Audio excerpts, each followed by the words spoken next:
This is okay. Go.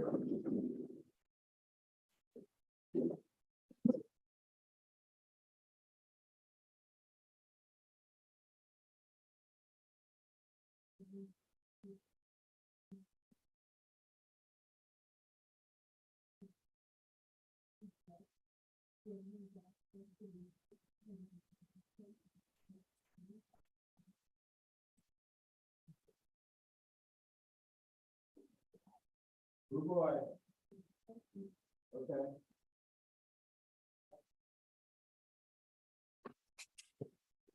Well, let's start that one. Maybe in 3 minutes. Start that one. Yeah.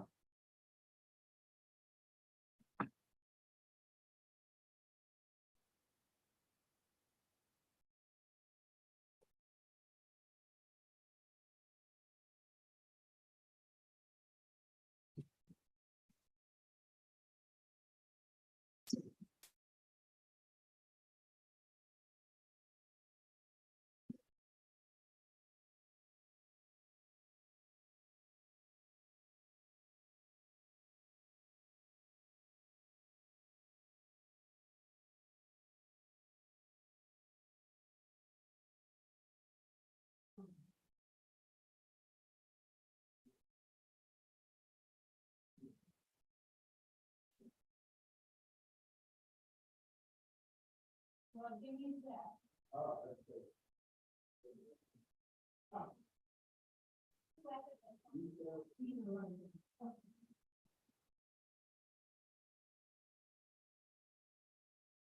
Sorry, we're really off the wall. I know.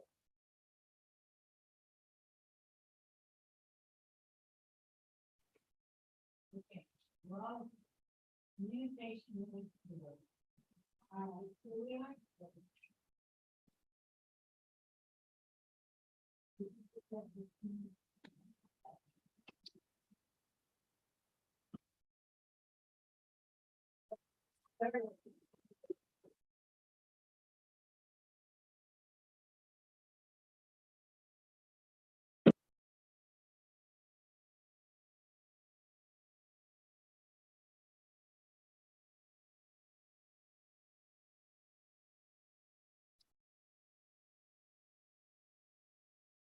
Okay.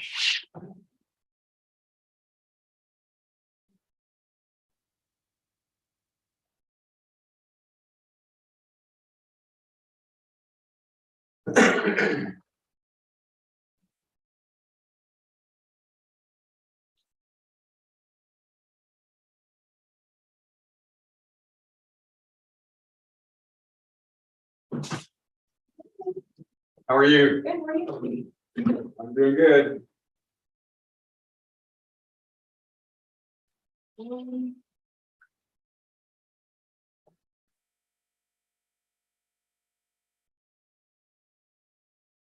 guess I could just sit back and run the computer and then do this. I was thought it was like. Yeah, that was right. With the personal, Yeah. I think we can- okay, Yeah, that way I don't have to, Scott doesn't make it, I can just do this. okay. On the phone and everything too. Oh, it's on the phone? Yes, that's what I understand.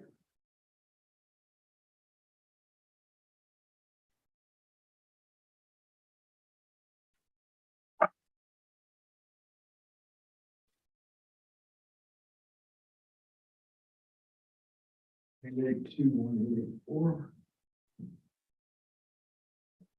I'm trying to find the real. Step address is. 181 East Main.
Gosh, I don't know why this thing is not letting me turn it around. Aggravating.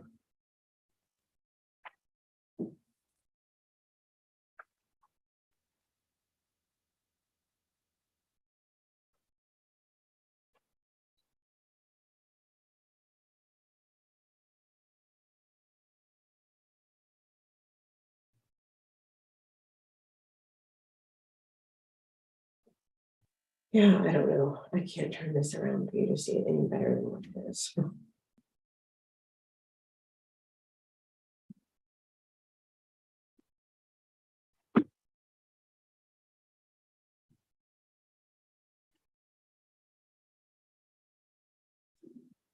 We're gonna do the BPP first. London. Okay. Do we have who's in the, I'm gonna do it. Well, I'm just gonna run this in. It's just a BPP, so. It would be neat. oh, and let me get. Oh, no, sorry. I'll go ahead and open the meeting. I think we're on. Okay. It's Wednesday, Wednesday, August 10th, thank you. At 8:34, and we're convening, second, the Aransas County President Review Board will be hearing single-member panel hearings this morning. So a quorum isn't required, so there'll be no votes taken. And we'll get started in just a moment. Thanks.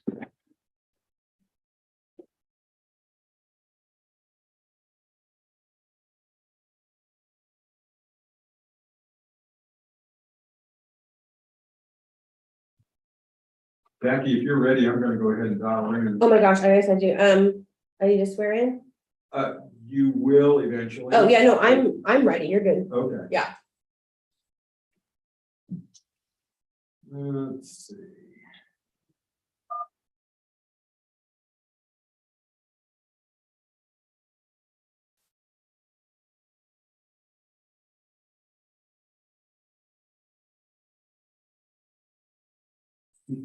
Seven, six, zero.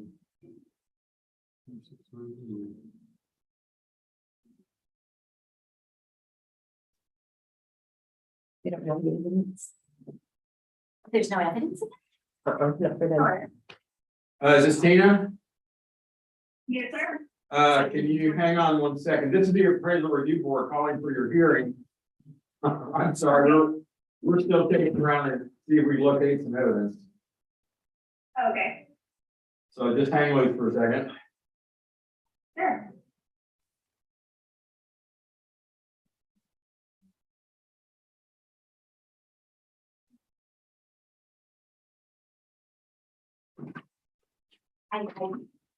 I didn't check it and no, it wasn't, we Okay. have on there on our finance phone if it's, we got it like that.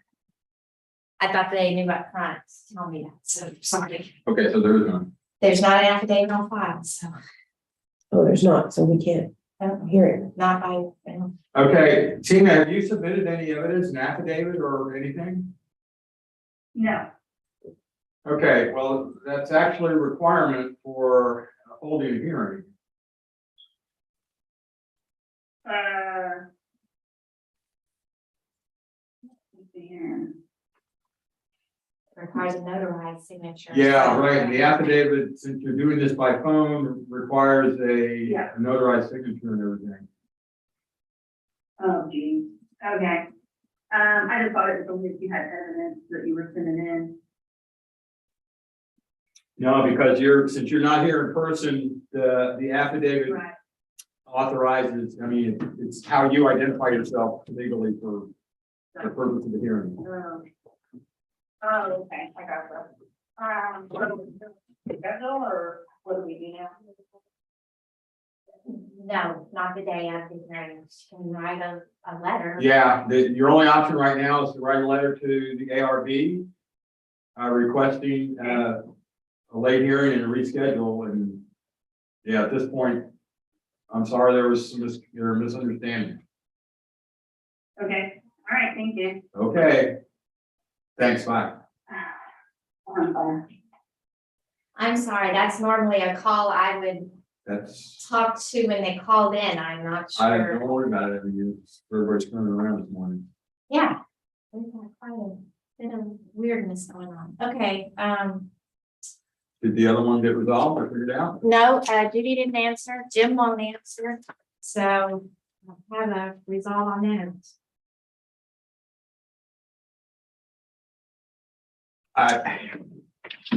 Maybe, yeah. I'm gonna probably say, no. Again, it's not.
Hey, Judy, this is Scott Wagner.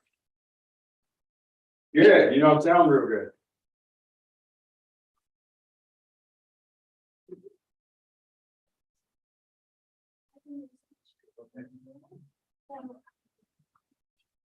Yeah.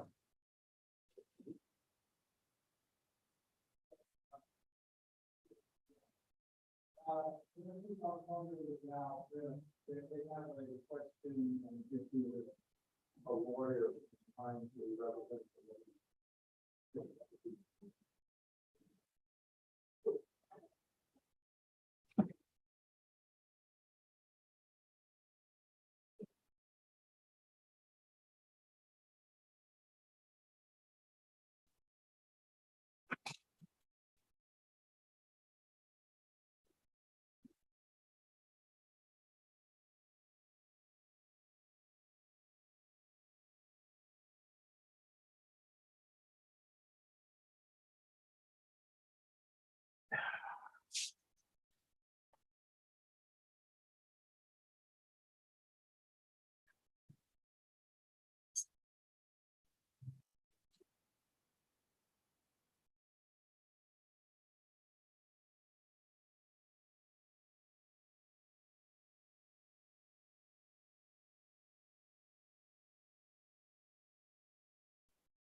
I think the one that ultimately has to make this decision and, yeah, thinking about that. I'm happy to find.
Yeah,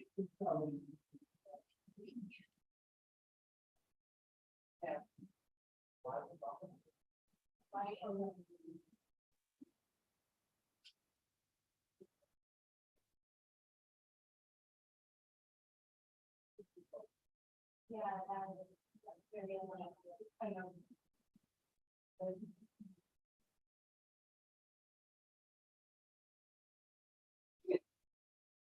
With my body.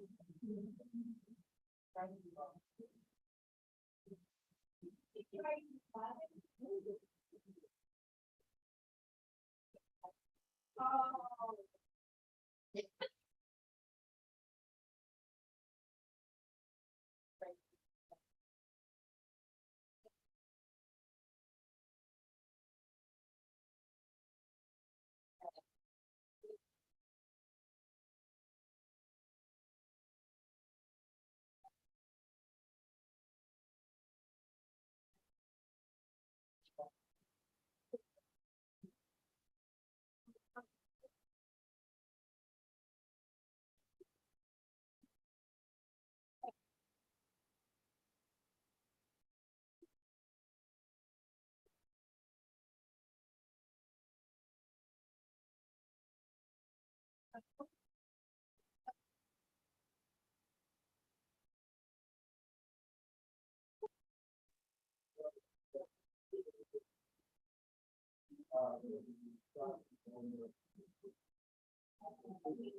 pretty much.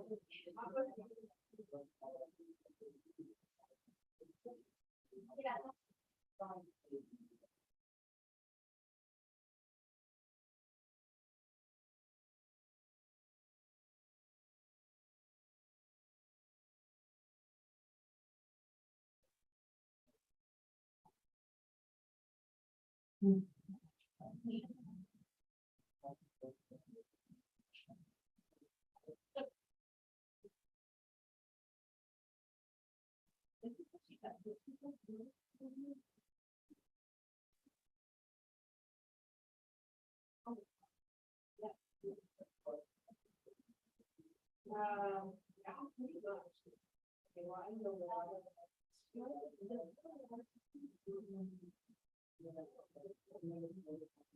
it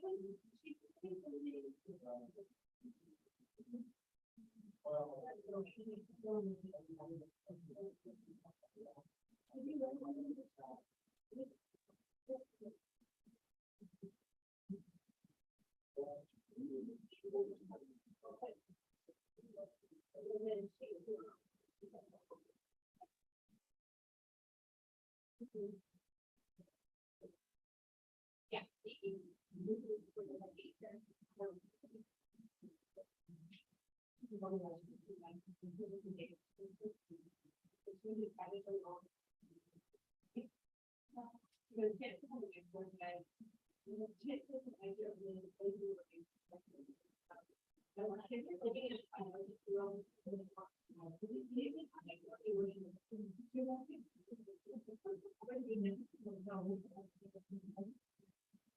Oh, yeah.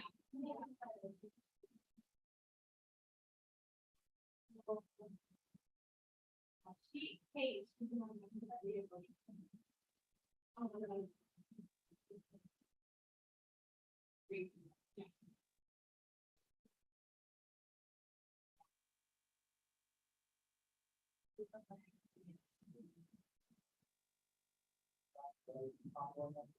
Oh, yeah.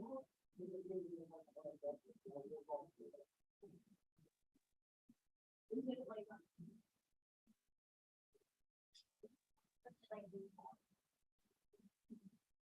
Oh, I don't know how those floors work.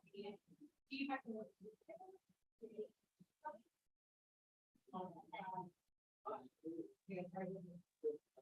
Yeah.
Well, this is Mark. Hello, Mark. This is Scott Waggart. I'm the chairman of the ARB in Aransas County. Hey, how are you? I'm doing okay. Sorry, we've been skirting around here this morning. We have had some conversations with our legal counsel and everything, and here's what I'd like to suggest is that we reschedule this hearing. We can do it as a single member panel if you still want to do it that way. And in the meantime, I'd ask that we get all the appropriate affidavits and other declarations appropriately signed and notarized. Let me tell you what my experience has been. I've been practicing law for 36 years. I've been doing this specific thing for 14 years. Yeah, I understand. I understand your position, and I know other lawyers also try and have tried to take the same position, and and this is part of the discussion I had with my legal counsel, and technically, she said none of this has been tested. Okay, if I denied the hearing because of a lack of appropriate signed and notarized affidavits and so on. Okay, well, let's back up to that, because I did provide a statement of evidence. Now, you may say, well, it wasn't notarized. The Civil Practice and Remedies Code says that anything that would normally require an affidavit signed by a notary, that you can attach an unsworn declaration under penalty of perjury, which I did. Okay, look, we can go round and round. We can go round and round about this. So here's my solution is to reschedule this, to get the appropriate notarized stuff. I do not want to set a precedent with respect to our hearings and the appropriate documents that we collect associated with those. And your option is to reschedule, or I'll just we'll just deny the hearing. That's really very unusual, but I will say I'm not surprised. So what will we do as far as rescheduling? We can have the district staff reach out to you to work on setting a date for rescheduling. Okay, and so what you're saying, so just to be clear, let's say we reschedule it, and then you're going to require what from me? Now, you do have the appointment of agent. Is there an issue with that? Because I did send in an appointment of agent, and then I also sent in a statement of evidence, but I put an unsworn declaration on it. So is the problem that you want the statement of evidence, notarized? Is that the problem? Yeah. What is the problem? Yeah, I mean, this is all it's digitally signed, not signed by other mechanisms and not notarized. And I know you did include this unsworn declaration. Let me back you. I've had this exact same issue in Harris County this year. There was I did 162 cases in Harris County. 17 of those cases, I got a call, hey, and I can't remember. I think what it was the digital, whenever you do this, the service that I use to find request.com, they send me back the appointment of agent is one file, but then they send back a second file that they call the signing log, which contains the IP address of the signer that signed the document. So 17 of those files, there was not a signing log. There was no, that CAD refers to the IP address. There wasn't an IP address on these files. Okay. But here's the thing. So I went back and looked at the code, and I found that an attorney is exempt from the requirement of filing an appointment of agent anyway, period. You don't even have to have one. Now, I use them because I don't want a client saying that I agreed to represent them when I really didn't, or vice versa. So I always use them. But I brought that to the attention of HCAD, and then they actually have it in their manual. They have it in their agent manual in Harris County. They publish an agent manual, and it's actually in the manual. And it cites the code provisions and everything. So I said, well, look, you guys even say that the appointment of agent form is not required. So you got notice from me that I did these, these protests. But now you're saying there's this wall with the IP address missing. And they went back and reversed themselves and allowed all 17 of those cases to go forward. Now, that's just what they did. You guys are not bound by that. And And I know this whole area is a new area, and whatever. Uncharted territory, but I'm trying to get on the same page with what you guys feel is wrong, because like, okay, I could get my client, like for instance, I could tell my client, hey, re-sign the appointment of agent, and she just grabs a pen, you know, and signs one, and We then have an appointment of agent. emails that back to me. Would y'all accept that? Because it doesn't have to be notarized, that doesn't have to be notarized. Right, well, Is that acceptable? we have an appointment of agent form from you, and I'm told that it is acceptable. The only issue that I'm aware of right now is the affidavit of evidence and the lack of a, And it being notarized, is that it? Is it not being notarized? Is that the issue? But I want to fix the problem. yes, It needs to be notarized. I'll Well, resend it back to my client, say, hey. notarized, sign this before notary. notarized and signed by you. Oh, why don't it be signed by me, though? She's the, on the, I think it refers to. Who is going to represent her in the hearing? Are you going to be presenting in the hearing? Yeah, I'm representing her, I'm testifying, I'm doing everything. Fine, then that's where the requirement comes in having the affidavit of evidence appropriately notarized and signed by you. But if I'm gonna testify, okay, so if I go, so I would check the box, I intend to appear at the hearing, and this affidavit may be only if I do not appear at the hearing, because that's on the form. There's only two choices. I do not intend to appear at the hearing. That's why I did it the way I did. I had her sign it, checking the box, I do not intend to appear at the hearing. Then it's her affidavit, you know, being the person with knowledge of the contents of the affidavit, you know, that would seem to me to be what they were supposed to be done. Yeah, okay, so, I mean, on the form that you submitted, I'm informed that, at least the form that I'm holding in my hand now, that hasn't been notarized yet. It does say I do not intend to appear at the hearing. They're informing me that it would be appropriate for you to check, I intend to appear at the hearing, and this affidavit may be used only if I do not appear. Wow, so I would sign the thing instead of her signing? I think you both sign. Yeah, Who's the? That's This what's is- throwing me off. What's his name? Mark. This is the thing specifically referred to property owner's affidavit of evidence, so I don't feel like that I should sign it, though. I mean, I'll do whatever it takes to get the thing heard, I just want her, but. Yeah, I mean, we spent a lot of energy on this, and for something that's, I think, fairly simple to remedy. Yeah, I think it's, well, I think, you know, I think it's an incorrect interpretation of the law. Like I said, thousands never, ever had to do. So, whatever, just tell me what you want, and I'm gonna send it in. So if you want me to find an affidavit, you want me to find the property owner, that's not property, I'm the agent, I'm the attorney agent. Hang on a second, please.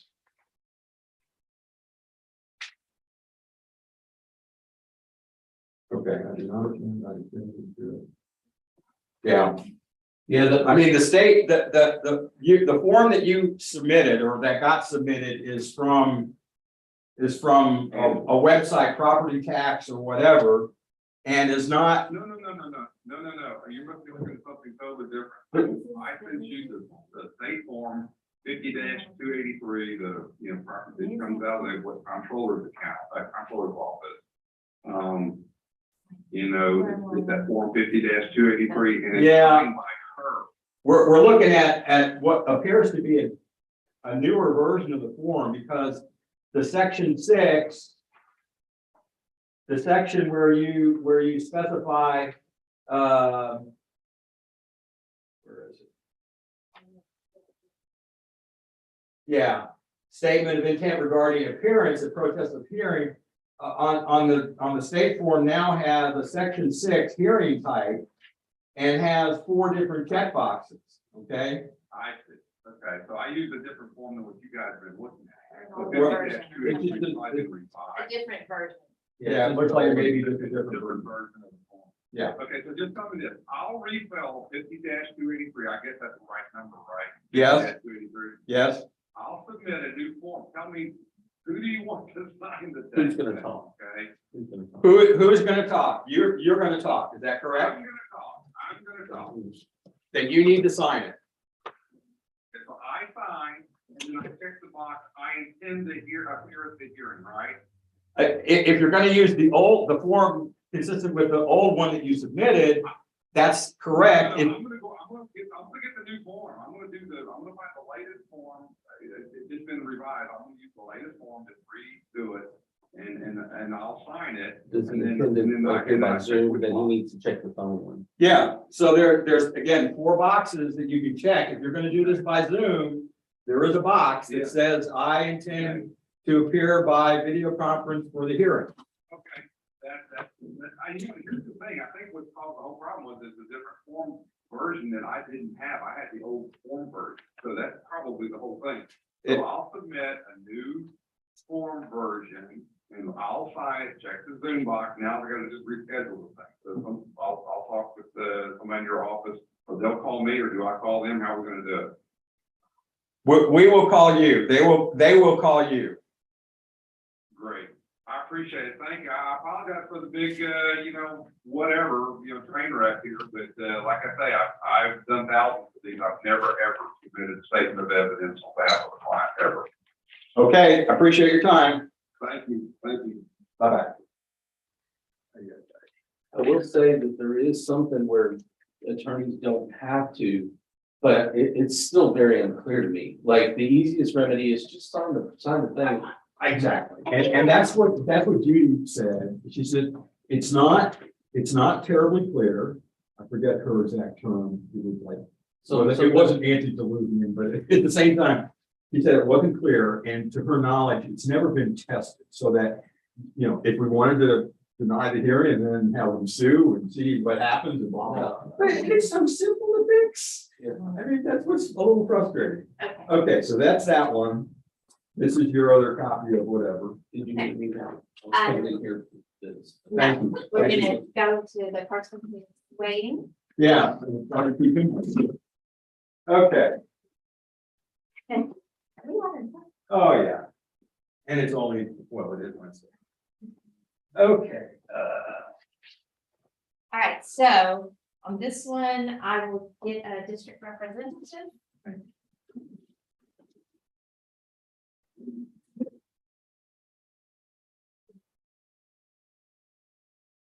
six, nine.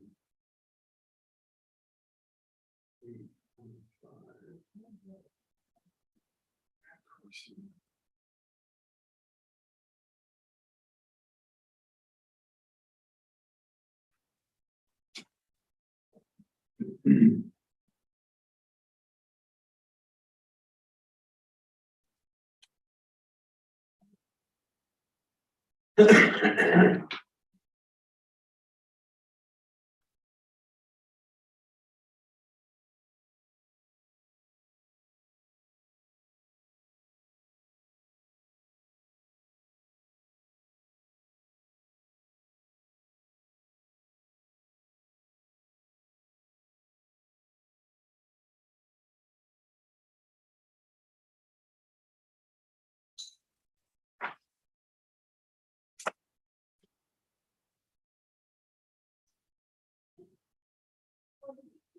I know, I was thinking about the thing or.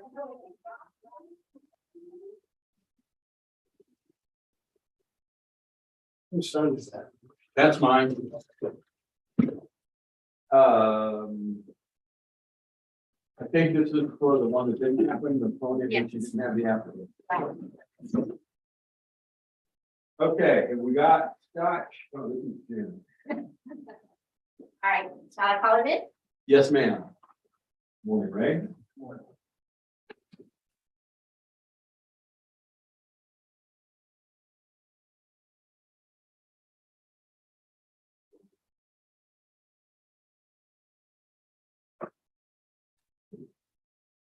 You can have a seat right here. This is Walter Raschubert.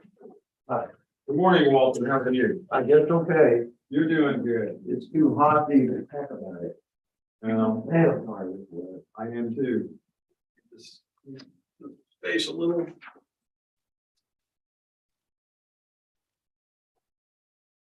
Okay, we are going to commence a hearing on case ID 2022-1132, account number 69815, which is 807 North Trailer Avenue in Rockport. Yes. This hearing is being recorded and streamed live on YouTube, and Oh, okay. yeah, not for the entertainment value. I hope not. No. And there is no evidence. Okay, and I'm just double checking what's under protest. So we have Q1, Q2, which is market value and equity level. And on the properties, there are no, okay, so that's others. Okay, and you did check other, we will, I think, address the question about improvements and so on. Right. During the. Oh, no. So I represent the appraisal review board that will be hearing your protest today. The ARB does not work for the appraisal district. We are appointed to perform an independent review of your protest. At the end of the hearing, you may complete a survey regarding your experience, and the survey may be completed using that form under your left elbow. Or there's a copy that will be included in the determination package you'll receive in the mail after the hearing. Or you can take it online. If you take it online, information on how to do that is included at the top of the form. The survey is entirely voluntary. However, we always appreciate any feedback you may offer. You also have the right to appeal our decision, and appeal information is included in the determination package that will be emailed to you to document the hearing.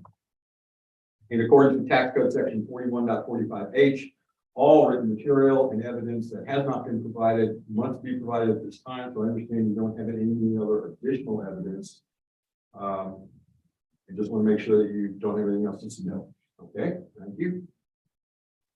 The ARB member who is considering the protest has not communicated with anyone about the protest and signed an affidavit to that effect. I, Scott Wagner, do solemnly swear that I have not communicated with another person in violation of tax code section 41.66F. And all testimony from all witnesses must be given under oath, so you'll be asked to swear in at this point. If you will, read this sentence aloud and insert your name. I, Walter, do solemnly swear. You'll read that aloud. Right here. I do Yes. solemnly swear Mhm. or affirm that the testimony I shall present to the appraisal review board for the Aransas County Appraisal District is true and correct. And if you'll state your name. Walter L. Rockfield. I And then request that you you can solemnly provide swear affirm and install shoppers in the appraisal report for the next couple of places that will be included. Got it? Yes, sign it.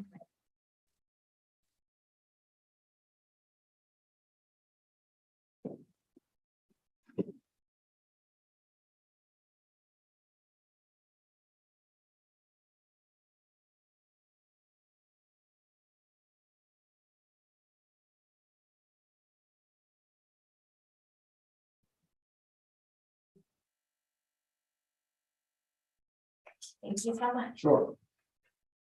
Okay, Walter, I need to ask if you hold a license or certificate from the Texas Appraisal Licensing and Certification Board. Okay? Easier. Underneath the survey form is a chart which is titled Hearing Procedure Times. And that's how we're going to run the hearing today. Oh, under here. Yeah, Okay. you got it in your hand. Yeah, as well as a copy there. It takes one of two forms. Either you can present first or the district can present first. You both have equal amounts of time, regardless of who presents first, but you get to make the choice of whether you would like to present first or you would like the appraisal to present first. Can I ask questions? Because I don't, this is gonna be pretty short and to the point.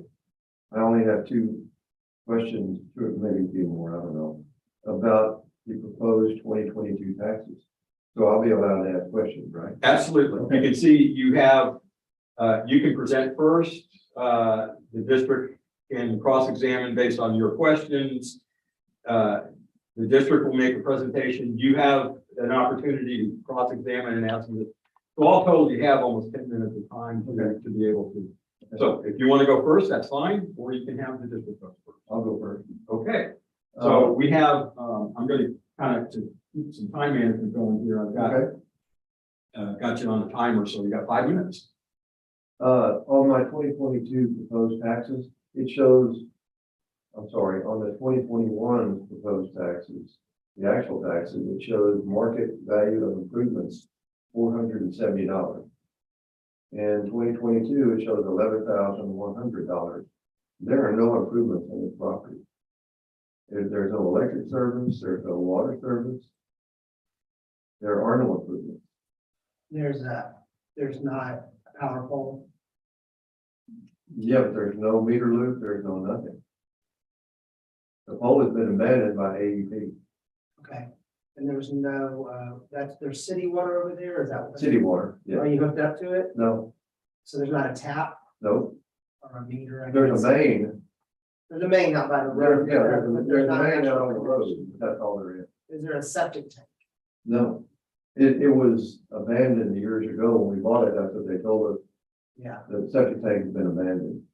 So in your opinion, it's just none of that's viable. No, So if you were gonna, let's say you were gonna build, or you were gonna park an RV or something there, right, you would need to, you personally would need to finance the power, a new power pole, a right, new septic tank, Yeah. and a water tap. Yeah, water tap, Connection yes, fee. yes. So, and there's nothing else on the property, right? I No. haven't even looked. No. That would mean that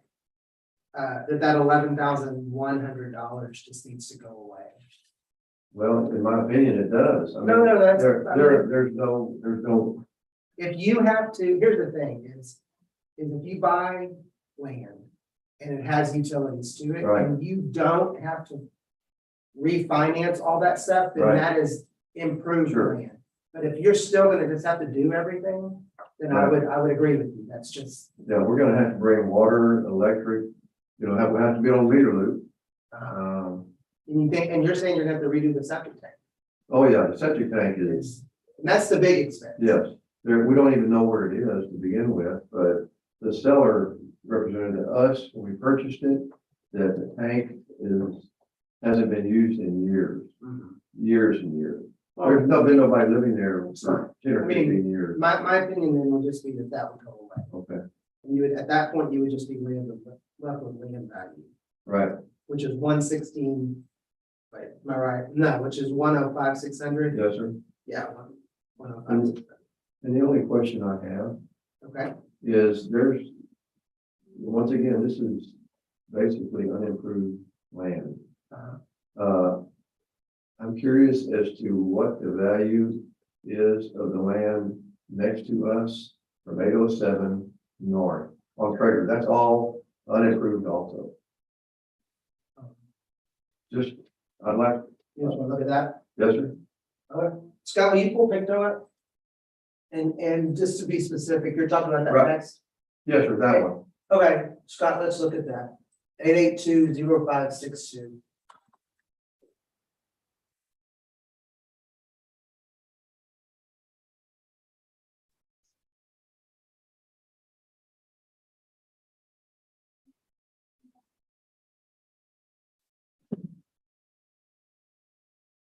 So you are 32,000 square feet. And you're on the trailer land table. Yes, sir.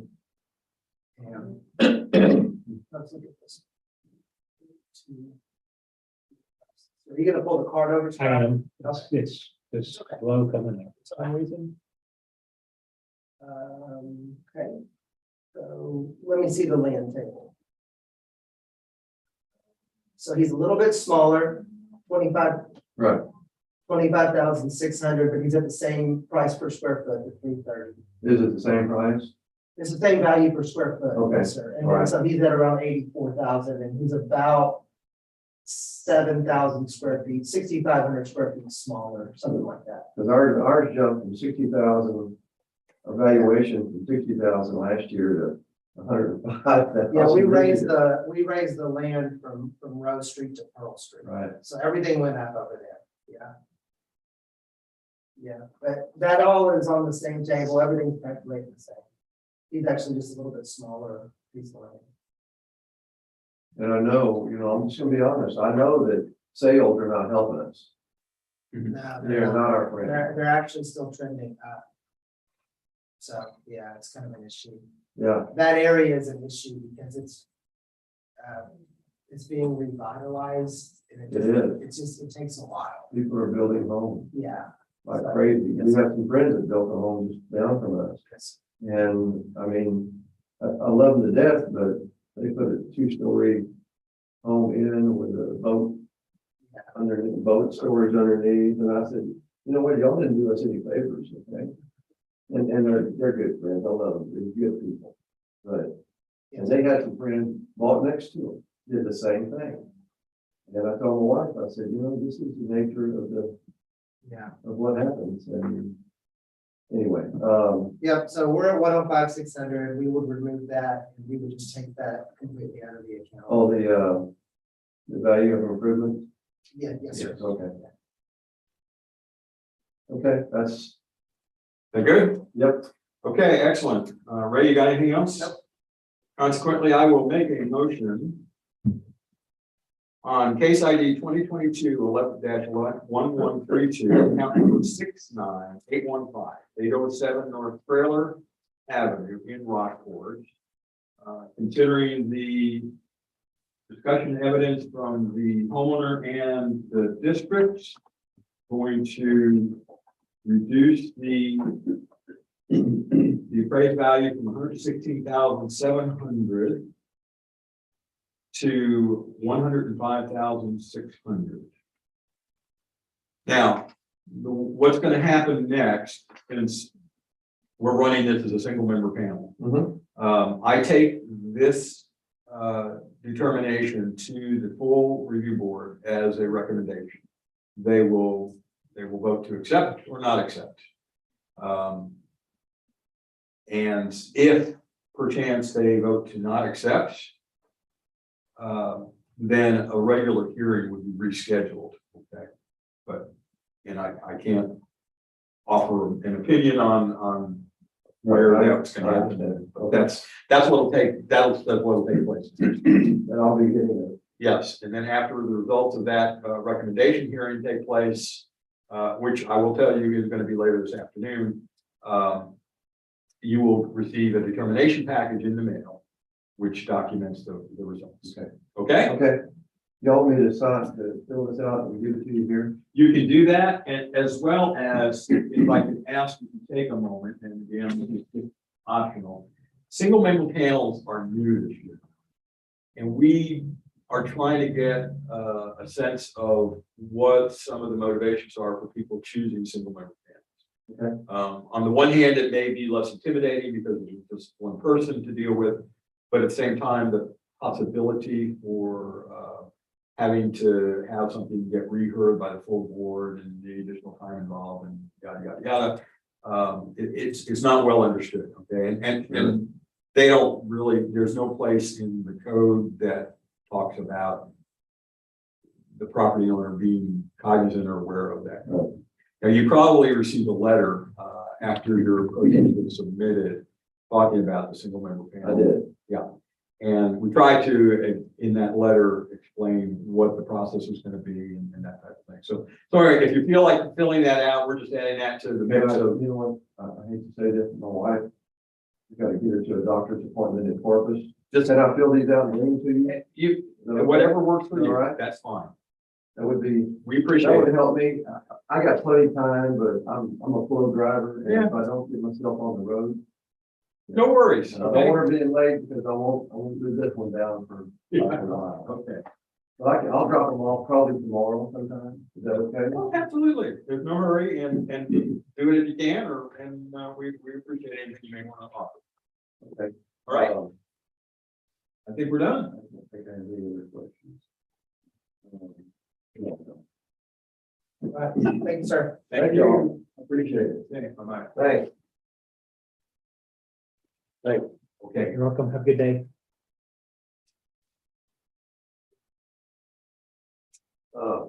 Somebody, I just got on to the quick. I know hearing's over. They put some property for sale up kind of catty corner from us. And we've known these people for years. She passed away. She's still alive. And, it's 2 lots. And it's listed for $185,000. I said, American money? Oh my God. Yeah. $185,000. And you know, the street corner here, she's gonna get $170,000 for it, probably. Yeah, quite possible.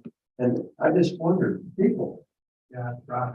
that's what terrifies me about my grandkids. I told my wife, I said, if we're not around to help them buy their first home, they're not gonna be able to afford to buy a first home. Right. I told her, I said, that's our job now. We gotta help them buy that first home because in this climate, they can't buy one. You know, that's kind of sad, but that's just reality. Yeah. Thank y'all. Thank you, Walter. Have a good day. Okay.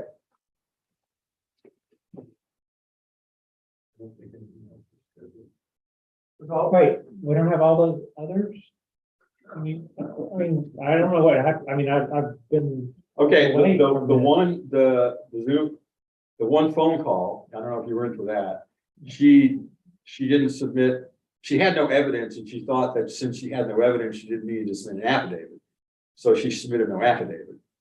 hey, what about the Zoom? call? And the Zoom call, we talked to the lawyers and so on and said, look, we need the notarized piece of paper from him.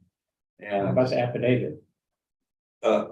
that's what it is gonna be. Since he's gonna present, we need a signed and notarized affidavit. Which We has have his- affidavit. we don't have one that's signed and notarized from him. Oh, so we're done. Yeah, what I offered is to reschedule it, so we'll probably end up rehearing that at some point in time, and if he wants to do it as a single member panel, we'll just deal with it. Heck of a morning. And poor Val, I mean, she was surprised, I mean, I can tell with all of the stuff going around.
Between now and this afternoon, if you could print out a sign-in for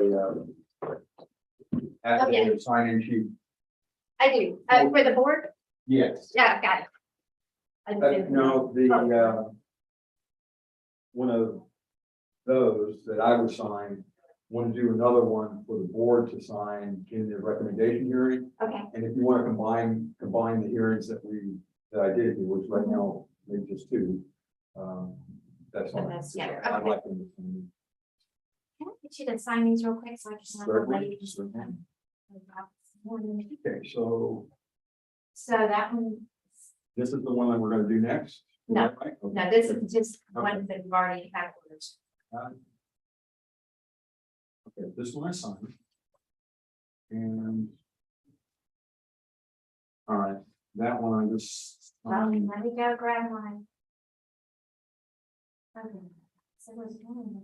This one has more than one. I think I signed the first one and didn't realize it was, good enough. So, no, I signed that one. Yesterday. I signed that one. Did I put some in here for you? You did this morning. Oh, I sat on your desk Okay, then I just. and I shouldn't. These were my other parts. And I saw these on this. Well, we can get started. I'll find. Okay. Well, let me, because Okay. you had a bit of a.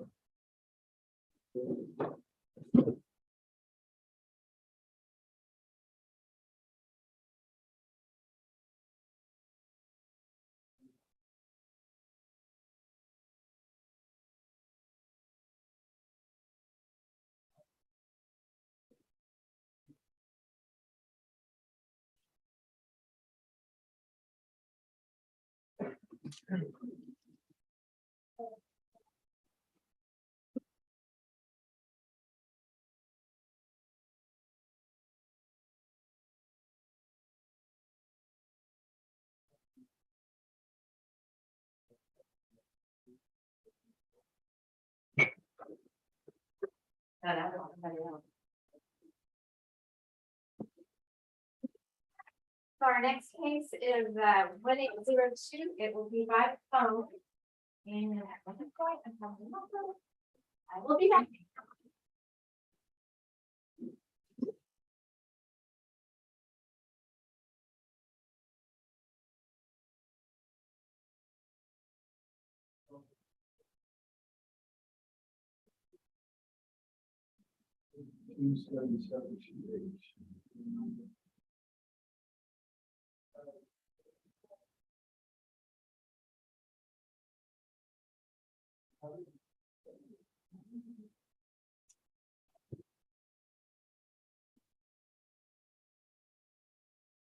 Just to verify, I don't have a bright pink sticky in here. I got the phone number right here, Do you? 88979. One's a cell.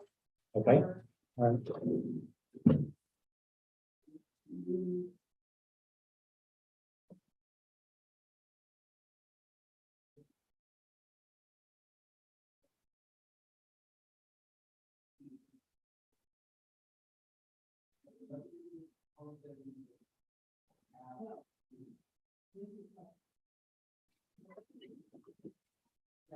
Exact numbers. Oh, no, there it is.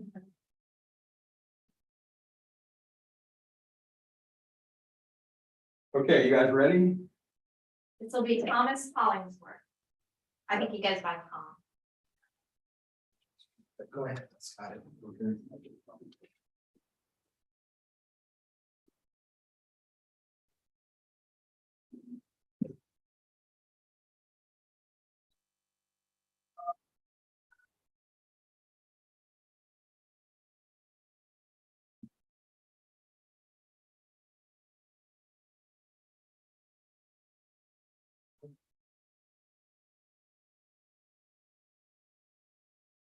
On this, Yeah.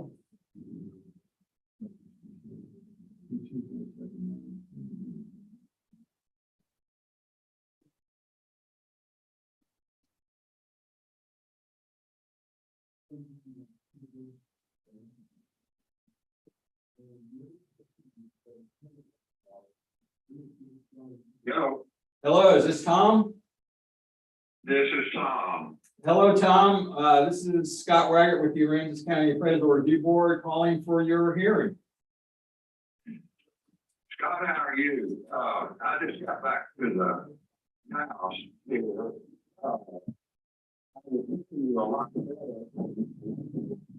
I can, yeah, I can call you. 542-9119. Yeah, okay, I'll call you right back. Okay, no problem. Okay. Feeling.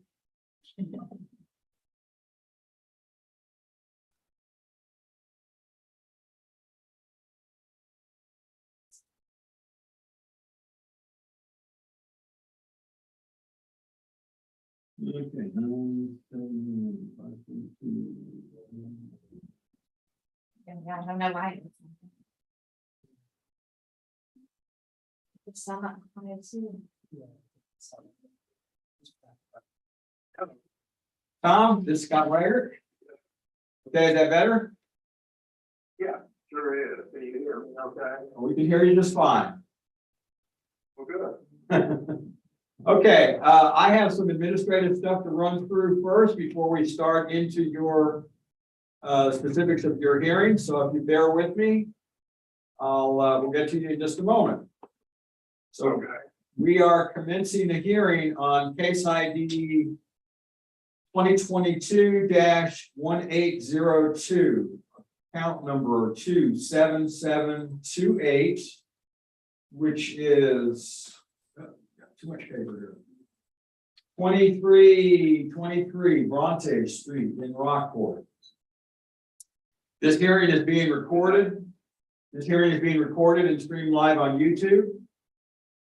And I'm just gonna peek real quick. It looks like under protest is market value and equity level. I represent the Appraisal Review Board that will be hearing your protest today. The ARB does not work for the appraisal district. We are appointed to perform an independent review of your protest. At the end of the hearing, you may complete a survey regarding your experience, and the survey may be completed using the survey form, which will be included in the determination package you will receive in the mail after this hearing. Information about how to complete it and take it online are included at the top of that form. The survey is entirely voluntary. However, we always appreciate any feedback you may wish to offer. In accordance with tax code section. Oh, I'm sorry. You also have the right to appeal our decision, and appeal information is included in the package that will be mailed to you to document our determination. In accordance with tax code section 41.45H, all written material and evidence that has not been provided must be provided at this time. So I see we have a one-page set of evidence after your affidavit. It's have you submitted everything that you intend to reference in the hearing?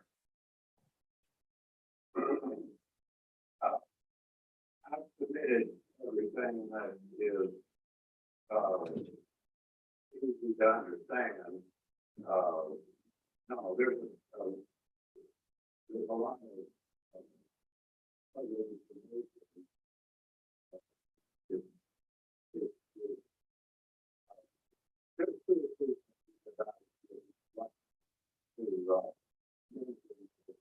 Too complicated.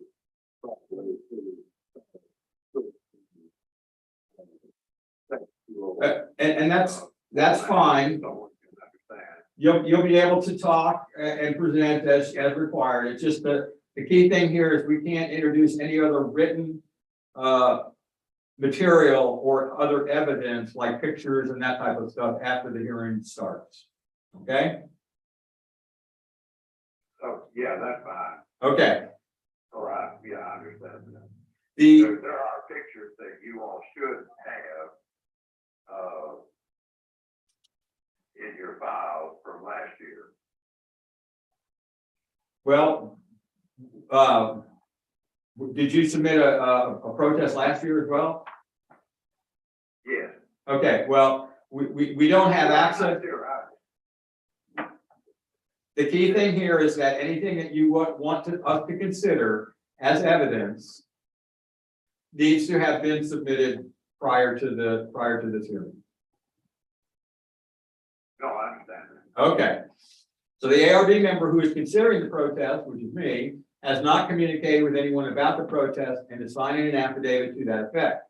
I, Scott Wagner, do solemnly swear that I have not communicated with another person in violation of tax code section 41.66F. Now, all testimony from all witnesses must be given under oath. So Tom, I'm assuming since we have a signed and notarized affidavit from you that we are going to consider you to be under oath during this hearing. Is that a question? It was a kind of a question and a statement. So you can say, yes, you understand. Yes, I do. Okay, excellent. Thank you. I request that you solemnly swear in front of the Council National present to the regular board for the next county president. Okay, Tom, I need to ask if you hold a license or certificate from the Texas Appraiser Licensing and Certification Board. Okay, No. that's fine. Thank you. That makes things easier. In the information you should have received from the district, there's a chart which is labeled a single page that's labeled hearing procedure times. Do you have that handy? What's in a stack of stuff, And it's okay if you don't. I'll step you I through. remember seeing. Yeah, okay, I'll step you through the process. This is how we're going to run the hearing today. Takes one of two forms. Either you can present first or the appraisal district can present first. You both have equal amounts of time to present, cross-examine, rebut, and so on. But you get to make the choice of whether or not you are going to present first or you would like the district to present first.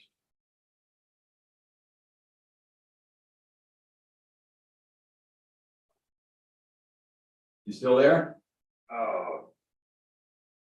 Okay. You say that's my choice? Yes, that you have to make the choice of whether you would like to present first or you would like the district to present first. Well, I suppose that I would. And that's fine. That's perfectly fine. So anytime, Okay, I had. Excuse me, go ahead. well, anytime you're ready to start, you'll start off with 5 minutes for your initial presentation.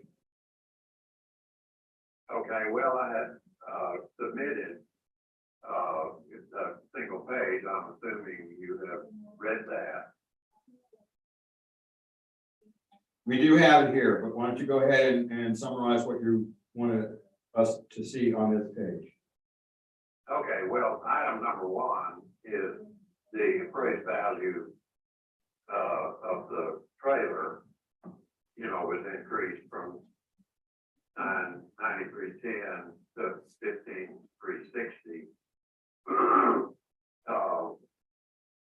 Which is a 65% increase.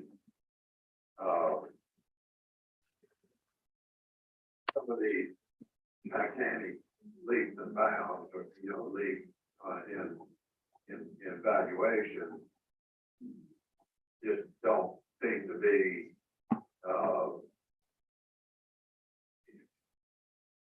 don't seem to be warranted or justified, and in this case, this property, the improvement, the trailer is still exactly the same 60-year-old trailer that was there last year, that's been there for those 60 years. Last year, we protested that value as described in that paragraph. We furnished pictures of the interior damage. There was pretty extensive damage from the hurricane and taking part of the roof off.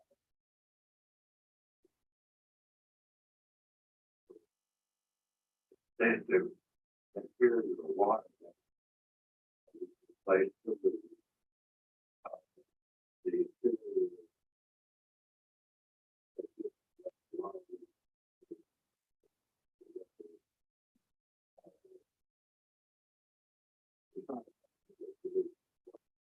the damage was in the interior. So we quite frankly, I don't know if this is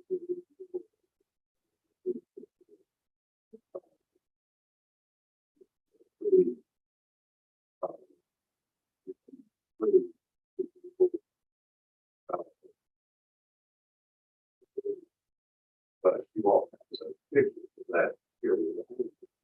The review board or the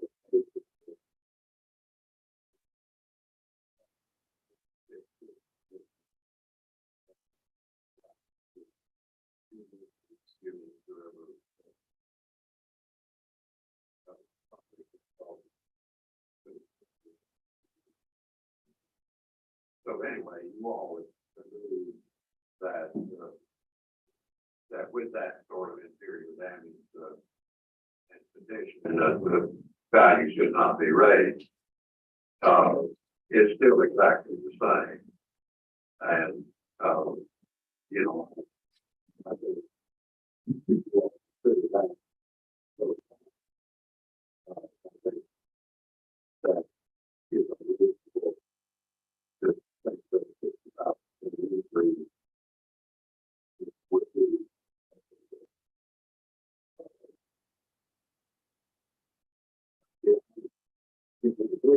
to that.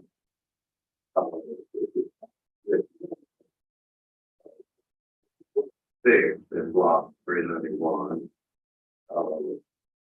Block.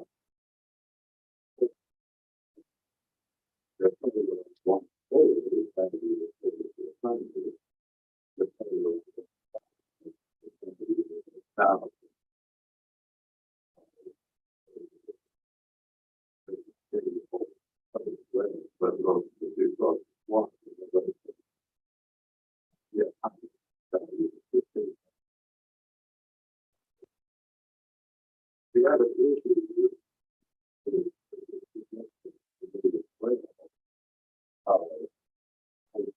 it's going to be 42,000. So two lots, two lots just south of me are lots 7 and 8. They're on the west side of that unit 42,000 total. When I did he looked at that, all that must be an error. I need to change it. I'm not sure what he changed it to. Thinking he said 52,000. But regardless, those two lots are valued at $26,000 each. Just to the west in property 27730, which is lot 15 and 16 of the same block. Those two lots are But there's this problem. And value separately. Okay, Tom, Tom, your 5 minutes on your initial presentation is expired, and you'll have some more time to That's not, to discuss here. Tom, do people stay in this trailer? I'm sorry, I'm not hearing you well. Are you on speaker? Tom, do people stay in this trailer? Is this a trailer that people sleep in Yes, I do. when you come down? Yeah. All right, Scott, go to Picto, please. I want to look at lot 4 and 5. I just want to familiarize myself with what we're doing here.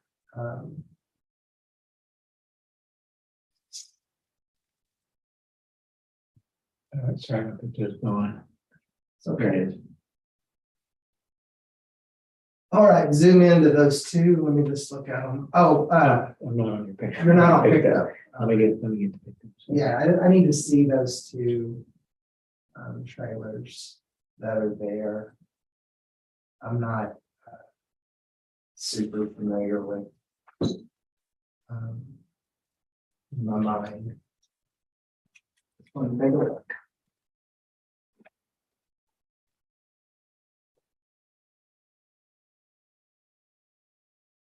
All right, okay. So this is 6, so this would be 5. This. Sorry, this is 3 and Yes. 4, I believe. What? I'm sorry, I think that's probably the 3 and 4. What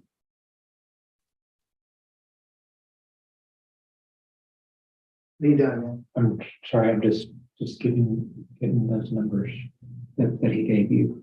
Yeah, they're right here, Okay. right? You gave me 2, it's certainly not that. It's this and this. So this would be 6, 7, 8. 6, so it's 4, 5, 6, 7, and 8. And these are, one of these is worth about 8,000, one of these is worth about 4,000. Okay, go to the evidence. Yes, sorry.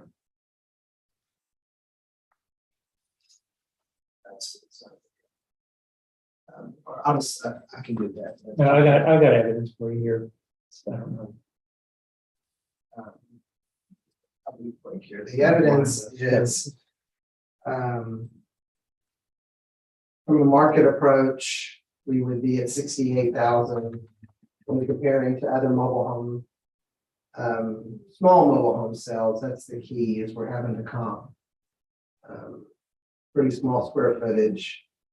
And then in equity, when we compare this similar class of this old mobile home, we end up showing to be a little bit high on the property. And the district's opinion is 55,000. That's all I have.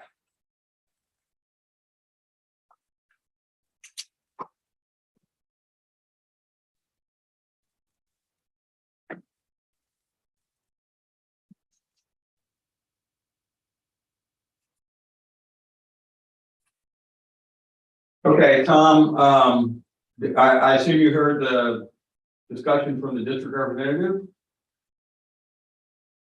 Well, I couldn't comprehend what was said. I could hear someone talking. Okay, so I was not able to follow what, I don't know who was talking, or I could hear bits and pieces. okay, so the district presented their evidence of sales comps and equity comps, and is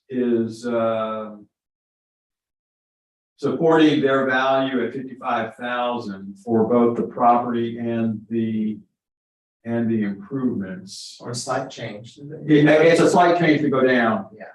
From 57 to 55, 57,360 to 55,000. You actually have 4 minutes to ask questions and offer any rebuttal.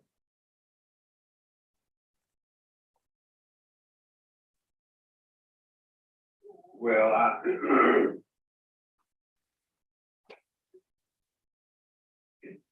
didn't hear enough of that, to be able to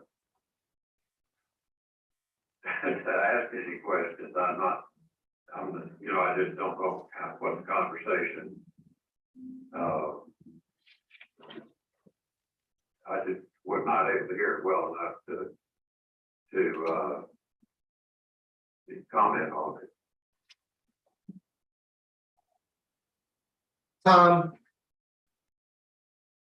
Tom, can you hear me? Yes, sir. All that I did was I checked the lot 4 and 5 mobile homes, the lots to the north of you, and just looked at them in comparison to what you own. And then I just presented our sales evidence on small mobile homes and did an equity check on that old class 3 mobile home, and that's it. That's all I did. There's not a lot to it. Our equity grid shows that the value should be 55,000. I didn't speak at all to the improvement discussion you brought up, but I can. We don't believe you did anything to the mobile home. We changed the value of your whole area. Essentially, we changed the value of the whole county. So whether you painted, fixed anything, did anything, your value went up because the market has went up. Well, who's speaking? Ray, From the I'm district. sorry. I'm from the district. My name is Ray. I work for the district.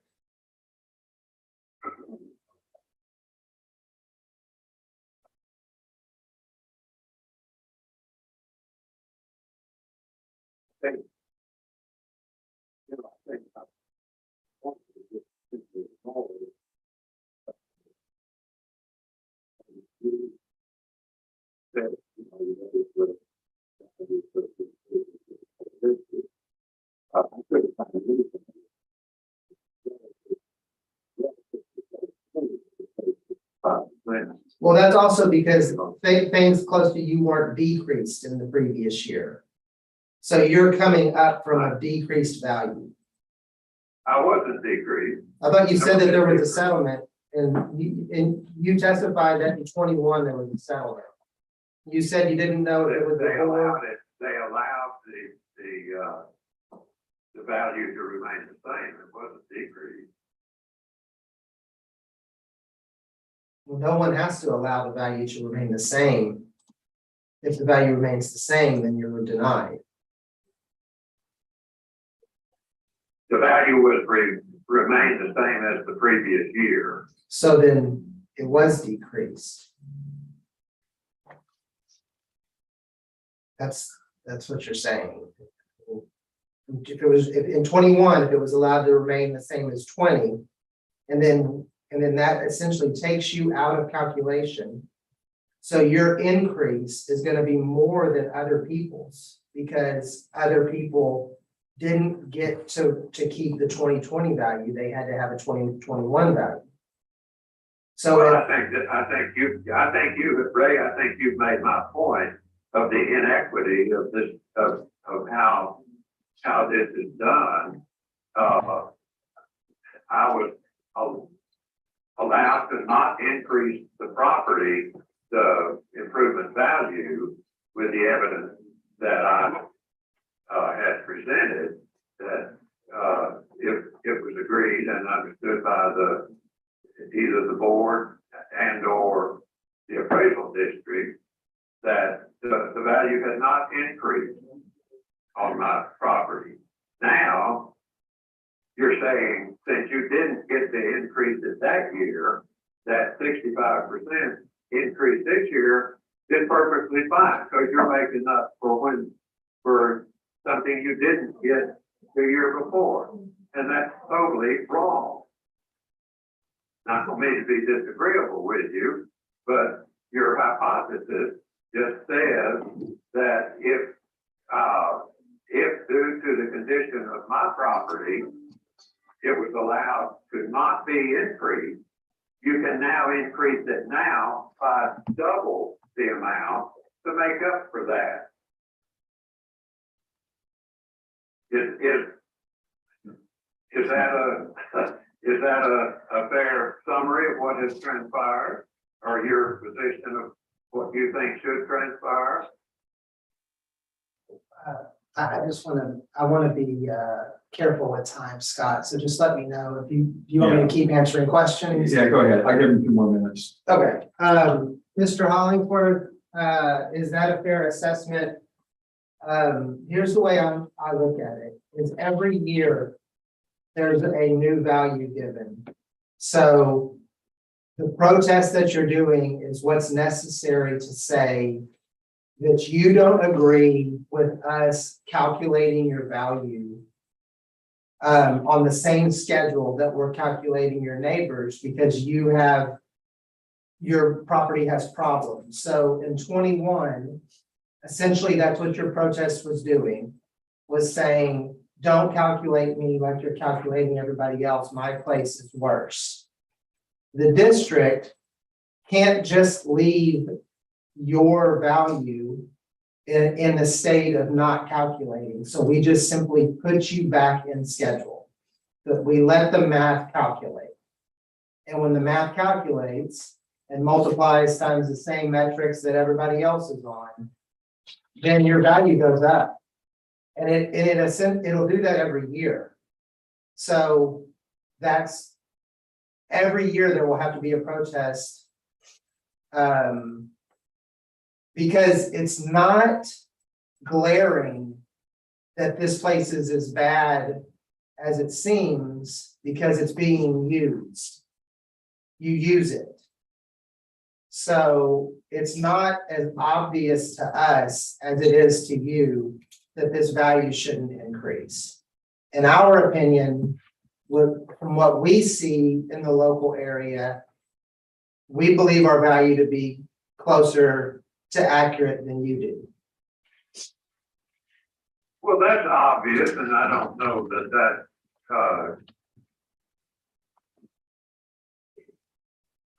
I think. Okay, Tom, I'm gonna need to stop you here. We need to close up this hearing. I give you 1 more minute to offer any closing statements. Okay, I've also protested the value. If you'll read the paragraph 2, there's significant detailed information, facts. These are not opinions, these are facts. And I've listed the addresses on Bronte Street, the lot numbers, the value per the appraisal district, the value for each lot, and then the total, what the appraisal district has appraised on all those lots. So these half the lot are valued from $2,000 to $26,000, and my lot is appraised at $42,000. Yes, there are other lots at $42,000. There are twice as many at half that, and that is inequitable. The property should be the same or nearly the same. The ground is all the same. They're building on those lots as we speak, on some of them. There's no reason for half the lot to be valued at half of what mine's valued at. Okay. And I just think that's inequitable. It's obvious to anybody that looks at it. Why historically those have been done that way, I don't know. There's no, there's no ordinance or plan that has passed that authorizes that sort of reduction. If I have a lot next door, do I get to reduce my taxes on those properties? Obviously not. Okay, Tom. I appreciate your consideration Is there a record sign? and, what's next. Okay, so we have, it's now there, you have anything else? Okay, it's now the ARB's time to deliberate here. We have gone through and I've asked the district to verify the land table, since the values that are associated with these lots are driven entirely from a land table that's within the software that calculates the appraised values. Everything that we've looked at is verified as being correct. There is an element that's called effective size, where multiple lots can be grouped together to cause them to be in to fall into other parts of the land table, basically. And the bottom line is your value that's calculated for land is correct based on the land table that is in place for the entire area. Okay, now here's what's going to happen next. My determination is going to be, if the district had suggested 55,000, I'm going to suggest 54,000. So I went down a bit from them. I also, and the way I arrived at that was by going from your improvements, which I understand you did make some repairs to the roof. However, and I understand your comment about the inside still being in a state of disrepair. So I valued the improvements, basically the trailer at $12,000, left the land at 42, and that arrived at 54,000. So our bottom line is 54,000 appraised value, down from 57,360. Here's what's going to take place. I will take this new value as a determined value as a recommendation that has to be presented to the full ARB. They will vote to accept or not accept that adjustment. If they accept it, you will receive a determination package in the mail that documents this value and this result. If they do not accept it, then a full hearing will be need to be scheduled to rehear this in front of the full board. Okay? Okay, so you're saying if the ARB board does not accept that, then they call a new, Yeah, you'll be contacted to schedule a new full hearing on this case. okay, then if I don't like that, am I entitled to have to ask for that hearing as well? I'm sorry if you don't. Okay. So Well, you said if the ARB doesn't agree. yeah, then you'll have a full hearing. And Okay. and even if they do agree, you always have the right to appeal that decision. This decision to go to 54,000. No, the appeal process is documented in the determination package that you'll receive in the mail. And it includes several options. One of them is arbitration or filing in district court.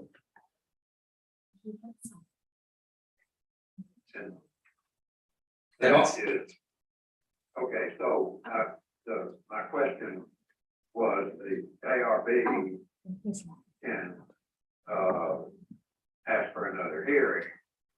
If they don't agree, if I don't agree, then I have to appeal it. I can't ask for a hearing. That's correct. This is your hearing that you asked for. And this is the result of that hearing. And the only option is if the full ARB does not agree with the result, the recommendation that is being presented to them, they will get a new hearing scheduled, hearing in front of the full ARB. if they do agree, then your option is to, since the results of this hearing have been codified, you will then have an option to appeal this decision. And that appeal is through arbitration or a suit to district court. And all that's defined and documented in the determination package you will see. Okay, all right. So I just wait. That's it. Wait for the determination package or contact on scheduling new hearing. Okay, all right. Well, I'd like to thank you all for indulging me, and You bet. we will see what's what. Okay, thank you. All right, goodbye. Bye-bye.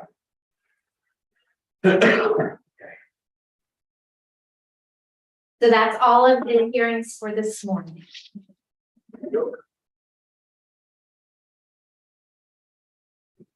All right. So are we still live, Scott? We We are. Okay. Finish up my paperwork and then. And is this what you wanted for this afternoon? Since there were only two. Yeah, that's fine. Okay. That's fine. That works. In regard to Mr. Grantham.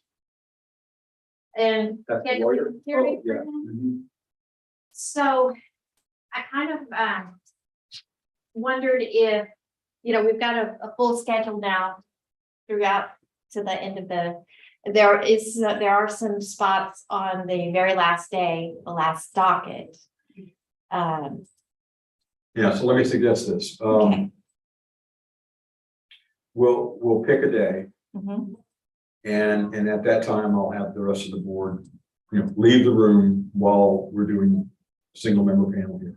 Mhm. And then the recommendation hearing happens whenever we have time. Right. There's no expectation. I think we may have said maybe within 2 weeks or something like that. So we should be able to work in some, Okay. sometime. Does that work for you? It does. My only other thought was if we put it in the agenda, like for an 8 a.m. start one day, and then maybe could do it then. Yeah, let's just work it in. Okay, sounds good. Yeah, because that way it's just like a regular hearing, except the rest of them just. Not gonna be here. Right. So I have two open still, but I like them, I did them how I did before, is whatever you did, I put the number in there, I put everything in there as it is, saying you did your own motion, you did all of your information there. Yeah. Then I put a second motion that is approve what you did as a second motion, and then when Jackie's here this afternoon, if they approve it, they say approve, and then change, because I didn't close it, I said Right. it's still open, and then the hearing schedule gets changed to approved. Mhm. Both of them were approved. So to approved if they're approved or Right. something. Right. We'll deal with it, whatever they. Yes. Yeah. We'll do the determination of that. Okay. Very good. All right. And I'll let Jackie know just so we're on the same page. Yeah. We don't do this very often. So, No, I understand. you know.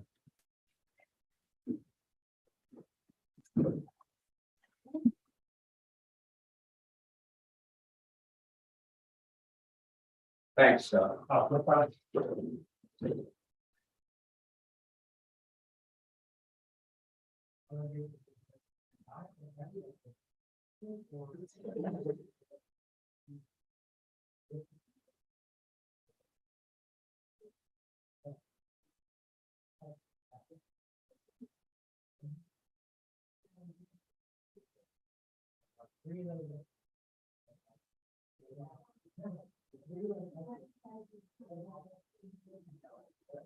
You know, whatever.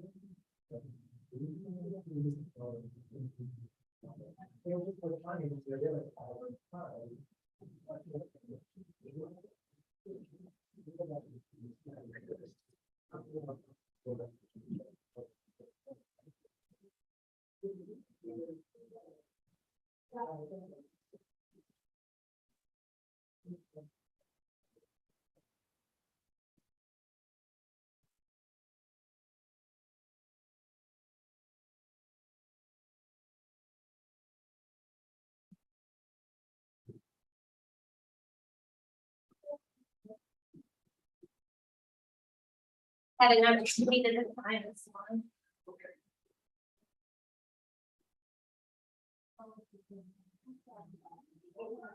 And this would be yesterday. Blah, blah, blah, blah.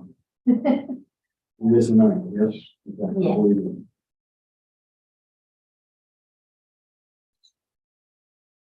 Yeah, that was maybe the very last term.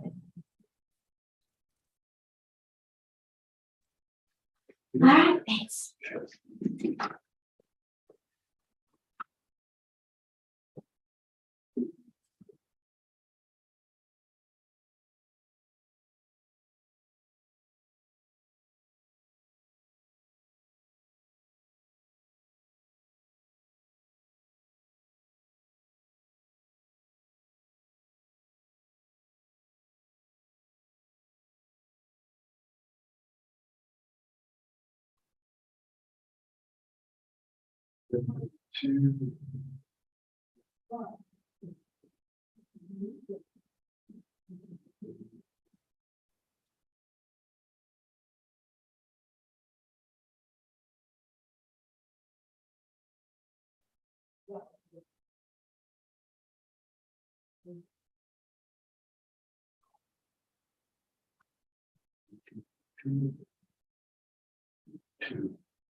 Okie dokie.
Yeah.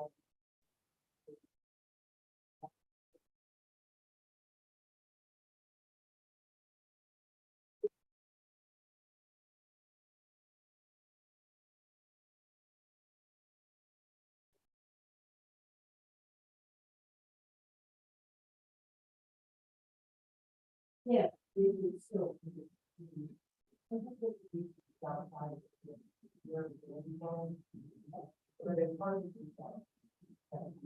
Especially, you know, for the-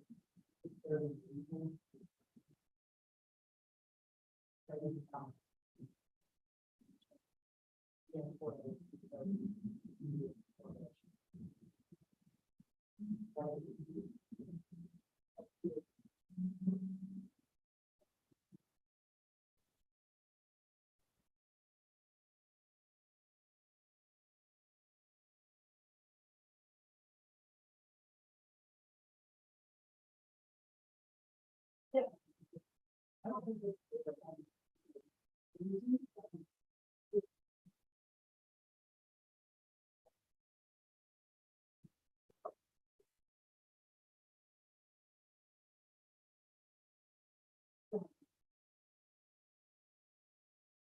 Oh, yeah.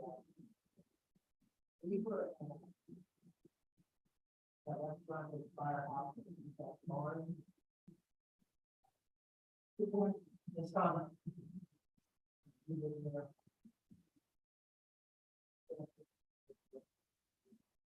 All of us. She said, I'm going to moderate it. She said, I'm going to moderate it for free.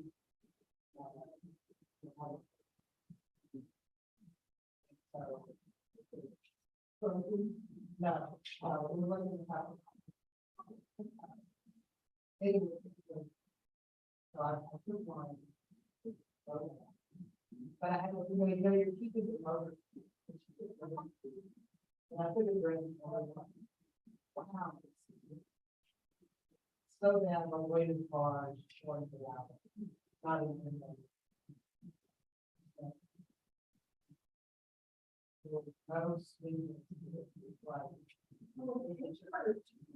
Yeah, it was just. More than salt.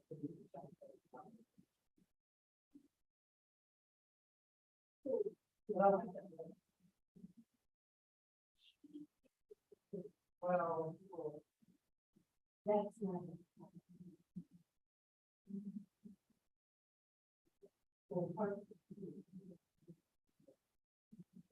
And if I was in that, this is like,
Maps or something, learn in the future, you know. You don't know.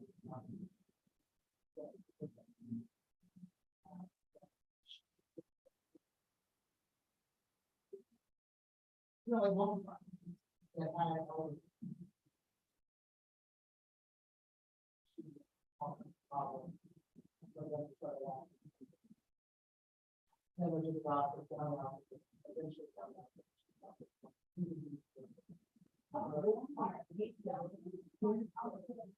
Oh, no, sorry.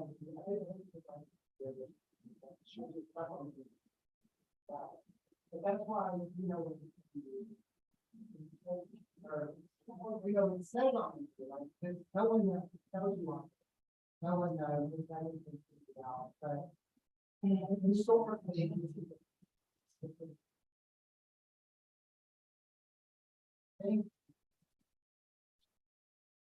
Actually, I was gonna fast forward.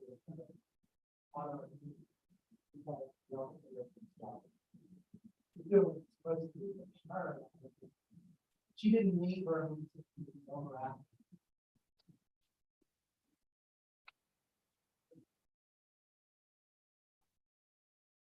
One.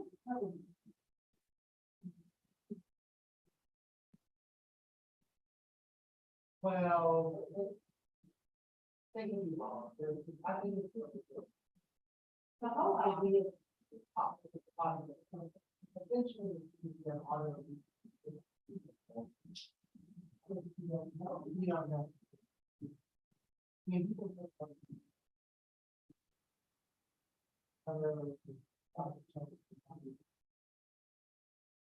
She probably.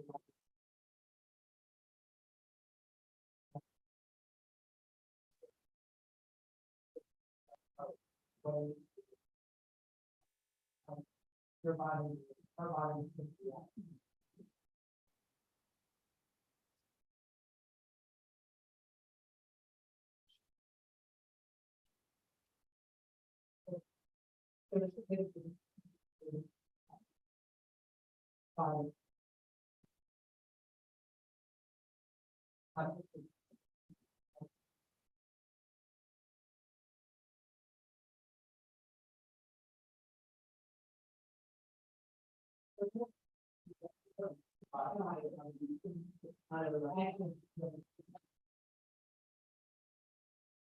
Yeah.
Subconscious.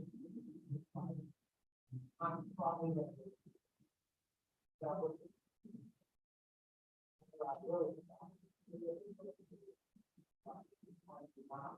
But that has resolved. I'm not gonna do it again. So whenever.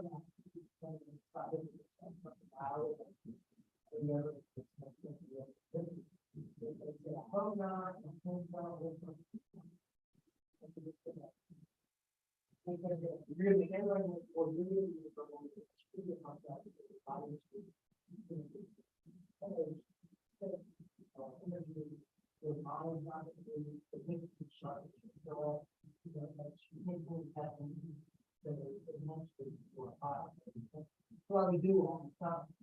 They work, you know. Yeah.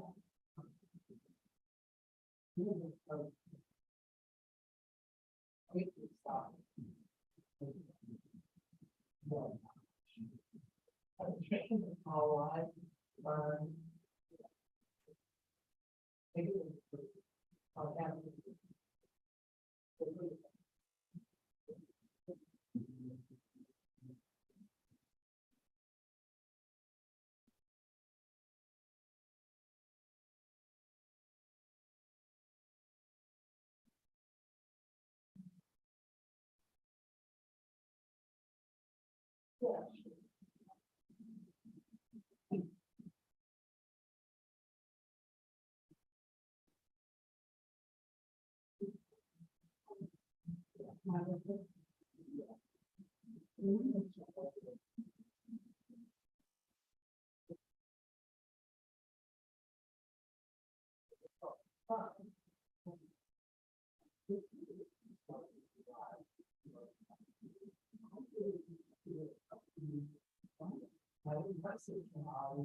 Yeah, people were, they would try to sit down.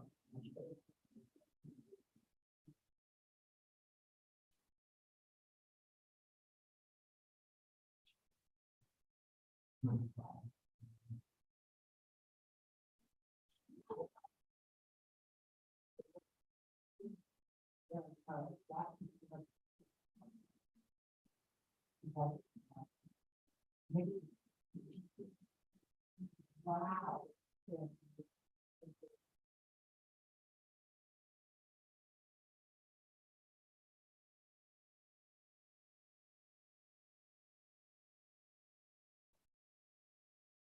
He's not going to send you this remote.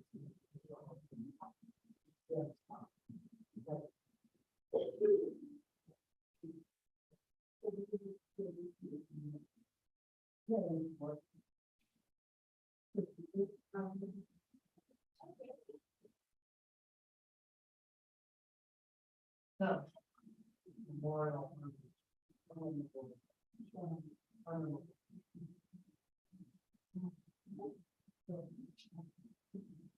Yeah.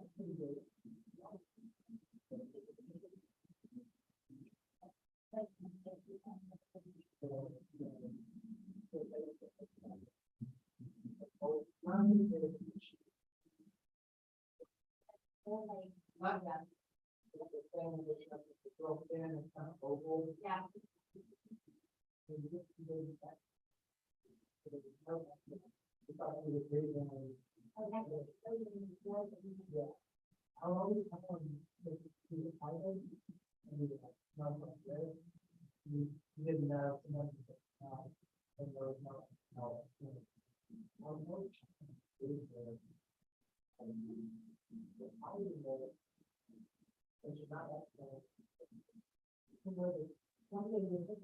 Yeah, I think it's why is that?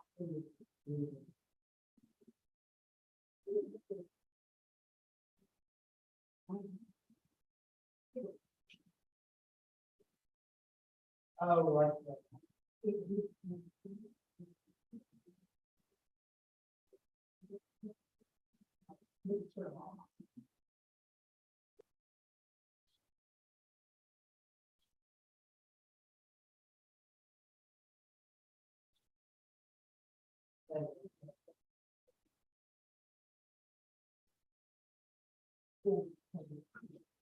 Well, and people don't.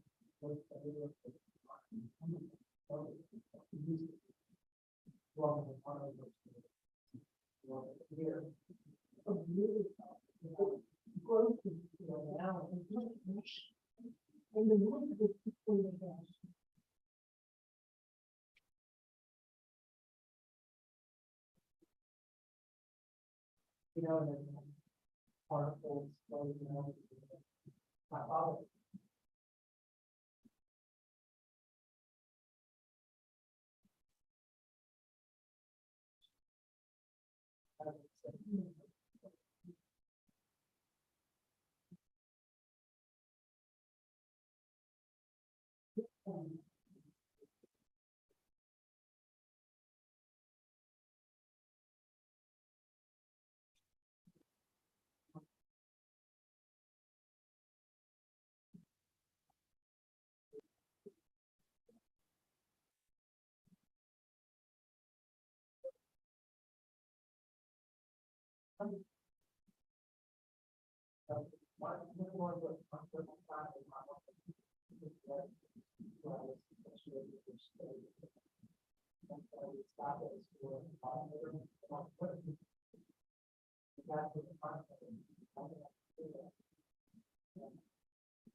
And next day, starts off. It was like a nice filter. But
So very, what is next?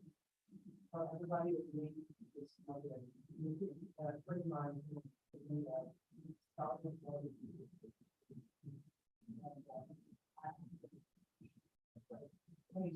man,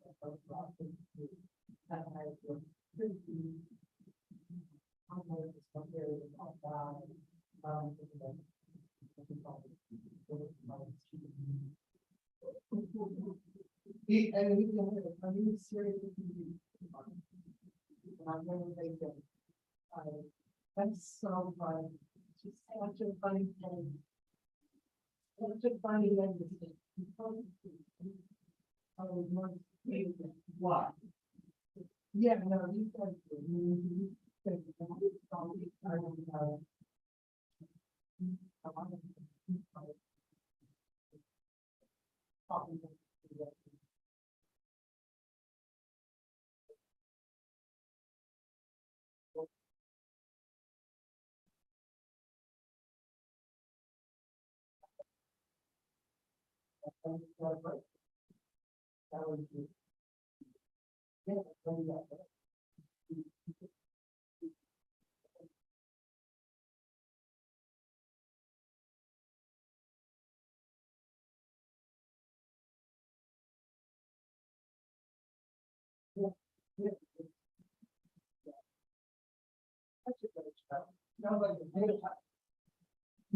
You know.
Still have one more, but so.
Oh,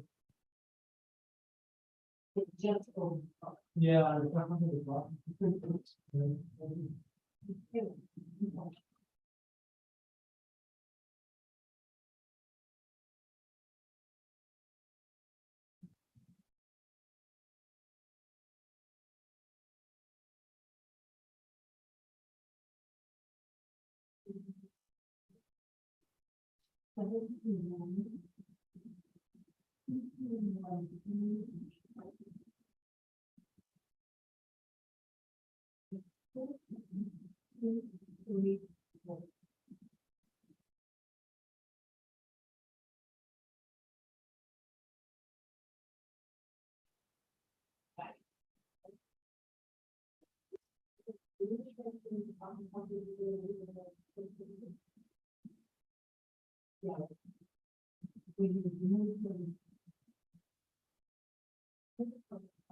Oh, I just think the little bit.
Yeah.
Hello.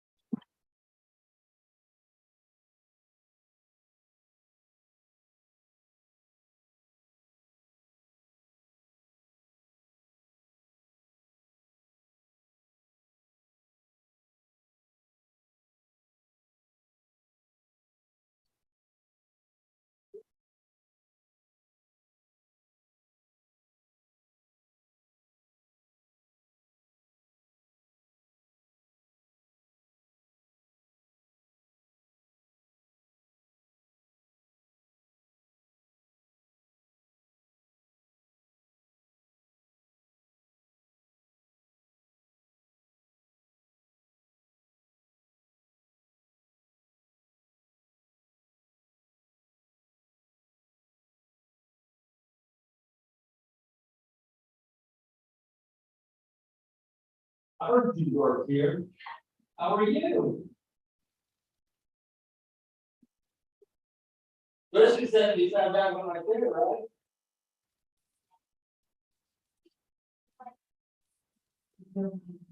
You know who this is from, correct?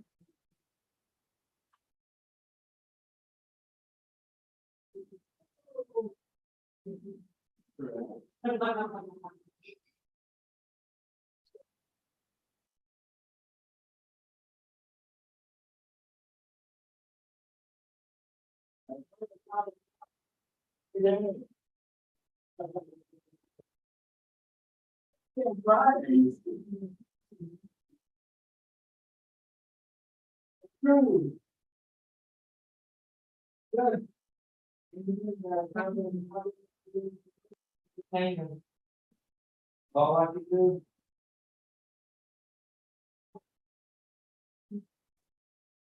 Everybody else is.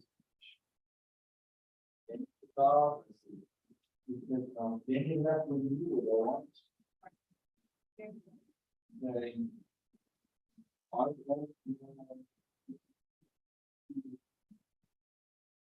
don't, in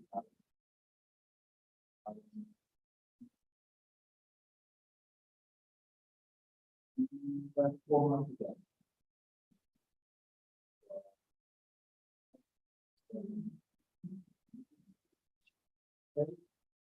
That's what a person that used to take off.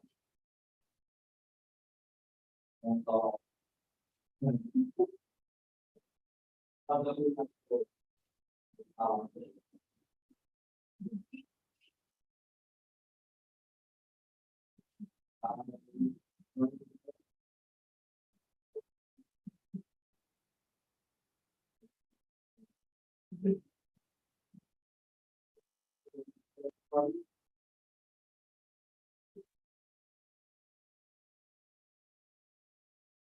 You can't forget.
They'll probably hire somebody else.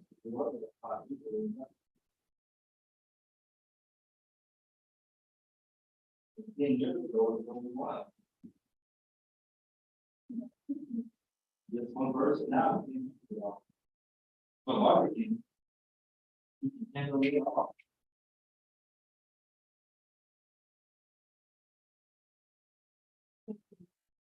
You have.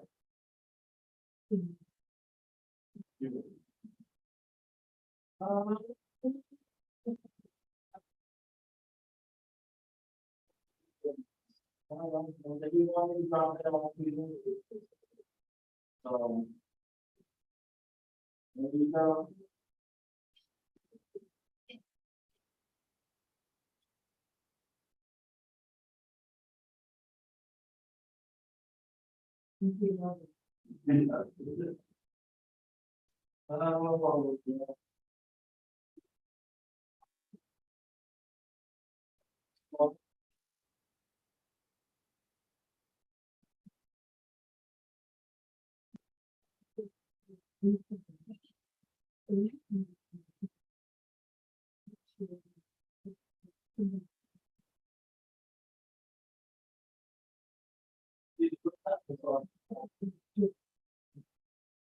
When we talked to the first time. We just got off the phone with some. And she couldn't sit with her drink or something out of the chain. She's like. The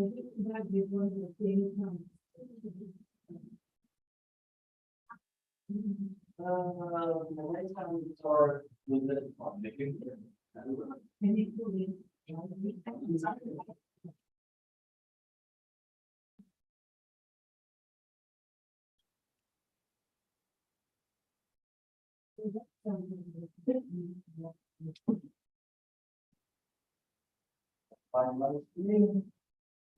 Problem.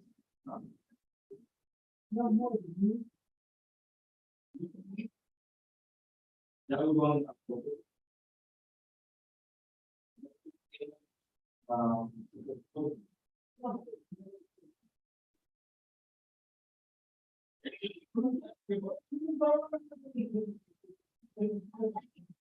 Okay, now you want to see Karen.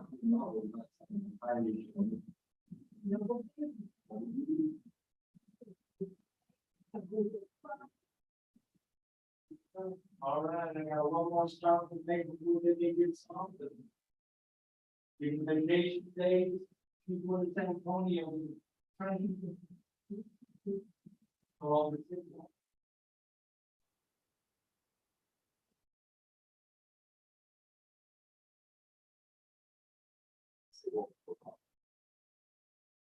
Seawalls like violence.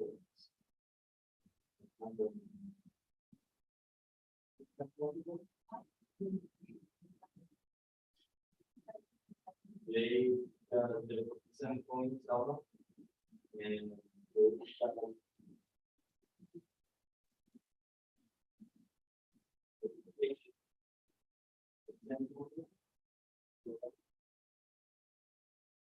Probably want to come down here, so. He's one of the building.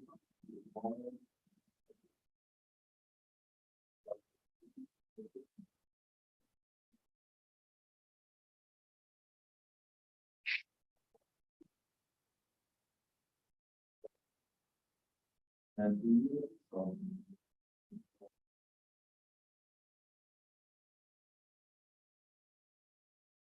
good seeing you.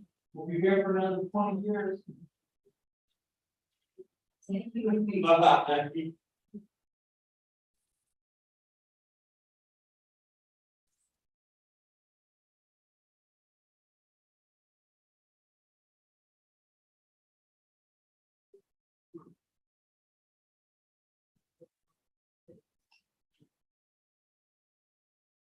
When I go into the chart.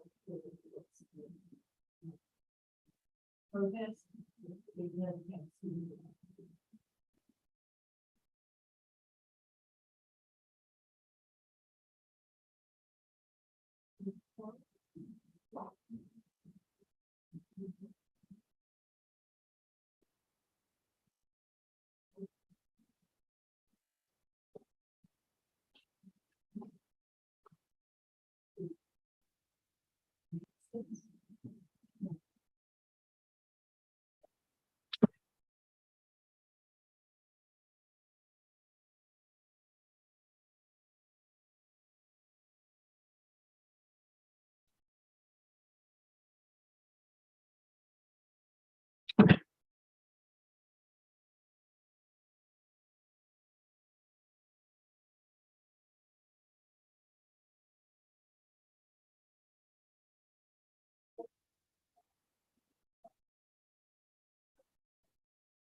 Hello.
Well.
Okay.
How are you? How are you? Good. Good morning. Oh, it was, Oh, interesting. call the attorney. Oh, We've had all kinds of fun. yeah, right. Yes, All right. you think you had been through it all. I mean, then there's a question that comes up. It's like, well, All right. yeah, The learning morning. yeah.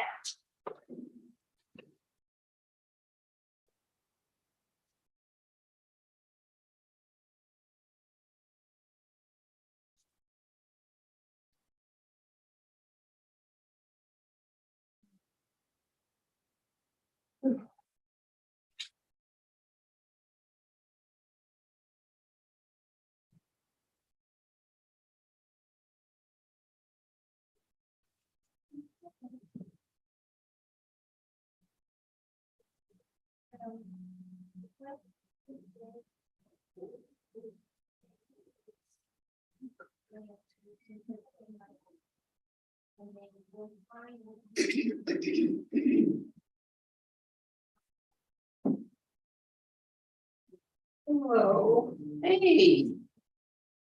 How are you? Good. How about you? I'm doing well, thank you. Look at this new hat that I bought. Oh, no. And it's hand painted. It's not $75. Not bad. You think? Do you? Hey, I'm shopping Castaway. Oh, but I mean, it's hand painted. It's beautiful. It's beautiful. And if you want it, I I got know. it. And I'm helping this young artist out. What I was going to tell you was I saw some tennis shoes that had the same colors. And eyelet, the eyelet lace, Yes. you know, around them. They were online. If I find them, I'll send you the picture of the Okay. information. Because they are, I've looked at them twice and thought. And then I think, you know, why look at ordinary online? It's not. It's just beautiful. Even just. And she customized this for me. I just go, That's nice. wait to wear it. I hope it comes in before this thing is over. I'll wear it here. Oh.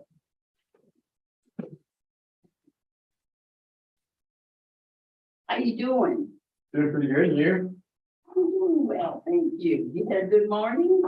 Yeah. What's her name? Val was here and I asked her and she said, it was an interesting morning and called the attorney. I was like, oh, that's a really good one.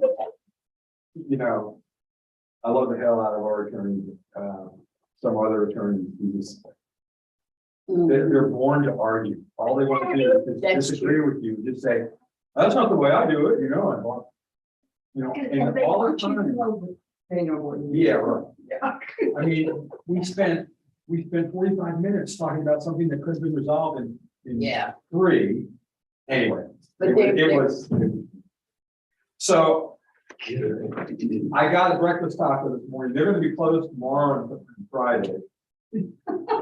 And of course, they have the special for the day posted.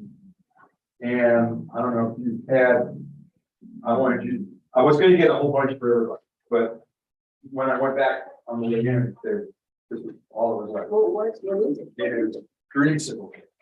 Oh, If you wanna try, I think I'll get something like that. I don't know Look if at you how like much- that kind of stuff or not. Yes, Okay. Bonnie loved it too. Who doesn't Well- love that, right? I guess, you want You some? got four? No, actually, I just had a big. Let me pull it off. Yeah. Oh. It's your phone. Oh, well, we can ignore it. I'm just gonna, and then I won't use the form, I'll just take it off.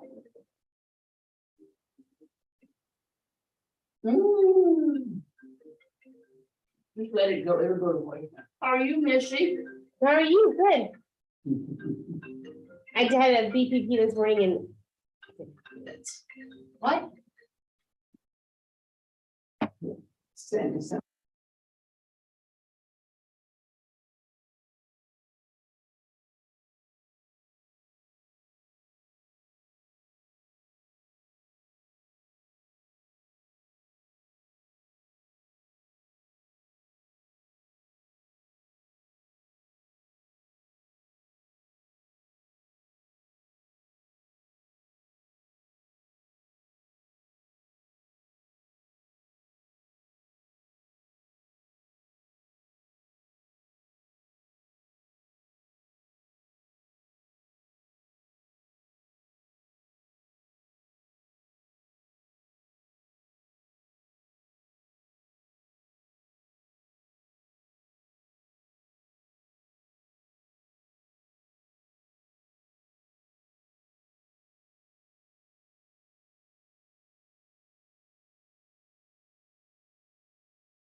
Mic is on.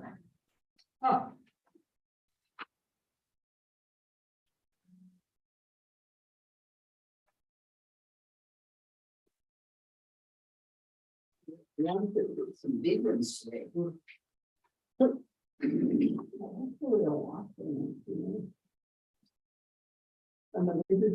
I saw this in and I said.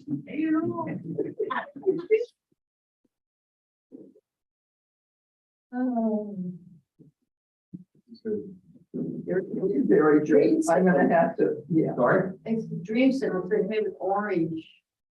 yeah. I'm kind of sherbet, maybe, not sherbet, pop, like orange soda. Well, dreamsicle is a type of ice cream that comes in a bin. It's white and orange. It's Yeah. orange with vanilla mixed in. Yeah, it's good. Yeah, that's I the don't only. know, I always like fudgesicles. The She, downside she made me a blunt thing. Did you do yours in a bucket? I did. I don't know. I did everything right, it just didn't cook on me.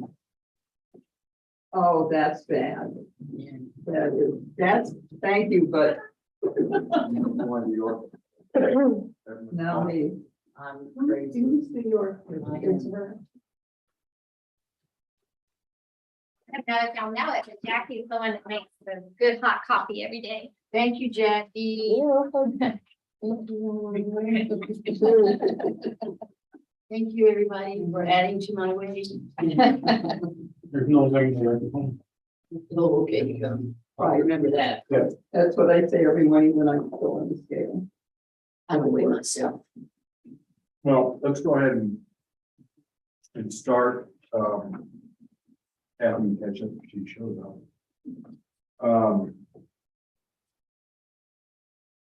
Excuse me, I'm talking about now. Okay, well, I did convene the hearing earlier today. I'm gonna reopen the session today. So we're reconvening the section of the Aransas County Appraisal Review Board. It is Wednesday, October 10th at 1:27.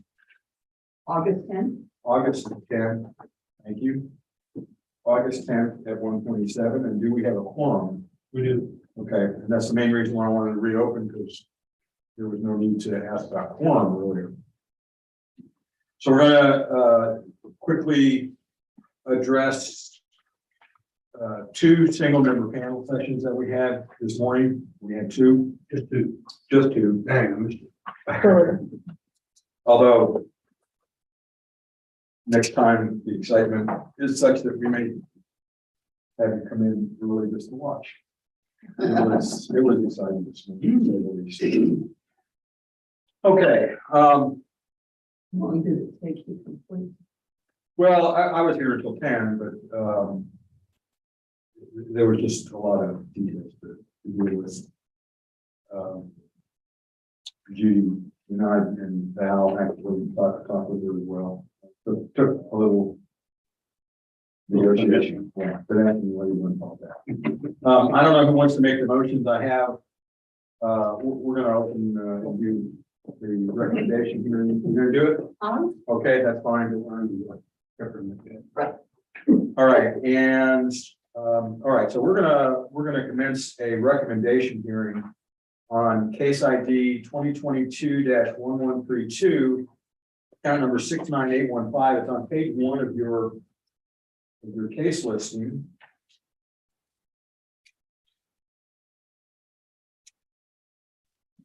This was an in-person hearing, and the appraised value was 116,700, and after some recognition by the appraisal district of some changes that need to be made to the account, it was agreed on both the property owner and my part to lower the appraised value down, and the determined value now is $105,600. So I went down about 11,000. So, and I should also scatterbrain. Before we vote on this, I want to have you guys swear in on this one. This is 11:32. So if you would just swear in as typical. I Peggy Burgess solemnly swear that I have not communicated with another person in violation of tax code section 41.66F in reference to case number 2022-1132.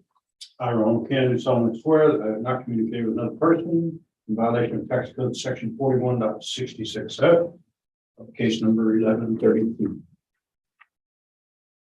I, Joanne Ferguson, do solemnly swear that I have not communicated with another person in violation of tax code section 41.66F related to case 1132. Thank you.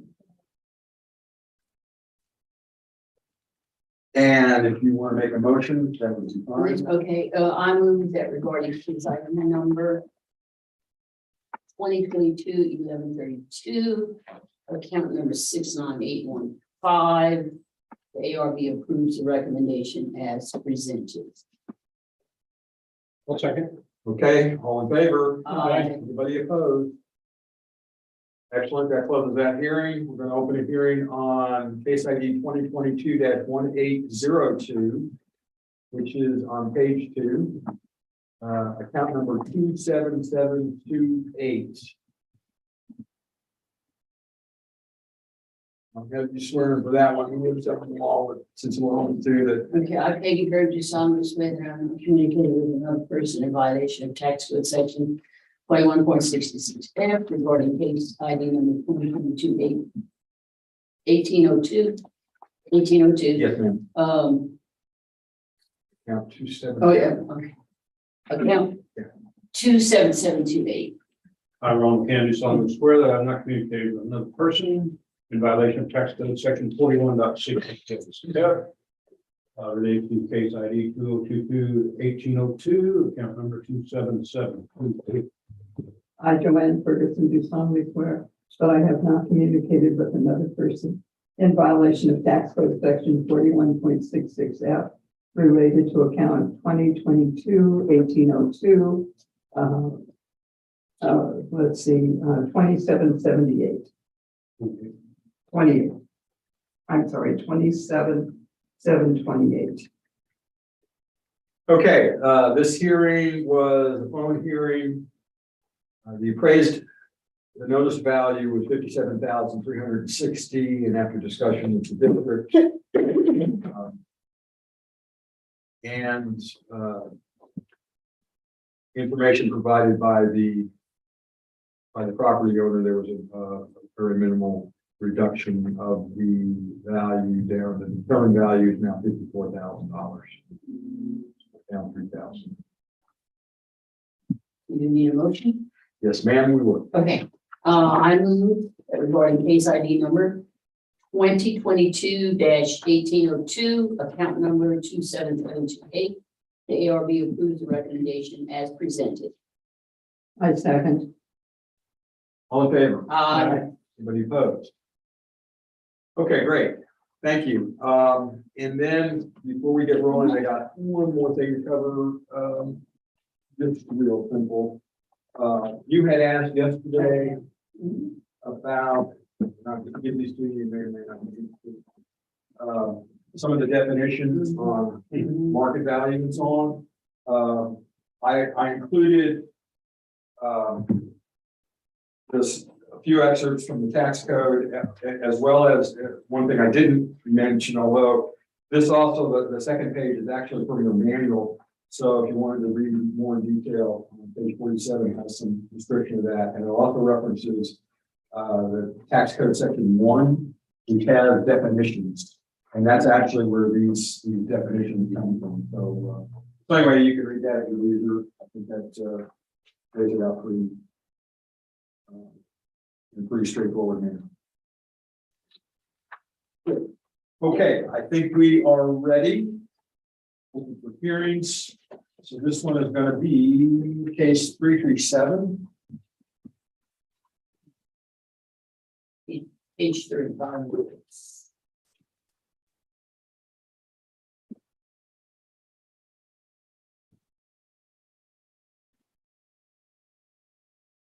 Copying it? Yes, Where, ma'am. what page are we on? 3. Mr. Singh, you can have a seat right there. Hello, everybody. Hello, how are you?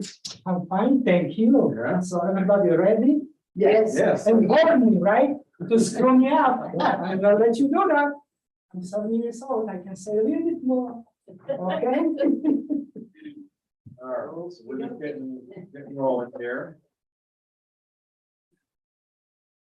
You're Christopher? Christopher, Is it Chris or Christopher? Christopher, sometimes people use Chris. Yeah. Is it okay if I call you Sound Christopher? good? Sure.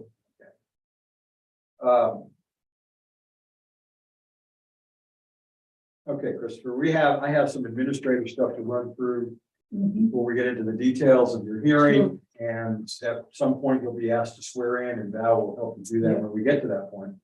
So we're commencing a hearing on case ID 2022-337, account number 14158, which is 1818 West Dial Guile, yeah. Avenue in Aransas Pass. Still some places 1800, but they choose to 1818 for some. Okay, It's messed up because, for a windstorm, right? yeah, They didn't say. They did not. everything's got to be correct, all of the Yeah. I's dotted and T's crossed, I understand. Okay, this hearing is being recorded and streamed live on YouTube, and we'll verify exactly what's under protest. Okay, so we have market value and equity level are under protest. We are the appraisal review board that will be hearing your protest today. The four of us around the table are the ARB, and Burke at the end of the table is the representative from the district, and Jackie and Val are also from the district. We do not work for the appraisal district. We are appointed to perform an independent review of your protest. At the end of the hearing, you may complete a survey regarding your experience, and the survey may be completed using that form there that is on the table. You'll also receive another copy of that survey in the determination package that will be mailed to you after the hearing that documents the results. You can also take it online if you like, and all the information about how to do that is at the top of the form. The survey is entirely voluntary, however, we always appreciate any feedback you may want to offer. You also have the right to appeal our decision, and appeal information is included in the package that will be mailed to you to document our determination. In accordance with tax code section 41.45H, all written material and evidence that has not been provided must be provided at this time. So I see we have a couple pages of evidence there. Have you submitted everything that you're going to reference as Yeah, evidence? but basically that one page describes, everything. Okay, fine. Just need to make sure that we don't try and introduce anything after the hearing starts. Yeah, I'm to make a conclusion and did all those sketches and estimates, everything. So that's the way it's compact, Okay, great. Thank you. Yes, I can. So the ARB members who are considering the protest have not communicated with anyone about the protest and are signing affidavits to that effect. I, Scott Wagner, do solemnly swear that I have not communicated with another person in violation of tax code section 41.66F. I, Joanne Ferguson, do solemnly swear that I have not communicated with another person in violation of tax code section 41.66F. I, Ron Can, do solemnly swear that I have not communicated with another person in violation of tax code section 41.66F. I, Peggy Bird, do solemnly swear that I have not communicated with another person in violation of tax code section 41.66F. All testimony from all witnesses will be given under oath. So Christopher, will we have to swear in right now? And I, Christopher Sifton, I do solemnly swear that the testimony I shall present to the Council Review Board for that in the stamp of the district is true and correct. Thank you. I, Aransas, swear affirm the testimony I shall present to the appraisal review board of the Aransas County Appraisal District is true and correct.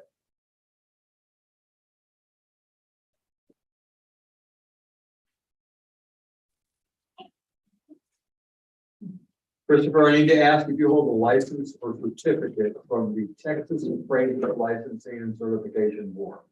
Okay, that's fine. So yes, everybody. Over on the left side of the table, there is a chart, which, there you go, that chart there, that is called the hearing procedure times, and it's it shows how we're gonna run the hearing today. It's broken into two parts. One is if you present first, or the other is if the appraisal district presents first. You both have equal amounts of time, regardless of who goes first, but you have to make the choice, and you get to make the choice of whether you would like to present first, or you would like the appraisal district to present first. Okay. So I start first, okay? He's gonna, Christopher will start first. Okay. Okay. And we're gonna time you here. The timing. Okay. So the property is totally undeveloped land, you know? At about 90%, 95%. Consists of low, I call potholes, low depressions. And on the sketch, I indicated the depth of the right here, yes. Okay. And it's fairly, you know, accurate. And you can see it on the, you know, Google Maps. But on the Google Maps, you see lots of vegetation, so you do not see, you know. Like the deepest in the middle, right, about -5 feet. It's always, you know, evaporate water last, so you can see. And but the rest, it's mostly vegetation, you know, growing up, it's pretty high, you know. So when I was buying, I didn't see much, you know, because vegetation, right? So but at that time price was okay, you know. And rest, you know, it's no drainage along the road, you see, West Kyle. So the water flows from the, you know, from the highway basically, you know, and just going on the property. It's no water provided by, you know, county or the city of Aransas, and no sewer. Yeah. Okay. There are 2 water lines, but they belong to Rockport, and the Rockport always say no, you cannot connect. You know.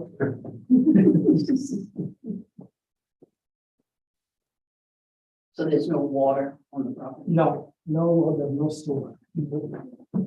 Nothing. Yeah.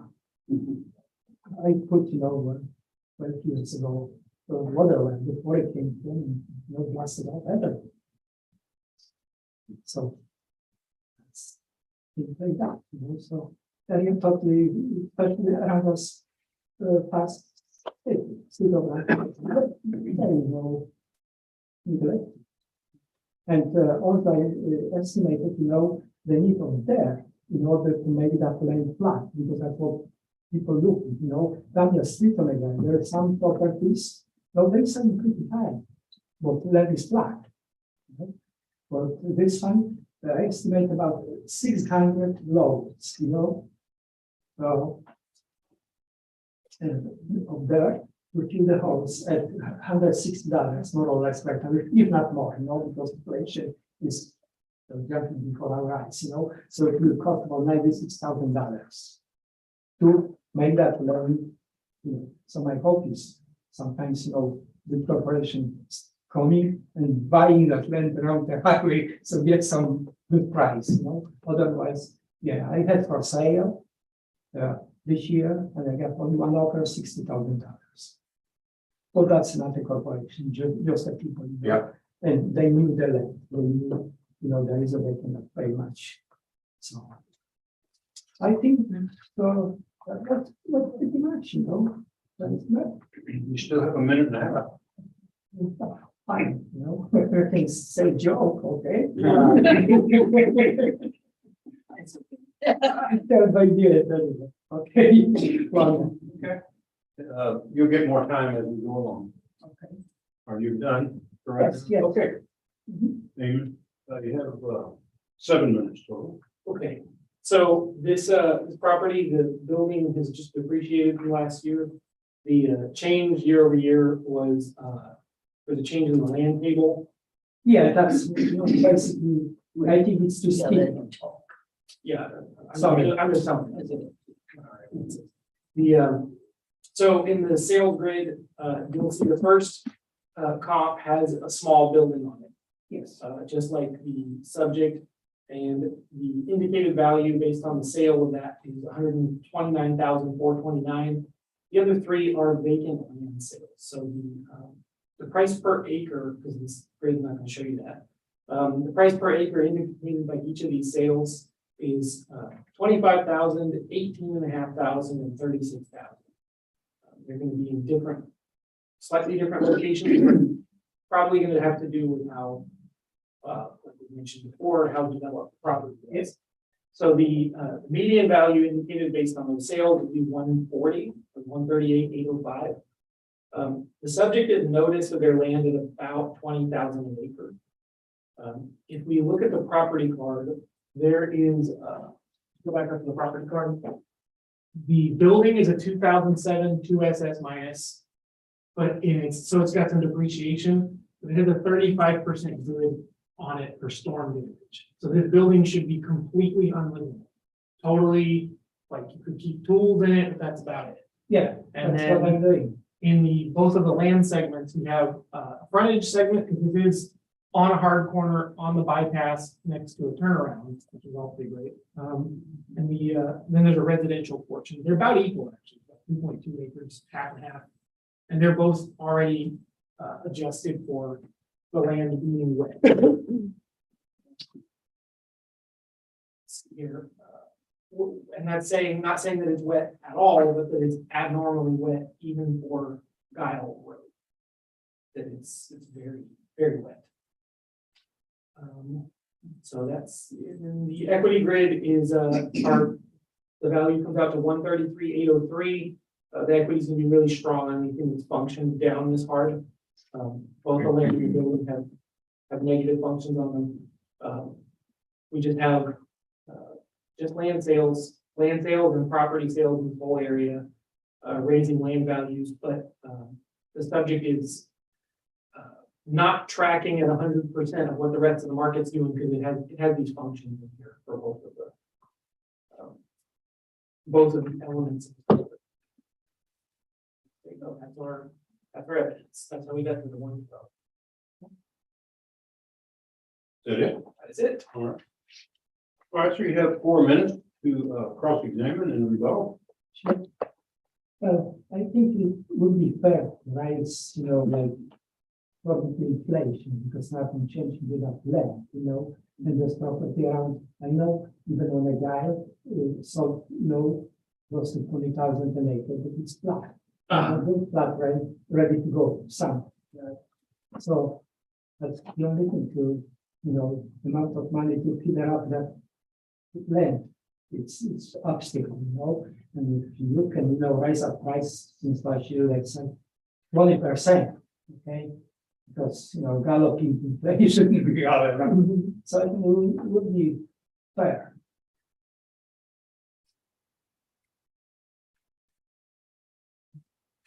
You still have 3 minutes. That's fine. Keep going. All right. Amy, you have 2 minutes. Rebuttal. Yeah, we're not speculating on the value of this land. We're not trying to like measure inflation and come up with some arbitrary number, figure out what land should be. What we do is we just wait until stuff sells. And then whatever it sells for, especially when it's land, that's what it's worth. And like you were saying, well, these things sold, they sold nice in mine. Yours is being functioned down before being very wet. So if it's a lot in 1 year, that's not really up to us. Land value is whatever people are paying for. Inflation is part of it. Supply and demand is another part of it. Economic development zone is part of it. All kinds of things that are influencing it. I think that it's definitely appreciating all the time, but we have to wait until stuff sells, and then we figure out where it is. We just can't leave the value on stuff lagging that far behind sale prices. And like I said, yours is not what it would be otherwise. It's being held down by several different things. Fine.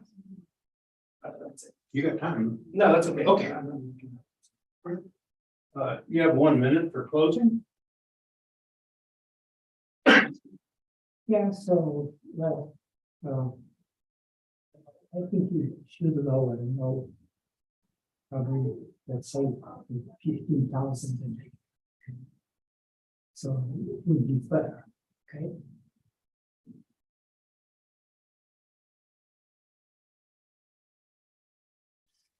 Is that it? Yeah. All right, Damon, 1 minute for closing. I don't know. Okay. 5 minutes for ARB. Christopher, the map that you provided, Yes. which shows the outline of these sinkholes or whatever you want to call them. Yeah, 5 holes. Yeah, so one in the middle Yes, it shows 5 feet deep. yes, The one on the north, the two on the, is it the north side or the northeast Yeah. side, mhm. 4 feet and 3 feet. And you say those are always have water in them? Always, Okay, always. and, Not right now, everything is dry right now. yeah. And then the ones on the bottom on Yeah. the are 2 feet and 3.5 feet. Yeah, that's the lowest, when, up, low, right? For the riding corner, it's about 3.5 feet at least, and next to it, 3 feet. And Yeah. I mean, I'm looking at the adjustments, it's not. One's 80%, one's 70%. Good. It seems kind of high to me, at least if you believe the drawings.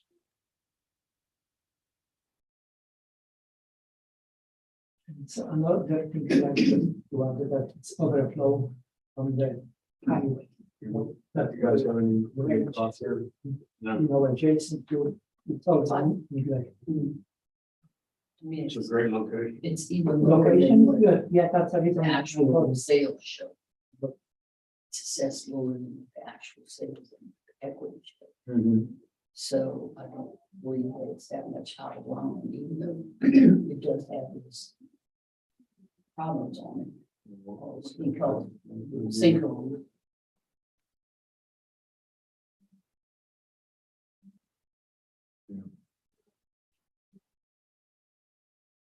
We didn't value. Okay. Wrong.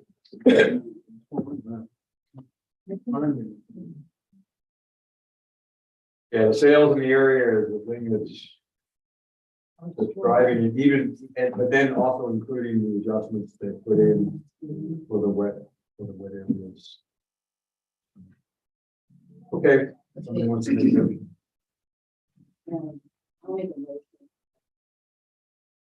Concerning case ID number 2022 337, account number 14158. It's the ARB's opinion after seeking evidence from the owner and district and addressing Q1 and Q2 that the value of 112,860 remains the same. One second. All in favor? Aye. Anybody opposed? Okay, Christopher. Sorry, we couldn't do more. And I oppose, of course. Yes, I understand. I think we're done for now. Okay. You'll receive a determination package in the mail here shortly that documents. All right? I'm not pleased. I said, I'm not going to tell a joke. You can take that survey with you. Fill it out. Thank you. Okay, thank you very much. But also you've been considering, I'm 7 years old. I think it's a land. We'll be happy,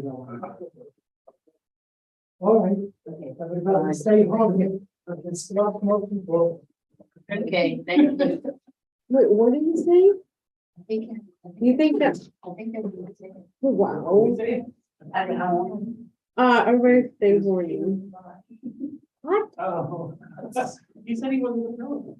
Oh, man. I don't know if that's what he said. Goodness, I was like, wait, surely that's not what I. Oh, I think he was way off. Wow. Okay, we're doing page 893, which is in the bottom of page 4. All right.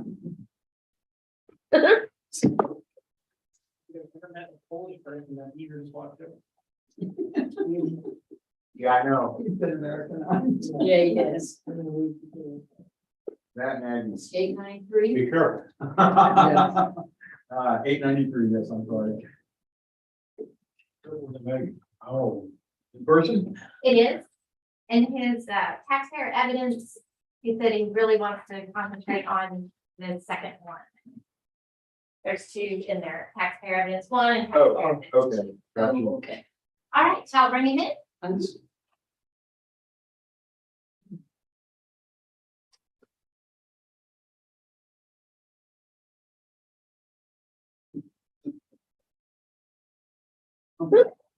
Should not. Yeah, he did. Okay, you can have a seat right there. How you doing? Good, how are you guys? Not too bad. This is Michael Hutchison. Hated check. That's okay.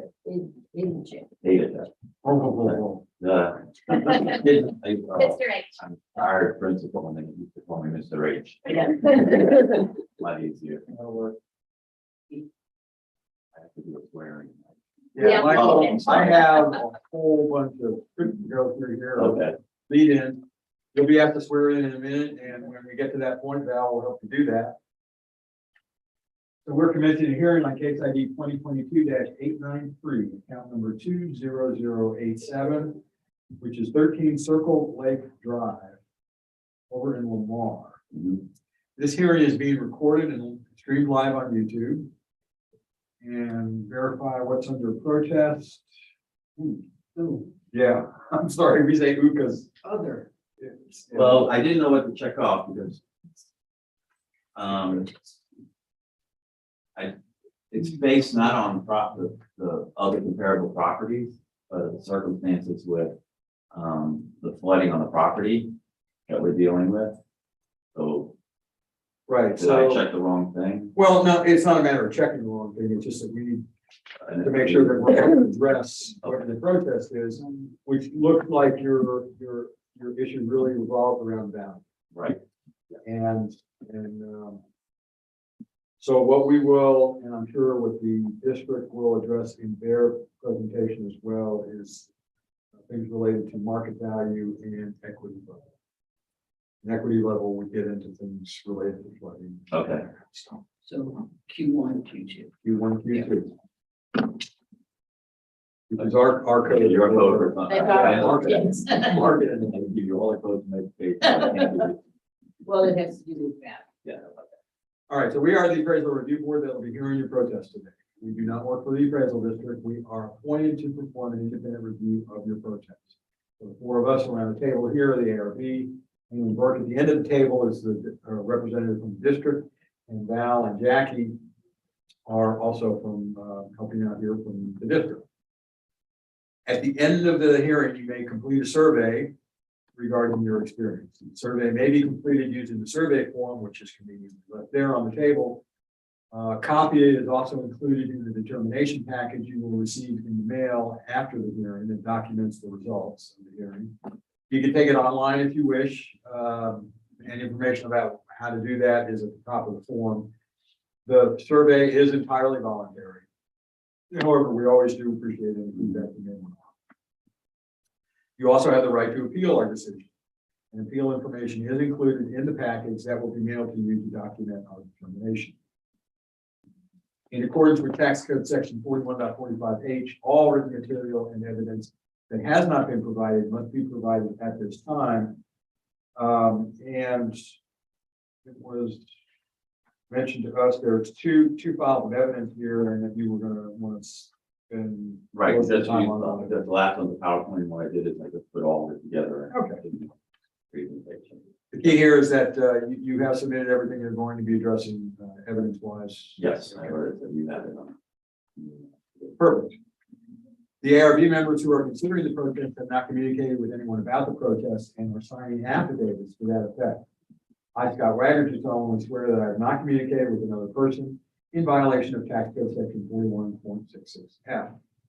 I, Joanne Ferguson, do solemnly swear that I have not communicated with another person in violation of tax code section 41.66F. I, Ronald Cannon, solemnly swear that I have not communicated with another person in violation of tax code section 41.66.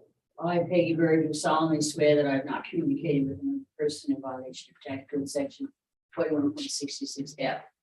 Well, testimony from all witnesses must be given under oath, so we ask to swear in at this point. Now we'll help you do that.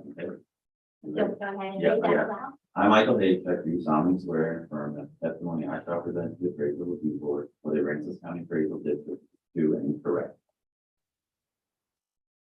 I am Roberto, solemnly swear and affirm testimony and shall present to the appraisal review board to the Aransas County Appraisal District true and correct.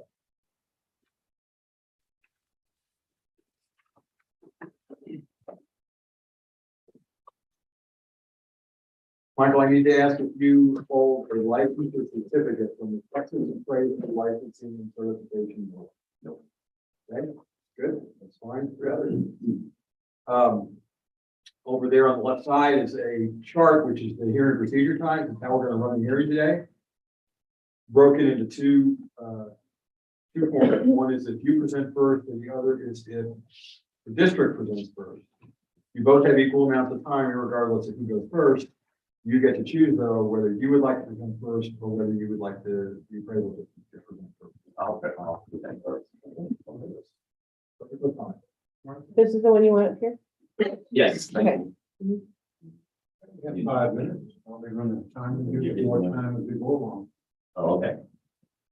Just let me know when you're ready, you know. You go right ahead. Oh, okay. So what I put up here is just the appraised values of the land and the unimproved land that we own next to our property for the last 5 years. Give you an idea what, especially the last 2 years where it's gone up 19,000 and then 10,000 a year before that. So 30,000 since 2020. Next slide. And here's the reasons for my protest. My house was built in 2004, one of the original homes on the street. The land was deemed a flood zone in October 21.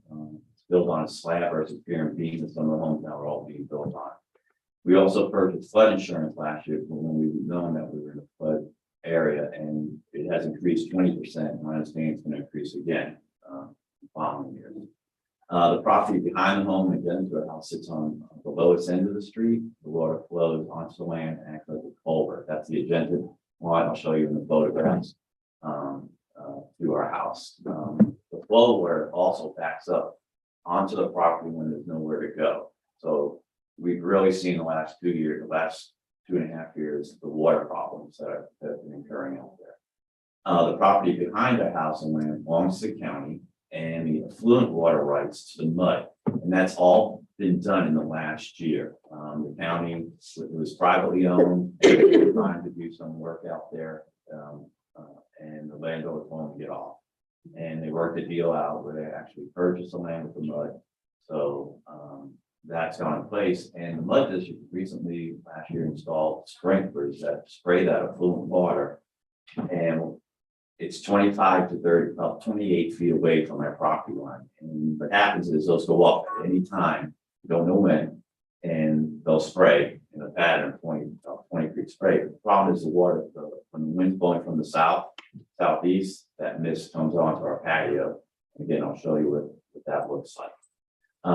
Here is the water from the home.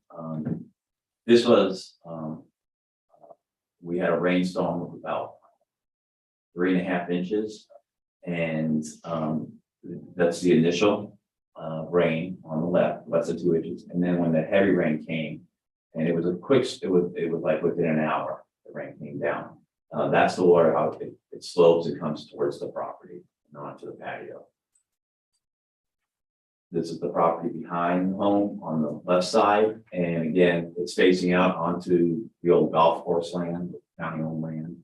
And the shed, again, it's on the left side, it's beginning to see where the truck is, and that shed is 8 inches above water. The second picture, you can see the water was already halfway up into the blocks of the shed. And then this is the driveway with the runoff that comes down and goes towards the street. The problem is the land that goes toward the street is higher. So the water doesn't get over the street and get into the drain. And it's the same thing on the other side. So it becomes like a culvert, like house gets surrounded by just by the water itself. This is the affluent sprinkler system, as I just mentioned a few minutes ago, and you can see that tree is right on my Is that by my your property. house? That's my house. There's the patio and the fire pit right there. So when that's spraying, and there's another one over by the tree further right. Oh, that's okay. To the right side, there's another one right up, just past that tree behind by the shed. And then we've been attending the storm and flood plain management meetings. Pretty much every month. We don't hit everyone, but we hit most of them, especially when they're dealing with there's a project to try to alleviate the flooding out in Lamar, but it's going to be dealing with water on 12th Street and water on 4th Street.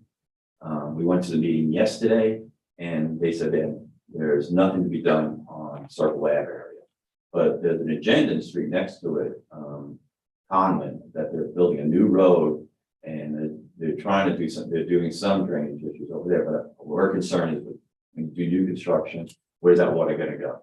And there's probably homes being built on there as well. And then final thoughts.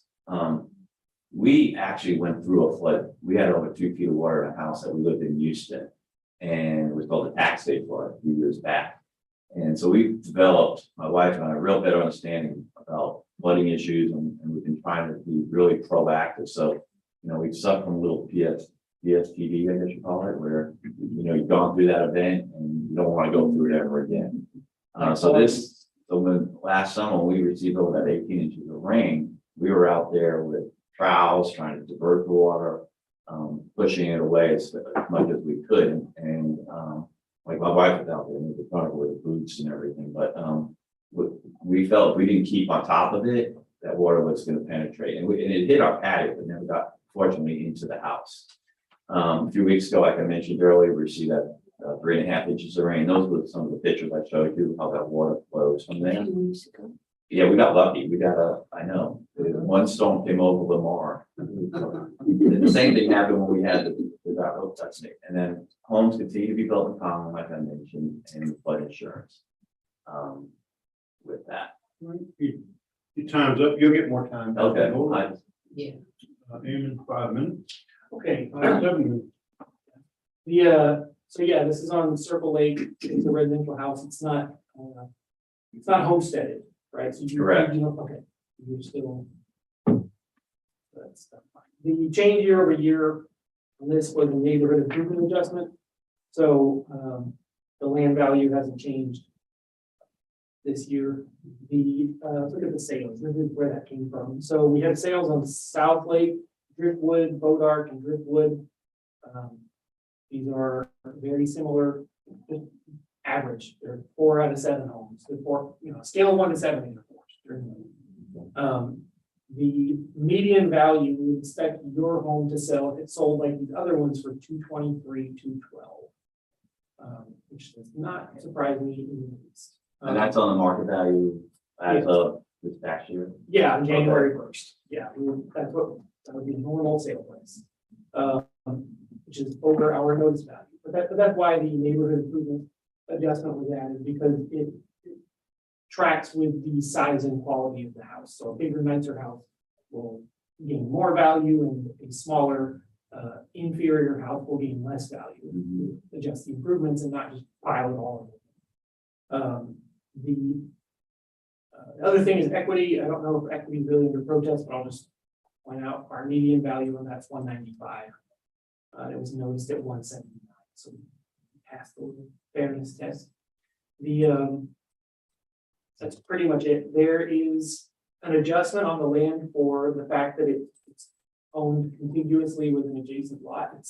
Thing kind of sits on two lots. It's not really clear from the picture how it rectifies if the house is actually on the property line or not, but there's an effective size for the fact that it's two. Let's see here. That's pretty much it. Yeah, that's what's going on, just generally home value going up on Circle Lake.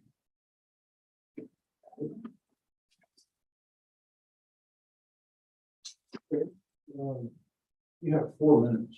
Okay. There was one thing on the agenda property that we own there is on, there's an 8-foot deep drainage easement that is on our side of the property line. You had a good picture up there of it. We used to call it a golf cart path, but a long time ago. And so, but that is my property line, because I've been to surveyor's office and we checked to make sure. No, but I mean, is this your property line?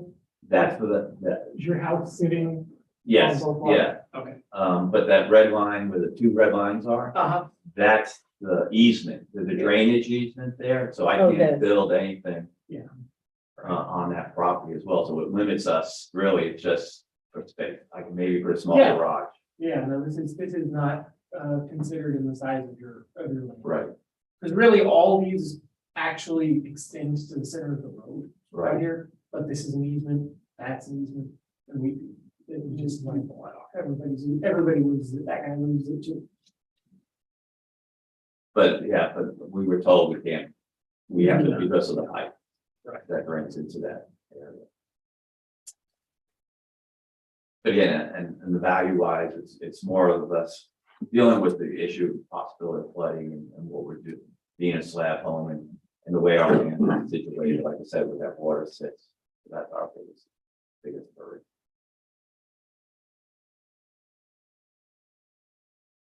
That's it. Okay. Damon, you have about 2 minutes. You have 1 minute close. And I just appreciate your time and, listen, I'll be honest with you, the first time I ever protested, so You're doing I good. enjoy the experience. I feel like I'm in one of my parents, a few special ed meetings. I'm always on this end, not on the other, so that's fun. Damon, you have 1 minute closing. ARB now has 5 minutes. Jackie, could you zoom out just a picture? Where's the county property? Where are those sprinklers? That's what I was looking for. Yeah. Right here, right? Are they back there on the golf course section? Yeah, so they go right, yeah.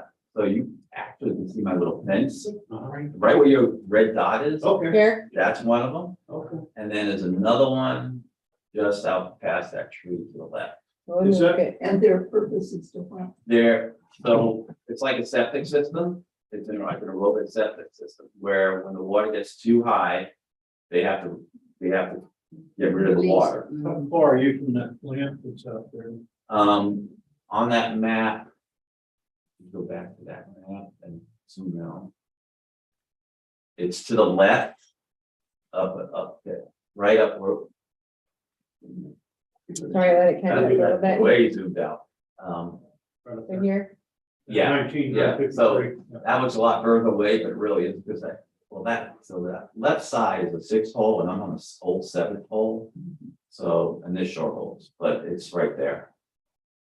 Okay. And they're supposed to build a new plant, another plant on the land that they got from the county. They bought it with the deal with the county when the county bought the land. So, Which means you'll get more watering. Did you say that they're more for the water? so what happens, it sprays the field, Right. but the water carry, when you're sitting out there in the wind blowing, it's just the mist. So we have, They need to put rubber heads on it. they use, but they want it spraying everything because they want to play golf. See, they made a deal with the people that before the owner, the old one to vote, the former owner, they were able to play golf every weekend. And they mowed the grass and the greens. They're meeting. The people in the neighborhood. And what they would do is they would go and they would use that effluent. The sprinklers were set up by the greens, but now they spread them all around, so they want to keep for the grass. So we're gonna see if we can try to get them to move it, but it's not an easy task. Well, With that, maybe a certain kind of discussion that we need to have with them. yes, That's not, Yeah.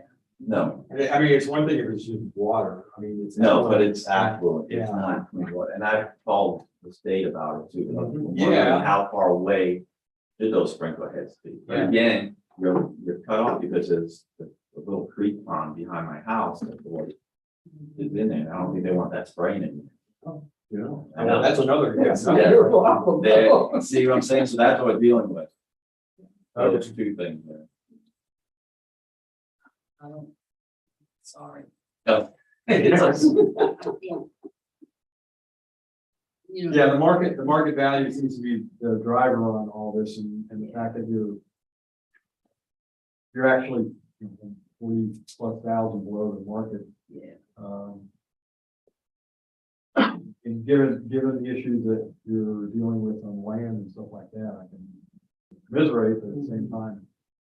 Not sure. Well, I'm just thinking of someone we would sell our home.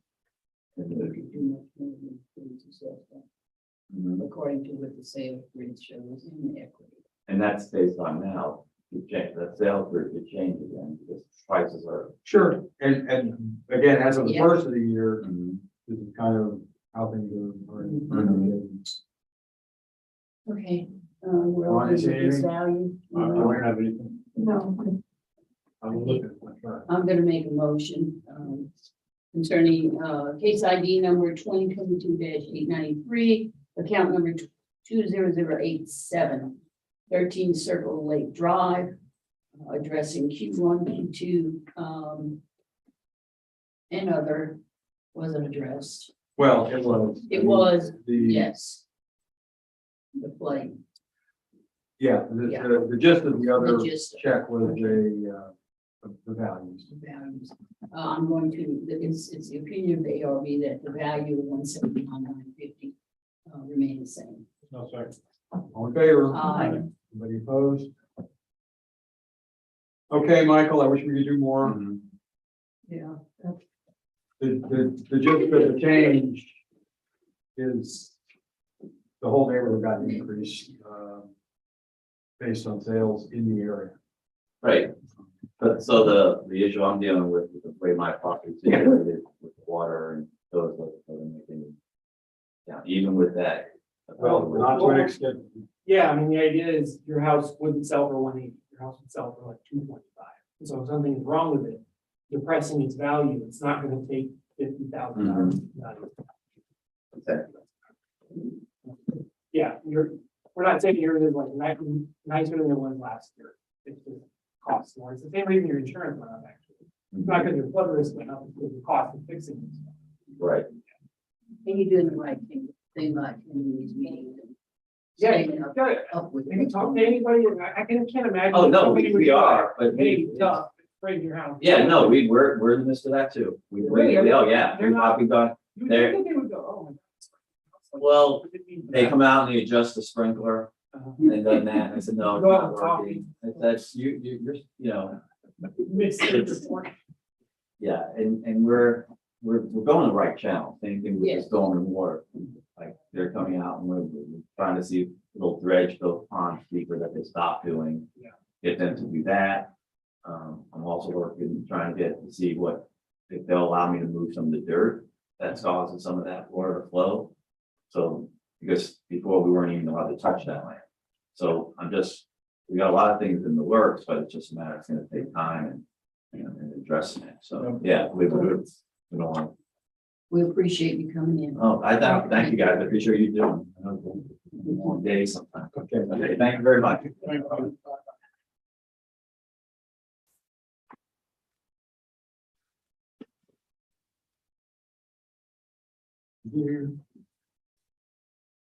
$874. Top of the page. Same page? Wow. Yes. Yes. Yes.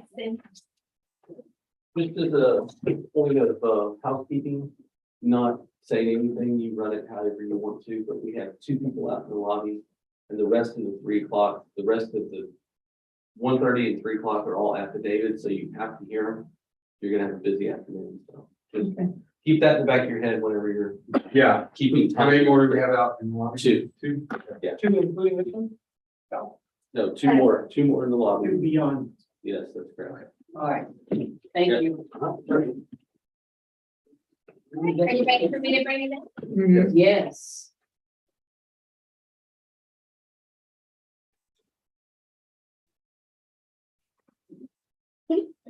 That's the way the day is. Sorry. Handle that press too hard. Food process. You can have a seat right there at the head of the table. Head of the table, all right. How's it going? Good afternoon. How are you doing? I'm doing good. This is Rocky Chacon.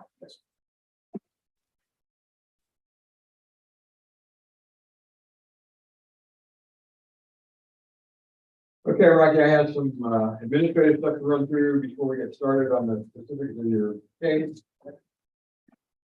You'll be asked to swear in a moment, and when we get to that point, we'll have Val help you do that.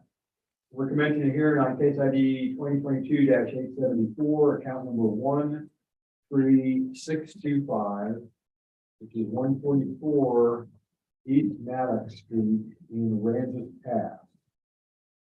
The hearing is being recorded and streamed live on YouTube. And let's verify real quick what we got on the protest. 135.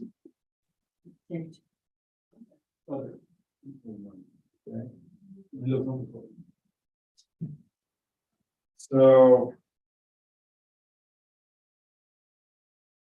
Okay, what we need to ascertain for the protest form is what exactly you are protesting. They're not ready to swear in first before. Well, we want to, before we even get to the point, we need to know what it is. Well, yeah, the main thing we're protesting right now is gonna be the value of the property compared to the comps. We're gonna be protesting the income producing part, Okay, and that's pretty much it. Those are really the okay, two fine. items. And that's fine, perfect. So, We'll let you Q1, Q1, Q2, yeah, which is our code for market and equity. And since this is a commercial property, I gather, then we're doing income worksheet on that aspect of it. We are the appraisal review board that will be hearing your protest today. We do not work for the appraisal district. We are appointed to perform an independent review of your protest. At the end of the hearing, you may complete a survey regarding your experience. You can use that form that's there on the table, or a copy of that form will be also included in the determination package you will receive in the mail after the hearing that documents the results of the hearing. You can also take it online. The information on how to do that is at the top of the form. The survey is entirely voluntary, so we always appreciate any feedback you may want to offer. You also have the right to appeal our decision, and appeal information is included in the package that will be mailed to you to document our determination. In accordance with tax code section 41.45H, all written material and evidence that has not been provided must be provided at this time. I need to make sure that okay, I see we have some amount of evidence. You have submitted everything that you plan on referencing during the hearing? Yes. And thank you. The ARB members who are considering the protest have not communicated with anyone about the protest and are signing an affidavit to that effect. I, Scott Wagner, do solemnly swear that I have not communicated with another person in violation of tax code section 41.66F. I, Joanne Ferguson, do solemnly swear that I have not communicated with other persons in violation of tax code section 41.66F. I, Ronald Cannon, do solemnly swear that I have not communicated with a person in violation of tax code section 41.66F. I, Peggy Bird, do solemnly swear that I have not communicated with another person in violation of tax code section 41.66F. All testimony from all witnesses must be given under oath. And so you'll be asked to swear in at this point. I, Rocky Chacon, do solemnly swear or affirm that the testimony I shall present to the appraisal review board for Aransas County appraisal district is true and correct. I am the Berkeley solemnly swear or affirm the testimony shall present to the appraisal review board for the Aransas County appraisal district is true and correct.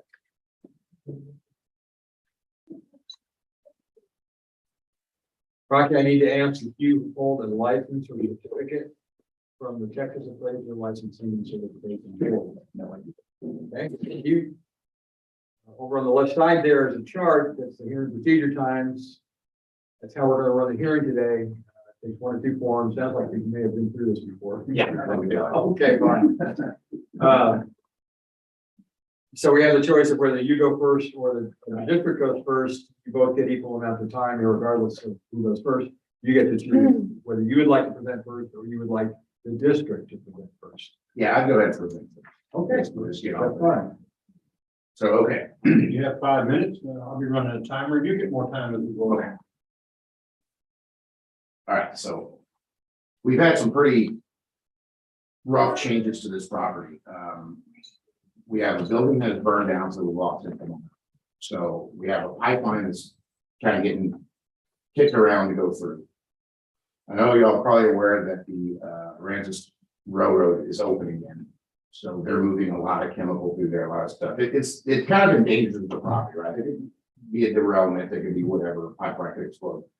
So the property, in my opinion, is that this value has really decreased because of the more hazards. You know, our biggest hazards were the crackheads. You know, I'm just going to be straight. It's all around it. Now we have actual, hazards that can be even catastrophic to the city. So we lost income in that building. We are self-storage. I provided all the contracts that we have, or bank statements showing how much income this place produces, and it's nowhere near the evaluation that the county has. So, in my opinion, the value of this property has actually dropped more than what it was before. It's still a work in progress. There's still a lot of work that I need to invest in, which would be well over $100,000 worth of, just the base material, the demolition of the buildings that are on the north end, because they're pretty much falling apart. You'll see some pictures of rusty buildings along the north end of the property up here that really are just holding a bunch of junk right now. They have no value. So the concrete pads that are along the east side of this property that goes to Gulf King by the railroad tracks, and those are the buildings actually. I got 12 pads there. They're basically $50 a month. So it comes and goes on the income. Some people come and have a boat there or an RV for 2 months. Some will be, 6 months. So the income is always fluctuating. So that's what's actually behind me there, along that. So right now, losing that 1,200 square foot building has dropped our income on the property. So that's going to be a difficult sell to try to put back, so the other buildings that are there on the back north side are all storage, just junk stuff that was left over after the hurricane, after I basically, bought the place in here. There's a lot of trash. CB Marine rents that south, west corner basically. And of course I have their lease agreement in my evidence on how much they pay a month. So it's basically the only income we're pulling is a few outdoor rentals sitting on the slab on that west side. One building, and I lost the other building now, so that's, and the house, there's pictures of the house is vacant, empty, and needs to be finished. But of course, right now, the prices of everything just can't do it. It's gonna take a lot of work. I'm not gonna give up on it, but I'm not gonna. I feel like this property is really depreciated more than it would be. So I'm done, guys. You still got a minute? Yeah. Hey, I said every minute counts, huh? Maybe have 5 minutes. Who's here from? Oh, no, I just need to, yeah. See that, I need to get sizes and some things, because the, our property price don't have drawings. I don't know. It will when you print it, like put it in, but it won't when you put it in. Right.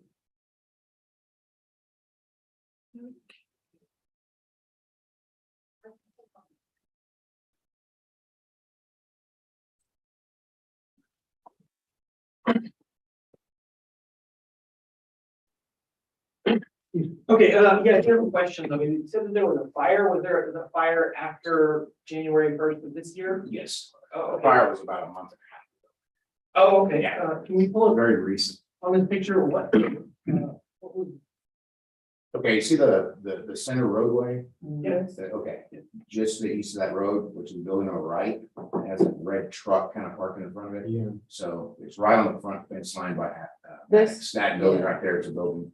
That's the 1,200 square foot building that is listed. This is what burned. Yes. And that burned. That That burned, it's completely gone. So the total loss.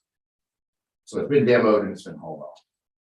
Okay, and then you have in your evidence some stuff labeled Right. as unit A and unit C. Which one's A, which one's? So A would be the first unit on the left. That With all the boats, yeah, that's Okay. the one that our lease agreement we have with CB Marine Supply. Okay. And that one, that is all stud and open. And I have pictures of that, there's no rentals going in there. There's no lease on it. Right, there's no. So which one is C? Is it this thing up So there? yeah, you go A, B, C. Yes. Okay. No, C's a little house, I'm sorry, that right there, yeah. That's C. Yes. Okay, so this is, that's being leased for $450 a month? No, A is, A is. yeah. And I'd be very wrong too, because let me see. We got two, Yeah, 144 East Maddox Ave, number C. I think building B was the one that burned. Okay. The only way I could move, I was about a square foot. I never remember what. Well, yeah, it's funny because exactly Yeah. what I'm looking for is the square feet. Yeah. Do you know how many square feet this building? I think that was like 790 or something like that. I know the big building's like 7,900 and some change. 784. 784. One on there for 784.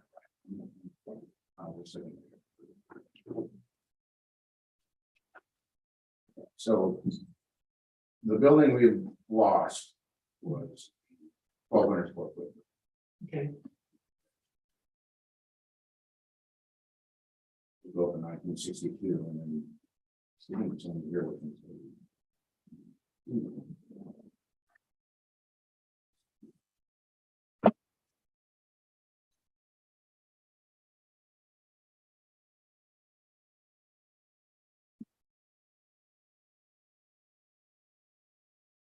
The only ones that actually have addresses would be the ones in the front, you know, in that corner, right? Those three buildings right there. Okay. And then that little house. Everything about that north fence line by the RV park, that's all storage. That doesn't have an address because there's no water and sewer in that. Okay, well, who is Brandon Scott Carroll? Brandon Scott Carroll is the renter that was in the building that burned. The building that burned. Yes. So that one is C. Yes, that was it. So he was whatever, $350 a month or something. That's bro, yeah. It's probably. Okay, well, let's see. All right, I'll present our evidence real quick. So yeah, this is the account last year. It was at 165. Even out of order, go to the next page. Okay, yeah, that's the property. We're just looking at it. How far off of 35 is this? 35. It's kind of tucked away. It's like, you're not gonna, this is 35 and you turn off Okay, And you head towards Conroe Harbor that way. But if you're driving, if you're just driving, and this is the little three-way. oh, it's right there, okay, because I was thinking it was more close. There's like a motel here, a donut shop right there. Yeah. So you're usually just not even looking. Yeah. Unless you come over here, and it's right next to this enormous seafood packing facility that's kind of largely unused. Yeah, what I found out recently, not to, just to give you a little info, is that it's actually owned by the federal government. No, I'm being serious. A guy from the city told me that the FDA owns that building, so it's. I think that guy's wrong. Let's see here. It is weird. It's the most suspicious building in town. Well, that'll make it even less valuable, my opinion. That is right next to you. Well, So the big picture of this is, we're capitalizing the income stream of this thing. So there is a stabilized vacancy, apportioned to it, but we've got it at $4.50 a foot per year. So that's saying that this place should be leased for about $4.50 a foot. And that is, the one that's 1,200 square feet. It was $450. Is $5,400 a year divided by 1,200 is $4.50 a foot. So that is exactly the lease rate, and the lease rate's actually higher on the other building, the one to the marine storage place, because it's a smaller building. They're both $450. So what I'm seeing is pretty in line with what I would expect. That being said, you don't have this rentable area is probably wrong, especially given that one of them burned down. And it's up to the board what to do with the fact that it's no longer there. We've been over this recently with another burned down property. It's just capitalizing the $33,000 that the whole property should be able to get if the whole thing was leased. The house also is kind of an X factor, because if it's not being leased as a house, then it's not generating any money. But if it's being leased as a house, it should be making more money per unit than anything else on the property. It's a residential build out.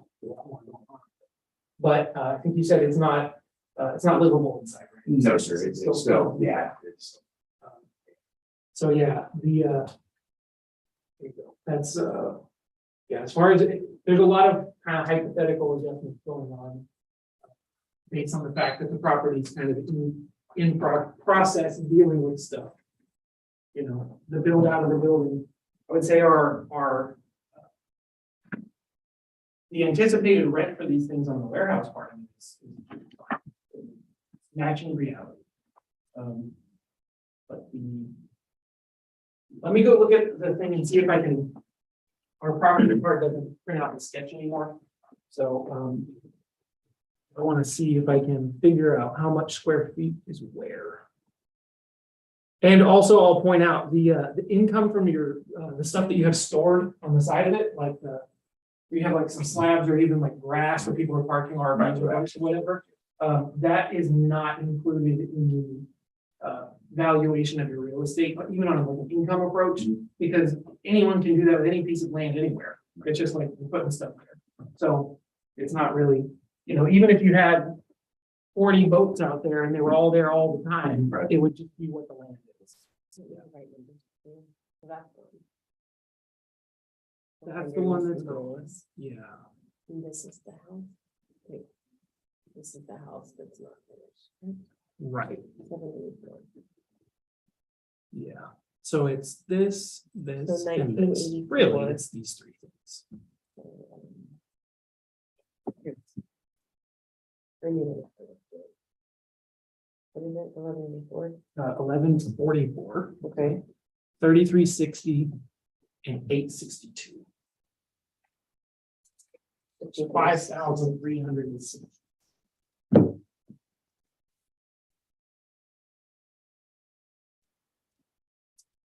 So just pull up to the picture stock. And then what I'm here. sorry, I'm gonna, Oh, no, just pull up the picture. Oh. just need to see where it's just gonna call me. So, this thing, this one and this one, these three are 5,366 square feet of the property. The rest of it is this house and this thing that's was there on the 1st of January, but it's gone now.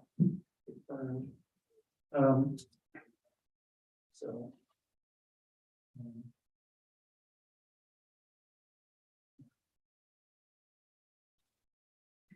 So can you just, make it more feet? It'll be directly proportional. So it'll be dollars.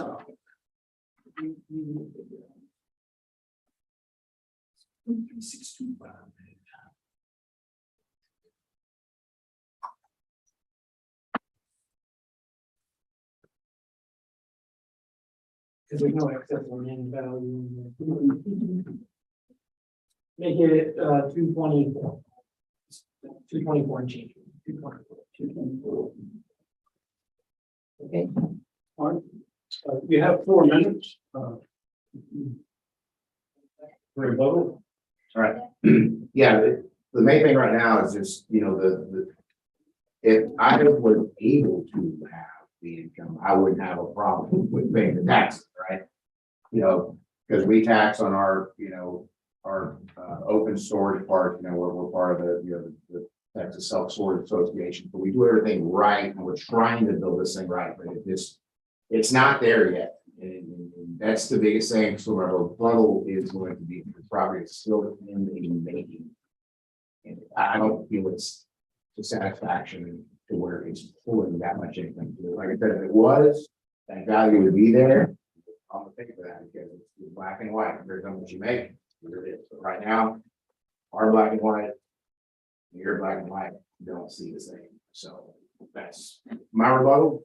And turn it over. Yeah, I don't really have anything to add. I mean, it's kind of, it's like anytime there's a property that's like in lease up or anything like that, or rental or retail place, and it doesn't have any tenants, because it needs capital improvements to get done before the tenants can come in. That's just not something we normally deal with. So I'm going to leave it up to you guys to determine what's appropriate in that regard. I do think these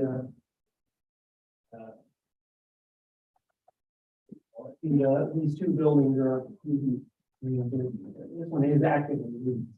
You could do the same with the rest of it, but these are not. They're not even very good.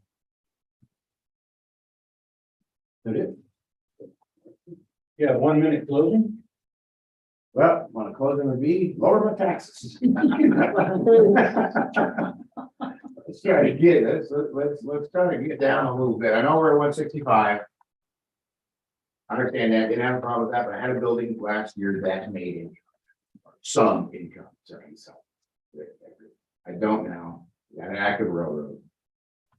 We got this pipeline rearing back up again, which is going to leave me losing that section. I can't put anything permanent on it or temporary because they need access, pipeline access 24/7, 7 days a week. They would have to put a gate on my back north end, which leads into that trailer park area, which is pretty run down. So, basically in my closing is, it is not valued even what it was last year. It's less than this year. So I would really like to see if we can get this thing down to that. I'd be comfortable with 150,000.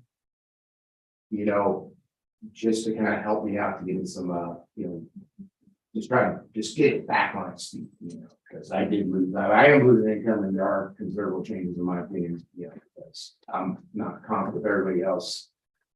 That has a possible train carrying chemicals that could roll over and completely wipe my whole property out, and then I have nothing to rent at all. And the property. All right. I'm done. District has 1 minute. ARB now has 5 minutes.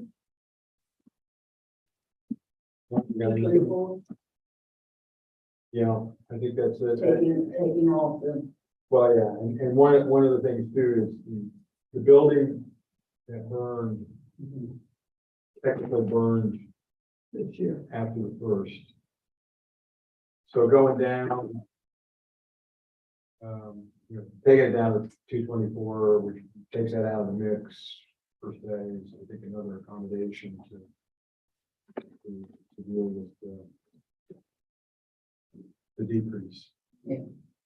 I'm good with that. 224. Okay, I make a motion in, reference to case ID number 2022-874. Account number 1365. The property at 144 East Maddox Street, Aransas Pass. After, the district and the owner's, evidence and addressing the connection to value and equity. It's the ARB's, opinion that the property be reduced from $329,970 to $224,000. I'll second. on favor. Uh, Anybody opposed? Okay, Rocky, that's what we do today. Okay, well. Thank you. Well, You get it in there. And- Yeah, and you certainly have the right to do that. The determination package will come in the mail to this address, to the account address. Right.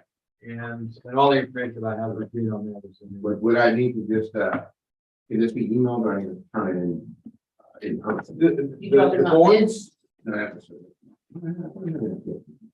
No, that, Oh, yeah, the appeal is, I can't really talk to. Okay. I just don't know the detail. Yeah.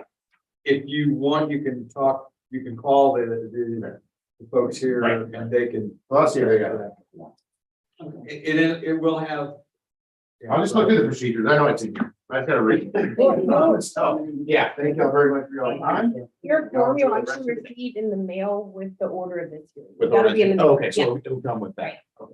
All right, appreciate you guys. Thank you.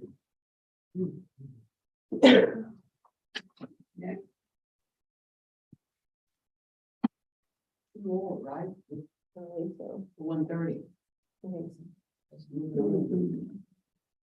But I think everybody is reading that. Everyone has reason affidavit. Excellent. We got one more out here. Two, I think.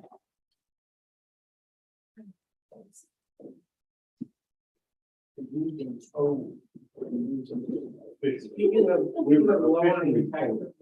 The school is paying. Yes.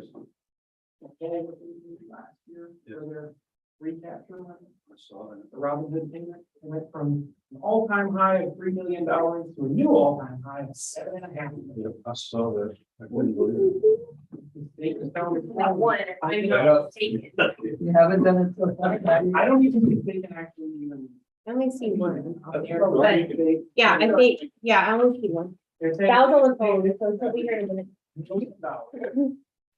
You're gonna levy two amounts. Then the other million. They can't Part of cut their money it. from us. I don't think they can. They're able to room for- Well, that's what they're supposed to do. It's literally the state tells the school tells the taxpayers. Money. I guess he did whenever. It's really State. good. Games in those. Hey, this looks yummy. No, it gets redistributed supposedly to the It's a brisket. less funded school district. Oh, yeah. So they're better off Yeah. financially. Good. Even in during. Man, I'm Or already they add there. Even the year after Harvard. Ooh. Buildings aren't. even- Great for at least this year, they were told, no, and it was also the largest. payment. But I mean, $3 million. I don't even know if the school bent over backwards to ask for more. money. Oh, there she is. Previous. members of the Sorry. whole- That's not your fault. It's on the phone. It's kind of funny, almost the same. This one's gonna get resolved. This is from you. Everything's on. Okey dokey dokey, 1838. Page 5, top of the page.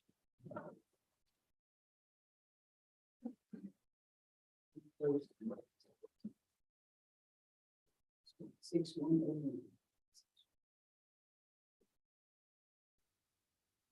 oh.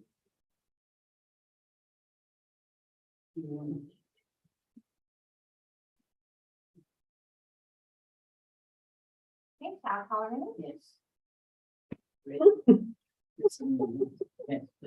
It's gonna be now. What's that? Have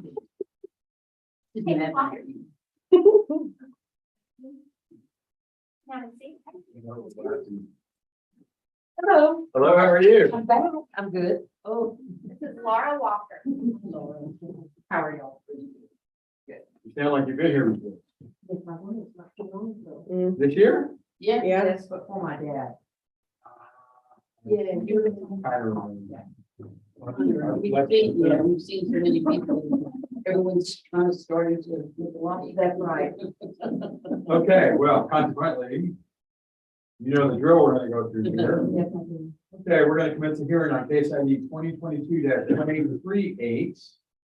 Account number 16101, which is 114 Sagebrush. I don't know what that is. This hearing is being recorded and streamed live on YouTube, and we look like we're Q1, Q2, Yeah, market, you want to do. market and equity, market value and equity level are under protest. We are the appraisal review board that will be hearing your protest today. We do not work for the appraisal district. We are appointed to perform an independent review of your protest. We can read this if you want, if you've heard it before. I like hearing you say it again. It's a job. That's why we get the big bucks. That's right. Okay. $22.50. Get that one? That's before that. At the end of the hearing, you may complete a survey regarding your experience in the survey. You can complete it using that form there. You can take it online. If you wish, the information is at the top of the form on how to do that. The survey is entirely voluntary. However, we're always appreciating feedback from anyone. You also have the right to appeal our decision, and appeal information is included in the package that will be mailed to you to document our determination. In accordance with tax code section 41.45H, all written material and evidence that has not been provided must be provided at this time. So have you submitted everything we're going to reference? Yes. As evidence? I think so. Excellent. The ARB members who are considering the protest have not communicated with anyone about the protest and are signing affidavits to that effect. I, Scott Wagger, do solemnly swear that I have not communicated with another person in violation of tax code section 41.66. I'm sorry. There you I, Joanne Ferguson, do solemnly swear that I have not communicated with another person in violation of tax code section 41.66F. I, Ron Cannon, do solemnly swear that I have not communicated with another person in violation of tax code section 41.66. I, David Berger, do solemnly swear that I will communicate with the person in violation of tax code section 41.66. All testimony from all witnesses must be given under oath. So you know that there's something to read and then something to sign. No, I'm supposed to say, I, Laura Walker, do solemnly swear or affirm that the testimony I shall present to the appraisal review board for the Aransas County Appraisal District is true and correct. And I, Aaron Burke, do solemnly swear or affirm the testimony shall present to the appraisal review board, the Aransas County Appraisal District. So Laura, since you were here last and now, have you gotten a license or certificate from the Texas Appraiser Licensing Certification Board? Okay, so that didn't change. And you're familiar with the procedures that we have with the hearing procedures where you can go first or the district can go first. You both have equal amounts of time. You get to make the choice of whether you would like to present first or you'd like the district to present first. Okay. The last time I said y'all go first, Okay. Is that what so you I want? believe y'all can go first today. Okay. All right. So let's change my mind. This is account 16101. It is a metal building on Sagebrush. It's a small warehouse, presumably for personal use. It's just a metal building. Got two roll-up doors and a residential door in the middle. Last year it was certified at 75,000. It was noticed originally at like 128. There was an adjustment to our market rent last year, real early on in the process. And so there's that, and then I don't know what else led to that value, because that adjustment to the market rent from $8 a foot to $6 a foot for kind of middle of the road, regular, plain old metal building, stuck for this year. So that's where the notice value comes from for this year. And essentially, the relationship between how much something costs to rent or you would charge for rent, how much it's worth, says that this place should rent for about $800 a month. Somebody who's to rent it, whether they're gonna rent it to do something profitable with it or keep stuff, boats and buggies and whatever you want to put in it. That's what we would expect to be a normal rent. So that's where the $97,000 comes from. There's really not a whole lot to it other than that. I'm just trying to get to the value of the building. If you look at the property card, this is a good example of where this whole thing was falling down. It's like 35 grand for the building and then the land's 12, so you have like 47,000 on this whole. So, but also the 120 something is too much. So, so our number comes from, as far as, the rent rate seems pretty reasonable. And then the cap rate is the CoStar cap rate for industrial properties, these little warehouses. It's actually a little softer than the one on CoStar. Because if this is not trying and invest in real estate or whatever, this is just right. So yeah. This is I'll just point out, this is, as far as equity goes, this is the absolute middle of the road of our warehouse schedules. The next page.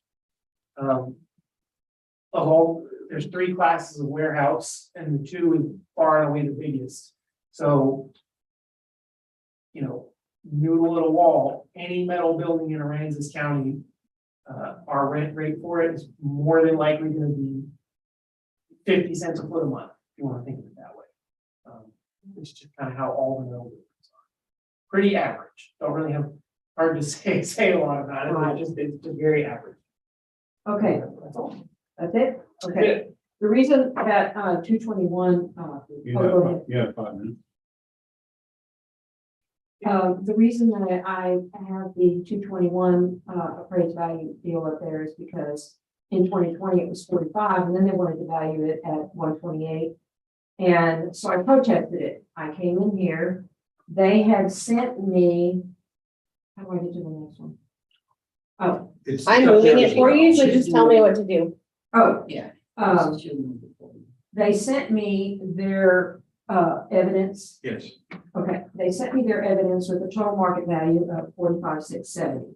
When I came into the meeting, it was my first time ever doing this, and I didn't understand exactly what was happening, but they went first. I don't remember being asked, but anyway, the fellow went first, and he said, "What do you think the value? I guess if I was going to sell it, or what did I think the value was?" I don't know, maybe 75. Okay, we all agree 75. Boom, you're done. And then I left, and I was like, nobody explained to me this. So this is what they were originally going to leave it at, was 45, which was the 221, the 220, and then they were going to leave it at 221 at 45,670. Next thing you know, it's at 75. That's where they came up with it, was because I made a comment, not understanding the whole process. This building does not have a bathroom in it. It just has electricity, and just this past year I put water in it. It does not get rented out, so there is no income equity in it at all. And it just sits there. It's for my personal use. I also own the lot next to it. The one that's mowed. And so I went ahead and didn't protest the 75 because I went, oh, now, so instead of going from 45 to 128, I went from 45 to 75 because I opened my big mouth. Okay, so then this year I get it, and of course it's now at 97. So in 2 years to 3 years, it's gone from 45 to 128, back down to 75, and back up to 97. So if I was gonna sell that property, that's a different figure than what my property value should be. Shouldn't it? No, it should be exactly the same. Okay, my house that I live in, I am not gonna sell it for what's on the tax roll. It will be for a lot more, and that's my choice. Right, so we need to raise the value of the house. Okay, well, we won't talk about that right now. It was just I was just trying to do apples to apples, but I guess that's not apples to apples. So I kind of want to understand a little better about why it went from data. It just went all over the place in 2 years. And now this year, y'all are saying I should stay in the middle at 75. But that's where the 75,000 figure came from last year. Because I came in here and protested the 128 from 2021. And I just said, just asked me, what do you think the value is? Okay, well, maybe it's 75. I don't know. I have no idea what the value is. I know what it costs to build it. And basically, that's what I thought was on the tax roll. Because that's how my house is on the tax rolls. I noticed a different house in my neighborhood that was just built last year is on the tax property value for a whole lot more than mine. But that's because he built it now. Mine was built 10 years ago. So my value of my house is not valued on, what I built it for. So this particular lot with this building on it is, y'all want to tell me I want to leave it at 75. Is that what y'all are saying? You just want to leave it there. But I want y'all to understand what happened last year. That's where the 75,000 came from. So the $45,000 number is never going to be generated by this office ever again. That's not gonna happen. Okay. So the days of leaving things like this at $45,000. It's not. So we were told, you gotta fix this, do better. Yeah. Fix this, right? One of the ways to fix it is to just do it on an income basis, which is a really great thing because it keeps it from depreciating unfairly. It keeps commercial property from being assessed in a group of data with homes, which homes are a completely different animal. It's and when you don't have sales, you don't have like a whole lot of sales data, but you have plenty of leases, then you have tons of data that tells you what the property's worth. So the value, you would notice that last year, the 128 was what everybody who had a warehouse, an average warehouse, is proportionately the same. The adjustment that we would have recommended, the district would have recommended, would have been exactly this year's value, which is fixing that rent rate from the $8 a foot to the $6 a foot because it was just too high. So Steve, last year they were willing to, sorry. Yeah, so when you were asked last year, what would you sell it for? And you said 75. Or what I think it was worth, yeah. Right, so you got like a $20,000 gimme on that. Like there's nothing I can do to produce that number that doesn't leave us in as bad a spot as we started. Right. Like we gotta put numbers on these things that actually match what they're selling for. You were saying, well, if somebody builds a house or builds a building, that's what you would expect it to be held for on the tax roll. That's the problem that we live with, is that like we're trying to keep up with the fact that everything is growing out of control so fast. How are we going to keep up with?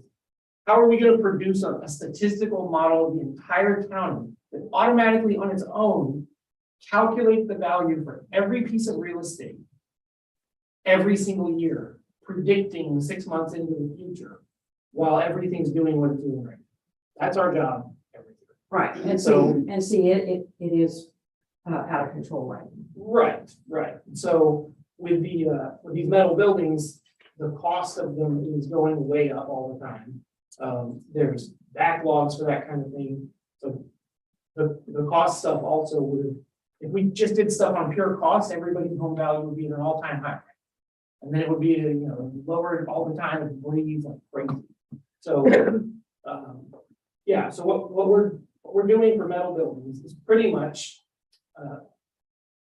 with the exception of the fact that your tax rate will affect your value. Every metal building is like at the same dollar per foot. as yours, and the land is by and large. If you're on a slightly Yeah. better or elevated piece of land, it's not. The value of land didn't do too much. Yeah, Remain well, the same. and whenever stuff is being valued on an income approach, it's the rentable area. The land is just, you gotta have somewhere to put it. You know, it's gotta be somewhere. So if you look at this, this thing, yeah, Yes, this is just how every warehouse is. So, Okay. and I know it feels like you're seeing a bunch of different numbers back and forth, but from our perspective, there was this cost value for a long time, and it was too low. And then whenever we reappraised every metal building in the county, it went up to here, and it almost immediately was corrected down to here. And that's where we would expect you to be sitting kind of until further notice. Last year, you were $20,000 less than anybody else who was like you. and those are more commercial than mine. Mine's. No, they're all the Are They're they all all? the same, yeah. It doesn't matter if it's commercial or not. It's just an approach to value. It's like- Okay, so I'm gonna interject, because I have a question. And it goes back to last year as well. The income approach is most suitable for types of properties frequently purchased and held for the purpose of producing income, such as apartments, retail properties, and office buildings. Now, just because I happen to have a warehouse, and warehouses in many cases, and in most cases, are leased or rented. Right. That's interesting, but at the same time, if I have a man cave that I've constructed with 2 garage doors on it that happens to be 18 feet high, I don't understand why or how we can justify sticking on an income approach for something that is not generating income. And I understand the state came down on you guys and said, you know, you're all out of whack with warehouses and blah, I blah, think blah. that on things like this, it feels like, well, the income approach makes the value higher, but it doesn't across the board. There's a bunch of stuff where it made your value lower. There's plenty of properties that after they were moved to income got the lowest value they've had in 10 years. It actually reduced their rate, you're saying, It reduced their value. their value. In a lot of cases by a lot. The problem is, this place isn't worth $45,000. You'd be crazy to sell it for $45,000. Right. That's the problem. So how you fix that? There's a lot of different ways to fix that. One of them is to update the entire cost basis for that type of building in our system and the land. The end result of which would be everybody who has a metal building or a detached garage would see their detached garage having this new updated cost per foot, and our cost schedules are not updated. So you'd be like, why is my garage now worth more than my house? And it would be like, well, it's because there's these commercial properties or there's these metal buildings that are sold by themselves. And they're saying, This keeps them in separate containers, is really the idea. okay, Is, so if I turned that into a house uh, and I rented it out. right. Okay, so you're actually in another weird. Yeah, see? Because what that would be is. Now what are you gonna do? It's a barn You're dominium. saying it's 75, but now I just made it a house. Yeah, Well, if it is a barn dominium, which is what that would be, Right, the world has yet to learn what's gonna happen with a, with barn dominiums, because plenty of them are made, plenty of them are living, but almost none of them have sold. Like, we need them to resell and find out, like, it's like a super speculative thing. It's like buying a baseball card. Like, are people gonna care about this in 20 years? Will your barn dominium in 10 years appreciate? Will people not want it? Will they just build their own? do you ever look at other areas and do, like comps for other areas? And because I'm from a airplane family, and I know that these metal buildings are barn dominiums on airfields, and they're called, oh, darn, now they're just went over my head. Hangar homes. Okay, so, my stepdaughter just sold one for probably God knows what, well over, probably between 500 and $1 million. In another state, I understand, but it's still a metal building Right, with insulation yeah. and a huge footprint, because you gotta put an airplane and a helicopter in there, or 2 airplanes or whatever. So I know that they can end up being a fortune, Oh, yeah. but it didn't cost them that much to build. Our times are all out. We're gonna go to the one. Yeah, don't really have a whole lot. Okay, Just a second, you have a moment. Okay. Have the rest of the other 55 seconds. You have a minute. What is that? I believe I understand a little bit better about what happened. I don't like what happened last year, because I felt like, gee whiz, okay, let's get her out of here. Let's just ask her this question. And I didn't like that. After I found out later on, I started to understand it better. And like I said, it was my first experience. So I think I'm going to accept the 75 because I paid it last year, but I went from 45 to 75, just like that. And the property value, the land value did not increase last year to this year. But if it starts to get, really out of hand above 75, I'm gonna be back. Because, you're right, there aren't a lot of sales and that kind of stuff. People put those buildings up and rent them. But but when I do rent it, do I come in here and tell you I'm renting it now, and does it change? Yeah, if you rent it for less than our market rate, it should be lower. Okay, and your market rate today was, what'd you say? It's $6 a foot. $6 a foot. Okay. Yeah, I think it's. Okay, so now I understand better. And I appreciate it. Still got 42 seconds. How's the weather? Hard to hell. No, we haven't been out. I know. There's a lot, I see a lot of properties in my area. I look at them online and I see, disproportionate, and I'm trying to pull it together like y'all explain it, cost per square foot, et cetera.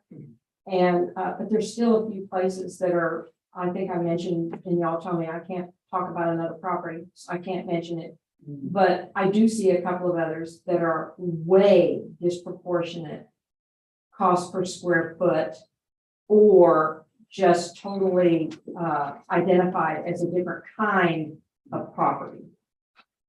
And I think y'all need to dig deeper. That makes them worth more or worth less? Way more. Oh. If something, I'm not gonna give an address. Well, I don't know. Yeah. Like a secret. I can't give an address. Okay, I'm not gonna give an address.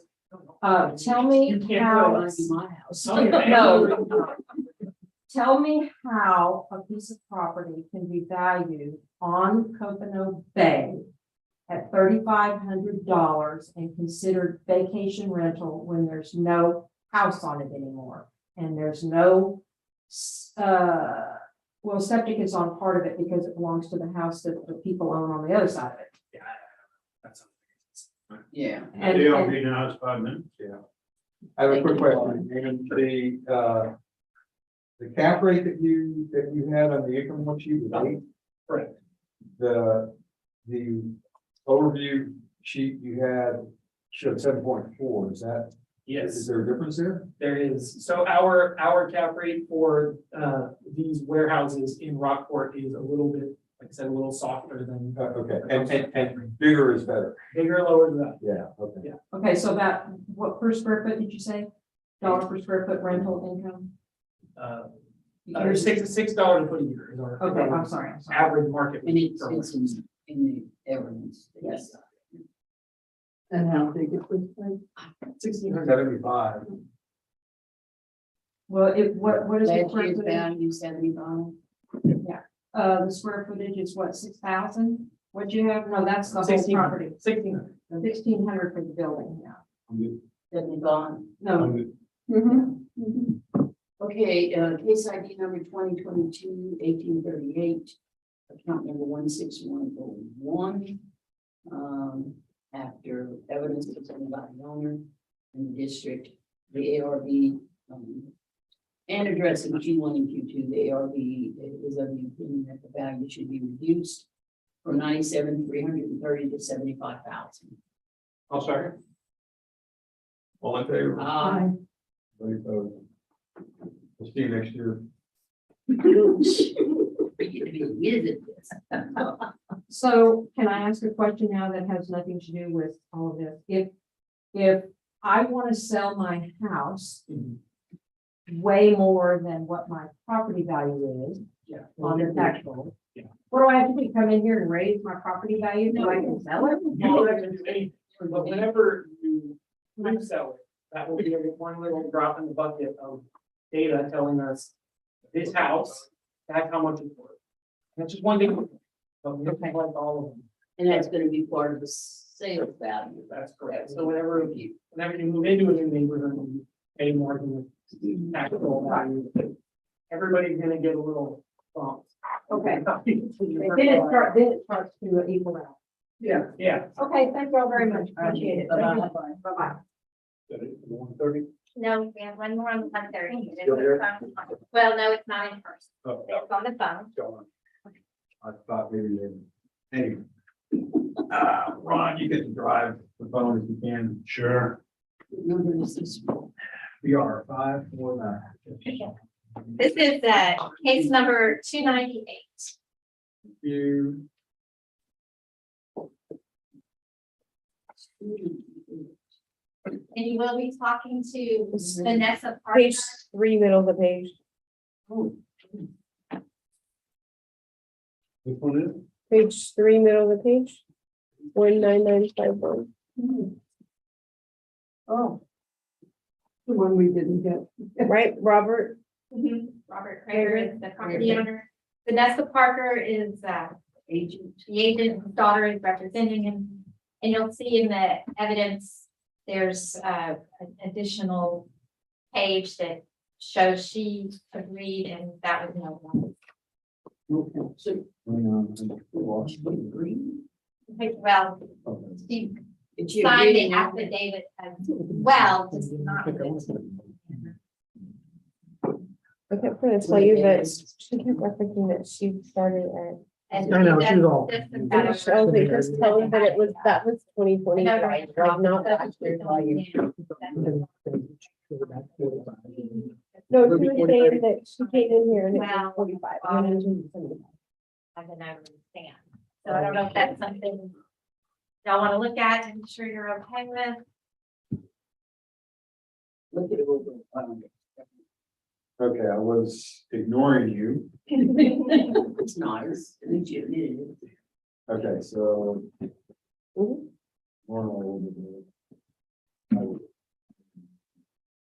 Okay, so this is.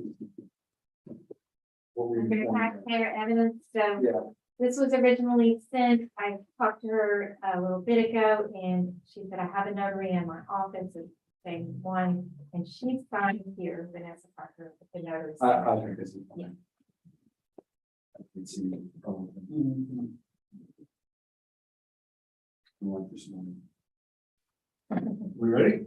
I assume.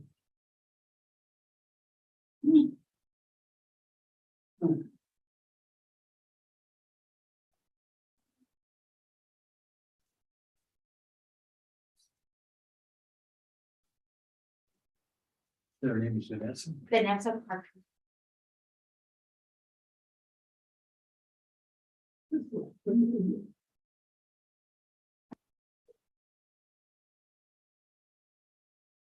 Hello? Vanessa, this is Hello? the, Vanessa? Vanessa? Hello? Yes, this is the Aransas appraisal district calling for your hearing. Yes, sir. Yes, sir. All right, Sorry. That's okay. We're already, yes, we're already later in the day. I'm using my granddaughter for gymnastics, so I apologize. All right, just stand by just a second, please. Yes, sir. I'm walking to my car. I'm gonna walk out to my car. Give me 1 second. Sure.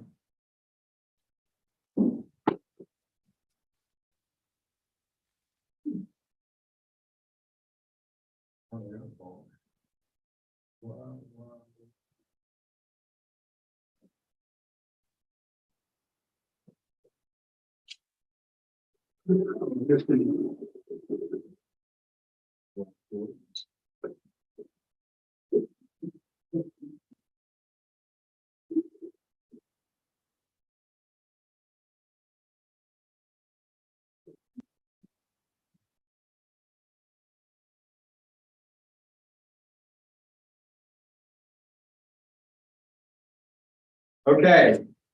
Are you gonna be driving? I am parked right now, I'm waiting for my granddaughter to come to the car. Ah, I was okay. thinking we were gonna do that earlier, I apologize. Oh, it's right, everything's submitted right, I guess it was just a little oversight on that one form, so, Okay, but so, anyway, yes, sir. so I'm gonna run through some stuff here real quick, some, preamble. Before we get started on the specifics of your case. We're commencing a hearing on case ID 2022-298, account number 19951, which is 2720 State Highway 188 in Rockport. This hearing is being recorded and streamed live on YouTube, and we are going to verify. It looks like you have market and equity value under protest. Yes. Okay. We are the appraisal review board that will be hearing your protest today. We do not work for the appraisal district. We are appointed to perform an independent review of your protest. At the end of the hearing, you may complete a survey regarding your experience.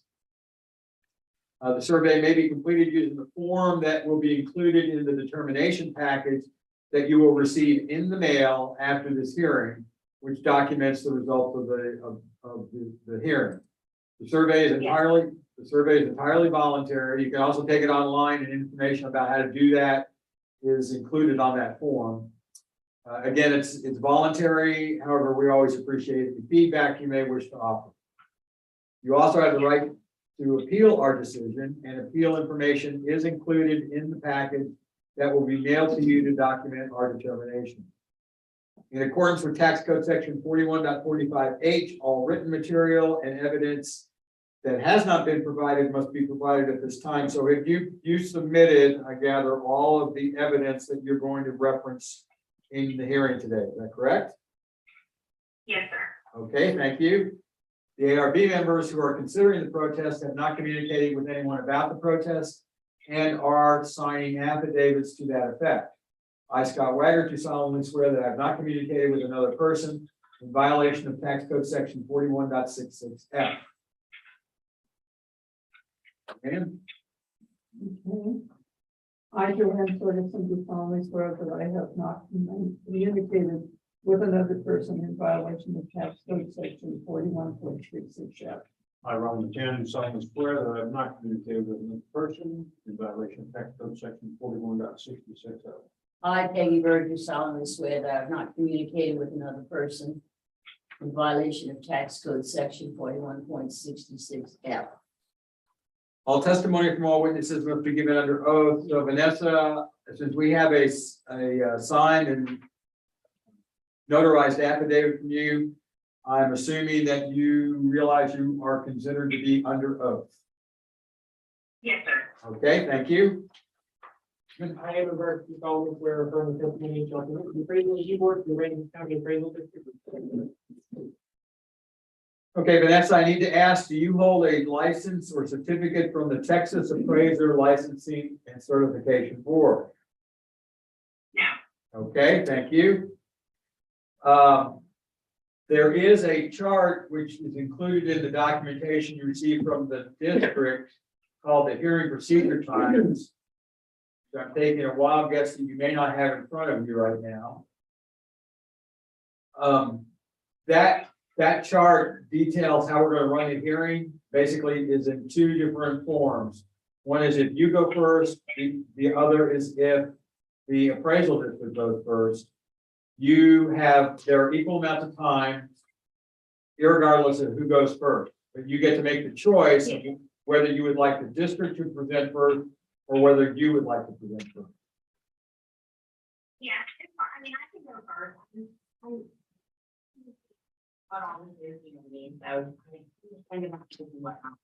Okay.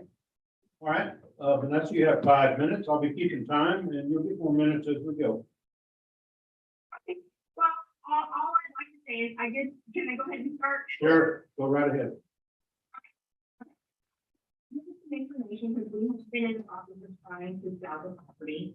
And one of the pieces of evidence I submitted was a gentleman who was reviewing all of the stuff while he was trying to decide if it was worthy of him making an investment in it. Obviously, the sale did fall through, it didn't work out. But in his letter, off of his findings is where I submitted the one letter that is a copy of his email that states Craigor Marina. And he was stating how, advising me that I needed to contest the property, which we typically do every year. Last year, I don't know why, I just forgot about it. It was an oversight. I don't know what happened. I think it was too many things going on last year. I just messed up. But anyway, so I was quite surprised this year when I was in my regular mine and I saw how much the values went, from the previous year it was $69,000 for the land to $499, and then this year the land went from $499 to $529. The structures did drop some, but they have still gone up a little bit, I think, from the year before. Maybe they went down. I don't have that in front of me. I apologize. Making the property right now an overall value of $683,000. Just in looking at the stuff I sent and some of the stuff that I found for the area, I did see all the other attachments they sent, but I'm not in real estate. I don't really understand all the costs of value and percentages and all this kind of stuff. I just look at comparison of this for that. And that's how I came up with my stuff. I was hoping that we would be able to possibly get the land values to come down some. I know on the structures, I feel that the proposed 154,290 is probably about fair for two buildings. They're not in the best of shape. They are still vacant. We've done nothing with the property since Hurricane Harvey other than, mow it. No improvements have been done. There's no power on site. There's no septic. There's no anything but two security lights. And I know on the land value, it's kind of a hard thing to, what do you justify numbers with other than the numbers that I saw, like the neighbor property ID 28277. I know they have more land. I just was looking at the value of it, and his value for his 8 acres of commercial was 373, and then he had another value of 403,000. And we're at 8 acres with 517, also at commercial value. So I wasn't just real sure if we could get maybe the land to come down.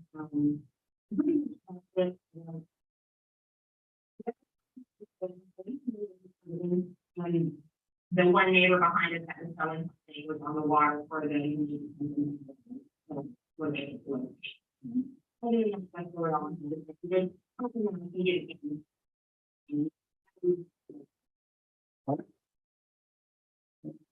you have 7 minutes. Okay, so I had two questions. One, you said you're trying to sell this property. Yes, sir. So what do you think the property is worth? Me personally, the way it's been going, it's looking like it's gonna be around maybe 300 or 400,000, only because most of the people that are looking at it at this point are looking at to knock everything down and start from scratch. Because the buildings are old, they need work, they're not tied into anything electrically anymore, that they're better off just starting from scratch. So, but I've talked to several people who haven't moved forward after they've made the initial look at the property. Right now they're just looking at it for the location and to knock everything over and start from scratch with something. Okay. I don't know if it'll be personal or it'll be a commercial, you know what I mean? You can have people look at it that are talking about the building living. Not a good idea, actually. Not actually a good idea. Yeah. Okay, well, I'm gonna do something a little bit different here. So let's look at the picture real quick. The next page. And we go in there, not in picture. Yeah, this is fine. So this is on 188 on the way out to Sinton. This is a boat ramp and this is Port Bay. These two buildings were severely damaged and then they were sealed up. I think the intent was, because at one point it was like listed for sale for kind of a lot. The idea being that it was gonna be, I think, a motel, that it's not built out to be anything yet. It's just like it's like a barn basically on the inside of the wood. And that's still the condition to this day. As far as the land itself, it doesn't have a whole lot of land. It's just this. This is all water, this is marshy, and this is a boat ramp, but this place is like a destination, right? Like this is where people put in their boats. They cast net for fish in here. Like this is a place that people are going to. It would be a bad idea to put your house on this. Not only because you'd be next to a ton of traffic, a ridiculous amount of traffic, but you'd have people on here constantly who were like, I've been putting my boat in here and catching finger mullet in here for 48 years. And that would be a problem. It would be really weird. It would almost be like privatizing a park, because it's just almost like everybody just expects that they have access to. But these buildings are in disrepair. I mean, or not disrepair, they're incomplete. So if somebody goes to buy it, it's like, do you want this building? Do you want to finish this? I think in their notes, somebody even said, I really like the property and was looking forward to completing your father's dream. That's kind of what you need to do, is finish what was started, or else you do need to tear them down and replace them. So if you want them for what they were going to be, they're good. And if you don't, then they're expensive to get rid of. So that's where it's at. The land value changed because it's part of, there's other commercial waterfront that changed, but this is hyper unique. I mean, you can see on a grid, we have to produce these grids and we'll comp it to other land, buildings and that kind of thing, and make adjustments for the condition. But this thing, the whole character of this is very, very, very unique. So as far as, what it's worth, we're really kind of off the reservation. There's not a whole lot of points to figure out exactly what it's worth. And there isn't even like a whole neighborhood of stuff next to it that we can point to and be like, well, look, they're just on the same thing as everyone else. They're off on their own. This is pretty isolated. The improvements are heavily functioned. You can see there's notes in here saying, are the adjustments necessary? Because when you drive by, it doesn't look like this place is a shack. It doesn't look like it's falling apart. But it's just been very incomplete, yeah. And then, like I said, there's grids here and everything, but they're not going to do a good job rectifying the land value. The land value difference is gigantic. We're looking at like 45,000 in land to 530. So the buildings are okay. Like she said, the building value is like, we have to have them, they're incomplete, we deal with that a lot. But as far as what is the land exactly worth, somewhere between $300,000 and $700,000. And it's like, who knows? It's been listed, they said they're trying to sell it. If you do sell it to somebody who wants the land and doesn't want the buildings, they're gonna pay less because they gotta get rid of the buildings now. If somebody wants the buildings, pay for them. So. Yeah, so let's see, last year it was 655. But in previous years, it was like after Harvey, it was like really, really small because the buildings were just stormed, But this thing's been kind of sitting at like the 375, 400 range historically.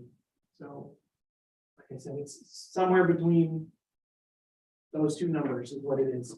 I don't have any like supreme conviction about the value. In a way, it's almost like invaluable. It's not like it's a spot. It's like the only way to get into Port Bay. It's access to the water. Quantifying that stuff is really difficult. That's it. Okay. All right, Vanessa, you have 4 minutes, cross-examine, rebuttal.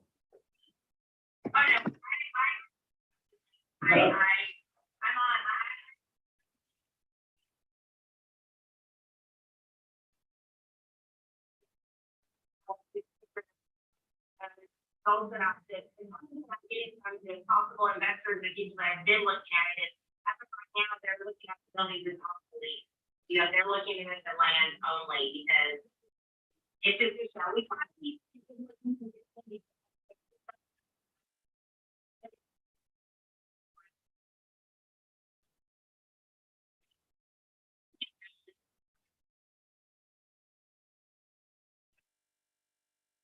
camera to catch whoever was stealing, they stole my camera. Yeah. Yeah, Oh, it has been quite, then we had a gentleman get a mailbox back. It's a red mailbox for them to do, honor system $5 for the boat rent fee, because it is public property. I mean, we don't even get enough to pay the guy that mows the yard out of it, but at least it's something. Well, we had a gentleman that decided to cut the lid off the mailbox and replace it in red tape. And he would go get the money, and people would still put the money in there. And I'm like, oh my gosh, so finally we just took the lid off and took the tape off, and Yeah, it's that's just what I kind was of saying, sits just there, laying.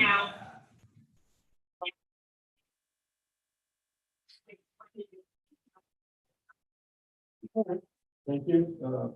Yes, I wouldn't know how to adjust the way. That's all closing also. Maybe five. All right, Vanessa, you have 1 minute. Trying to listen to 2,000. 1 minute closing. Anything else?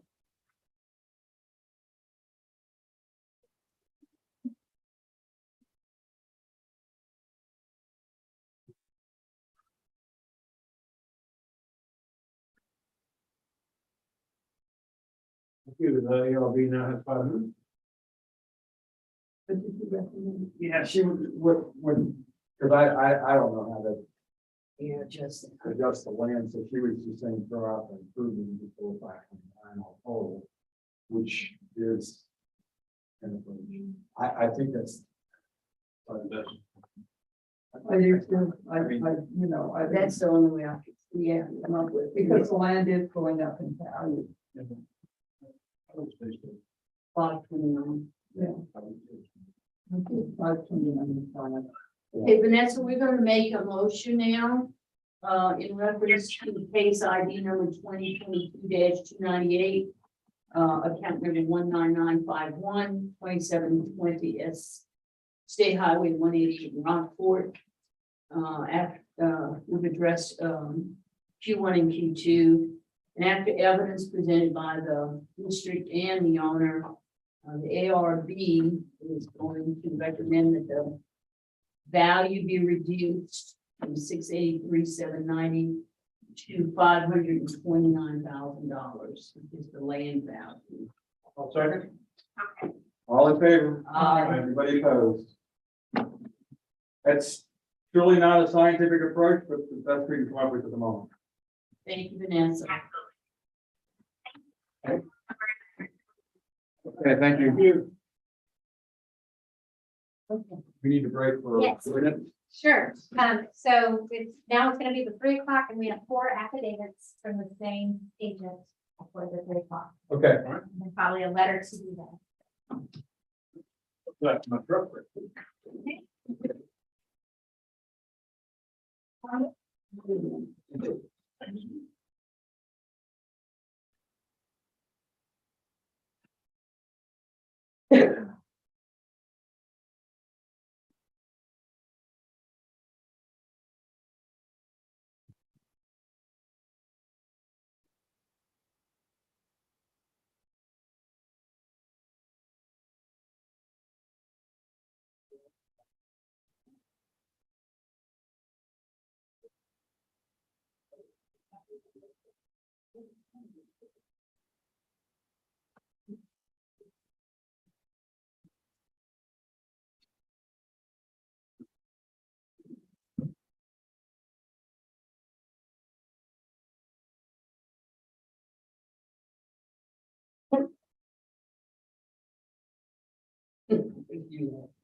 that's it.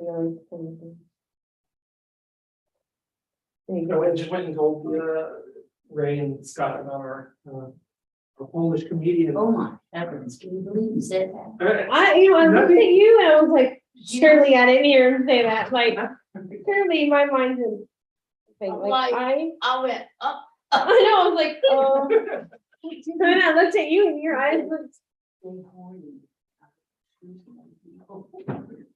yes, I was like, So, You could have said I'm 71 more. yeah. A few years back, there was this lady who, this older lady, and through the whole process, meeting with an appraiser, signing in for the hearing, this lady did not speak a word of English. And this guy is with her and he's translating, he speaks pretty broken English as well, but presumably she speaks no English. And so she's just sitting there not really saying anything.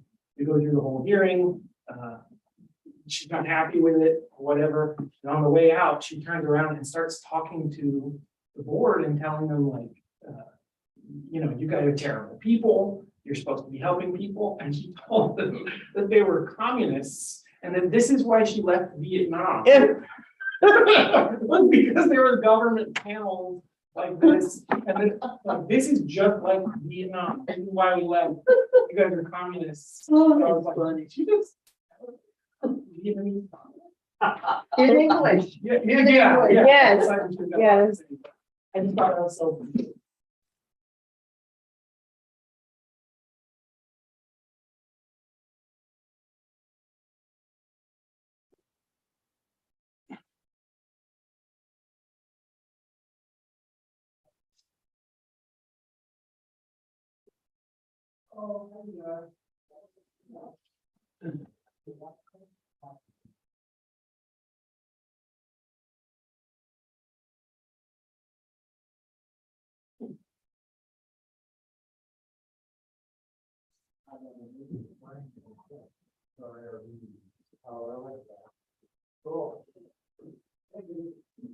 It's some interesting ones.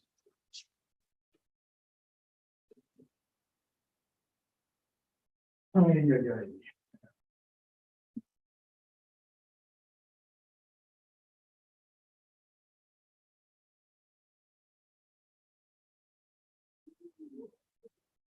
every now and then Abel comes up with a thing. It starts.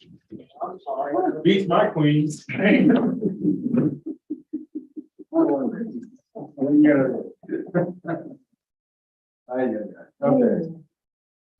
Affidavits. Sometimes you don't know, the only right answer is. I don't know. I don't know. That's the best answer. So she left this on the table Okay.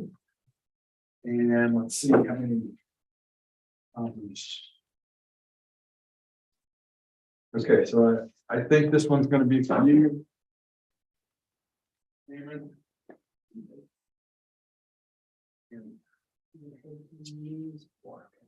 There's more than 4 on my thing, so we only have 4. Yeah. That is the repeat from that one. We'll leave any extra copies of the. So there was only 3 No. hearings, I think, and they're all the same age. Yeah, the sheet that's got. Oh, no. I gotta wait for her to come in anyway, because you gotta witness the. Well, who is it? She's got a witness on swear. Adding already. Who's the, yeah, It's American Property Services. They've got, the first one is, gonna be 17,660. oh, okay. So all of these are. 1760. Name and his, and I have the. Bottom of page 5. That's the account number, Oh, okay. 1739. Yes. Okay, 1739.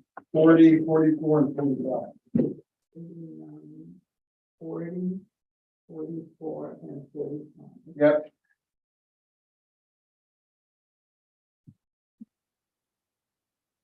That's it? Das is alles. You sound disappointed. She's gonna stay here tonight. Not really. I was exhausted yesterday when I got home and then had to go out to dinner. It's like, oh, God, no. Okay, back over to this.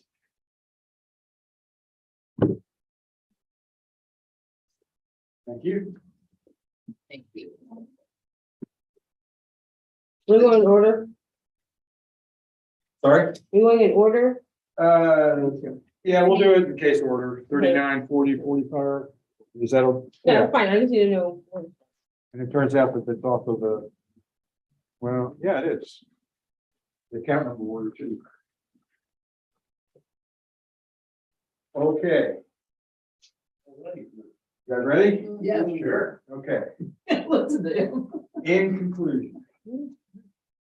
We're commencing a series of hearings by affidavit. I'll announce each one as we go into them. This hearing is being recorded and streamed live on YouTube, and anybody look at the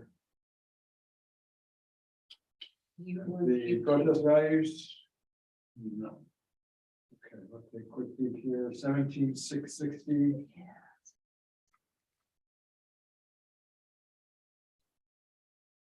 And it's like just Q1, Q2. Yeah.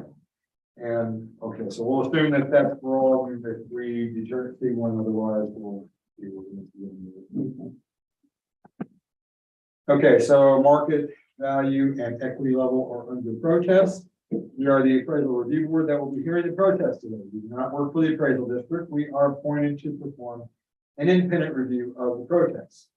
The protester has the right to appeal our decision, and appeal information will be provided to the protester with our determination. In accordance with tax code section 41.45H, it is assumed that all written material and evidence has been provided with the affidavit. The ARB members who are considering the protest have not communicated with anyone about the protest and are signing affidavits to that effect. I, Scott Wagger, do solemnly swear that I have not communicated with another person in violation of tax code section 41.66F as it relates to case numbers 2022-1739, 1740, 1744, and 1745. I, Joanne Ferguson, do solemnly swear that I have not communicated with another person in violation of tax code section 41.66F related to case numbers 2022, 1739, 1740, 1744, and 1745. I, Ronald Kennedy, solemnly swear that I have not communicated with another person in violation of tax code section 41.66F related to case IDs 2022-1739, 1740, 1744, and 1745. I, Peggy Bird, do solemnly swear that I have not communicated with another person in violation of tax code section 41.66F in reference to case ID numbers 1739, 1740, 1744, and 1745. I, Eamon Burke, do solemnly swear or affirm the testimony you shall present to the appraisal review board for the Aransas County Appraisal District is true and correct, covers cases 1739, 1740, 1744, and 1745. Okay, so we're commencing a hearing on case ID 2022-1739, account number 17660. 1005 Main Street in Rockport. And I did check all of the affidavits and they all are Q1 and Q2. Thank you. So the count 17660, the owner is Teresa Thomas, PO Box 667, Fulton, Texas 78358. The property description is 1005 Main Street, Rockport 732, Downey Mathis, block 9, lot 5 and 6. Reasons for protest selected is Q1 and 2. Section 4, so the evidence is one packet. Section 5 reads, the subject property is appraised above its market value and the value at issue in this hearing is excessive and unequal in comparison to similar properties in the appraisal district. Section 6, the hearing type selected will not intend to appear at the hearing in person by telephone conference call or by video conference. This affidavit and the evidence and or argument submitted with it may be used at the hearing but not appear in person. Signed and notarized in Collins County. Jennifer Parker. There is a presentation that follows for this property. They're requesting a value of $209,088. And they have included a pro forma with the property. It's got 4,800 square feet of leasable area. Says their gross potential income is 43 grand. They're giving them 45% expenses. So they're making 20 grand a year. And cap $200,000. That's where it. And there's a note saying the income is down from year over year from 2020 to 2021. Profit and loss statement follows. It includes their rent, various different expenses, and it rectifies at the end to a net of negative $3,000. And the next one is another P&L from 20, and it rectifies to $100. And therefore, in light of the foregoing evidence, the market value of the property should be $209,000. But this property is 1760. Yeah, this is a little triplex of rental places near downtown, behind the big bank building. It used to be Victoria's Golden Jewelers. It is rented. There's tenants in here. There's that clinic, I think, part of it. They are charging $9 a foot a year instead of the normal 10 for downtown this area. We have a little bit of a little just some context going on here. Their P&L balances to zero because that's the kind of thing you get to the IRS. And in a way, everybody's P&L should balance to zero because it involves you paying yourself. When we look at those things, we have to figure out what's allowable, what's not allowable. This thing's obviously not worthless. It's not worth nothing. Because an income of zero means it's worth zero. So it's not worth nothing. That doesn't mean that it is making money right now. Our position is basically poorly managed. The P&L says that they're spending $36,000 a year in repairs and maintenance. This does not look like a building that has $3,000 dumped into it every month. And if it did, it wouldn't look like this. So the building does have issues. It's got like cracks and leaks. And again, the reason they're getting less market rent, they have higher expenses. If this thing was to get sold, it would get cleaned up. People would put some money into it. And if this thing was brought up to par, you fix the problems, I would see this thing selling for $650 all day long. People would be real happy. But that's not the condition. So last year it was certified at $350. It was noticed pretty much like it was noticed this year, at $490. And that's what it should be. That's an average for downtown. But it's not average. This is probably the worst of the buildings downtown. So last year it was adjusted in light of those things by the board to $350. And that's where it went. It is currently being litigated. Suing about it. Yes. So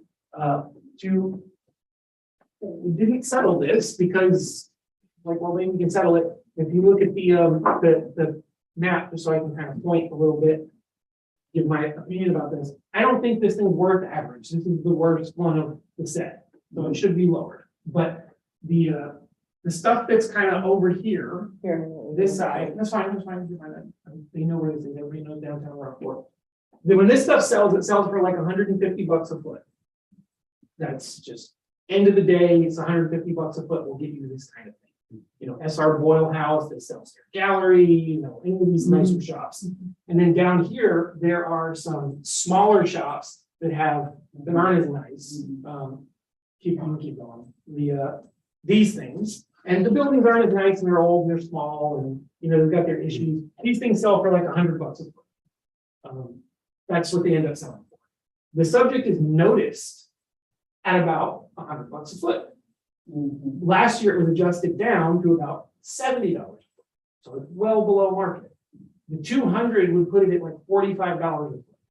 And at that point, $45 a foot for property in downtown Rockport, I don't understand how that is being suggested as a serious concept, because this is still downtown Rockport. This is the epicenter of all public spending.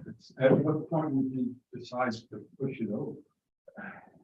Well, that's the thing. You shouldn't push it over. Like, I get that Fix it, or it might be your personal headache or something, but it is not that bad. It needs new roofs. I mean, It doesn't, the roof, well, first of all, that roof is in the sky, but also, I mean, it's a management thing. We've seen this before. There was a strip center that we had that was charging very, very, very little rate. And they brought in their actual, that was like, how is this strip center charging so little? And they were. The problem is they ended up selling it because it wasn't worth it for them to do. And they were like, well, I don't want to overcharge people. I'm sure that's what she's thinking. I don't want to overcharge people. But if it's not worth it to you to keep it or to put money into it, you're gonna sell it to somebody who's gonna kick your tenants out. And then they will have nowhere to go. Because that's what happened. That other strip center, Yeah. they moved in and the new owners are where one of the tenants used to be, and the tenants are out of business. They're gone. They got nowhere to go. So you're not really helping anybody. They're not taking care of it. I don't really, if they were just, the 350 doesn't seem, I don't have a problem with that. I think, it's like it's below what it's really worth, but it's just how it is as is, So I just cannot get to 210. Right. No. I agree with that. Well, you could do 350. I actually took the improvement value last year and added the land value because the land has gone up. as well, right? Yes. What that come up to? That came up to 382.5. And that's an approach. We can go back to What did you come up with? 382,500.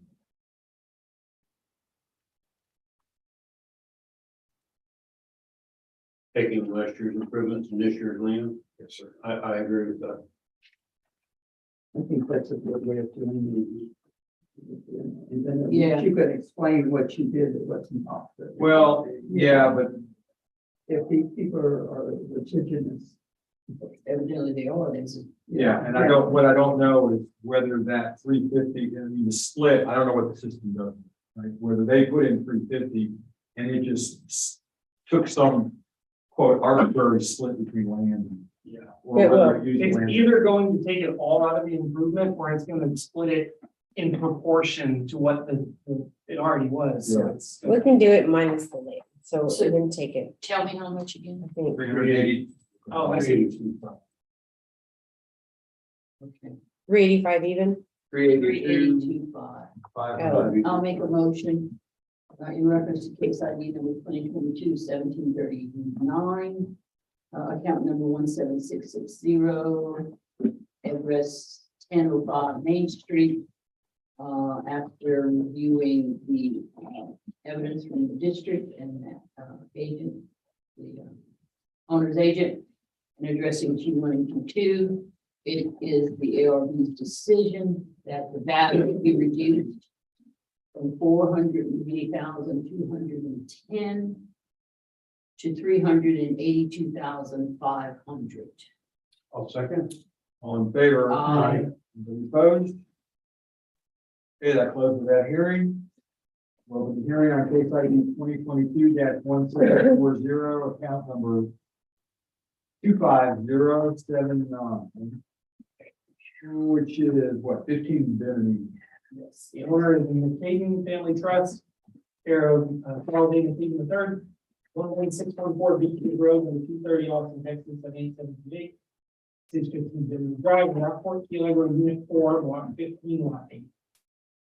Section 3 is Q1 and 2, Section 4, so the evidence is one packet. Section 5 states the subject property is appraised above its market value, and the value at issue in this hearing is excessive and unequal in comparison with similar properties in the appraisal. Hearing type selected if they don't intend to appear at the hearing in person, by telephone conference call, or by video conference. Doing it by affidavit. The section 7 is signed and notarized in Collin County by Jennifer Parker. Presentation for this property requests a value of $727,721. There is an equity grid, it's the first one, and it is long. It goes to comp Q. On page 8, you can see a map, and the map shows these things are all, it's comping to stuff right on Catalina, Bimini, Curlew. I mean, these comps are all from right there. And it looks like it's grabbing basically every 5 and 6 class kind of thing nearby. Reasonably close in square footage.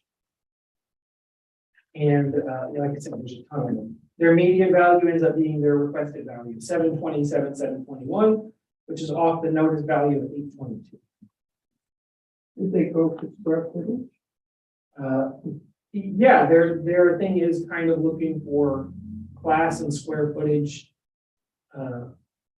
pretty closely, but it's kind of, I don't really know. This agent, their system pulls comps here. I told them, we don't normally give them advice or anything else, like your thing pulling comp. But this one's not, at least it's not complicated to Pocono Ridge or something. Yeah. It's in the area, similar class homes. It is adjusting for the square footage differences. They're not adjusting for anything else. There's no adjustments for like anything other than square footage. But that's where their requested value comes from. Their sales grid, however, is 3 comps. They're really pretty close. They're on Luau and Curlew. And when their number is 787.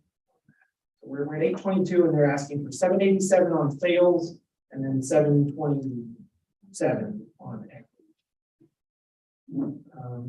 And let's see here, sale price we got 558, 965, and 695.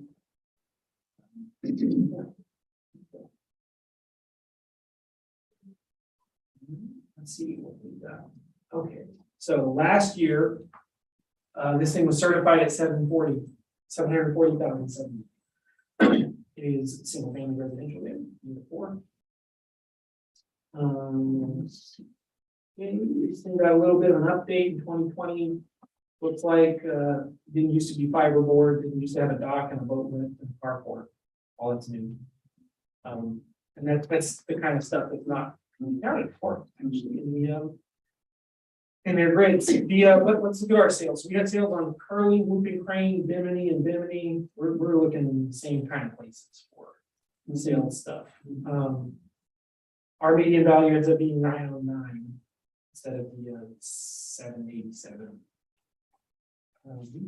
Okay, and then the equity grid, ours comes up short by a couple $1,000. So notice at 822, 880. Our equity value is 829.58.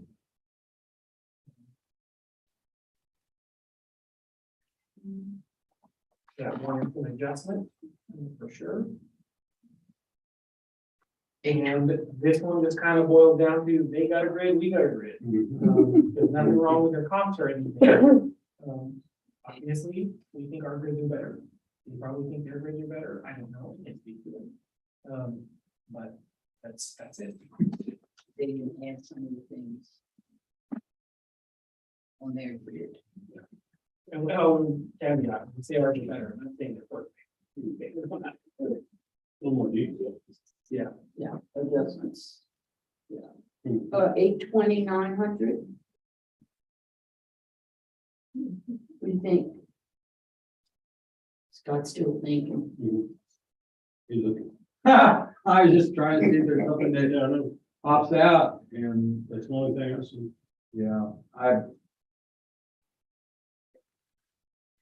as their grids go, it's better than some of these that we had, but at the same time, just comparing our class doesn't. But it is better. There's something. Yeah. And they did use the comps in the neighborhood. So. So if everyone agrees to 820,900, I'll make a Yeah, or 820, I mean, what we're going down 3,000. 820,900, the equity. Case ID number 2022-1740, account number 25079, 15 Bimini Drive, Rockport. Addressing Q1 and Q2. After reviewing evidence from the district and the owner's agent, the ARB is of the opinion that the value should be reduced from $822,880 to $820,900. I'll second. All in favor? Aye. Anybody opposed? Okey-dokey, closes that hearing. Open the hearing on case ID 2022-1744. Account number 62246, which is 101 Live Oak. in Rockport, in Lamar. So this is, owned by Alan J. Latham and Richard E. Latham. 101 Live Oak Drive, Rockport, Texas 732, 101 Live Oak Drive, Rockport, Lamar. Bodark lot 101 and 103. Reasons for protest is 2. Evidence is 1 packet, section 5. Subject property is appraised above its market value. The value of the issue in this period is excessive and unequal in comparison with similar properties in the appraisal. Section 6. Selected, I do not intend to appear at the hearing in person by telephone conference followed by video conference. The affidavit and the evidence and arguments submitted with it may be used at the hearing if I do not appear in person at the hearing. Signed and notarized in Collin County with Jennifer Parker. And then their presentation follows. They're requesting a value of $211,518. And again, looking at their equity grid, they're noted at 345, 450. Their equity grid follows. They have quite a few comps. They have that. If their comps are all in the order. They are companies, some of this stuff, the things that have been flagged for some reason. And then a bunch of middle of the road type homes. That's where their 211 comes from.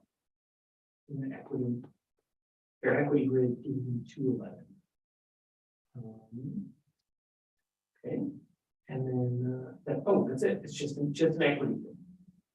They're saying when they do their equity grid, they get 211. So that's what I think. It's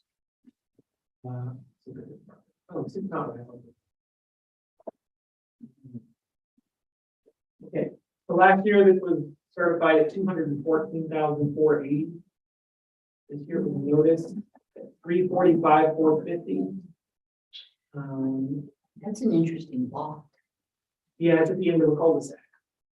So it's both sides of the cul-de-sac. And they have a pull through actually to, I think it's 8 over there. Yeah.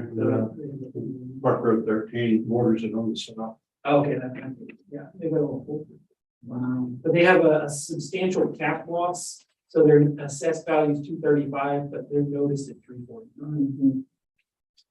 Let's see here. All right, so their sales grid. So our sales grid is the sales on Bodark, Driftwood, and Driftwood, indicating 326, 328, and 336. So median ends up being 328. The market value is 345, which says we are likely high.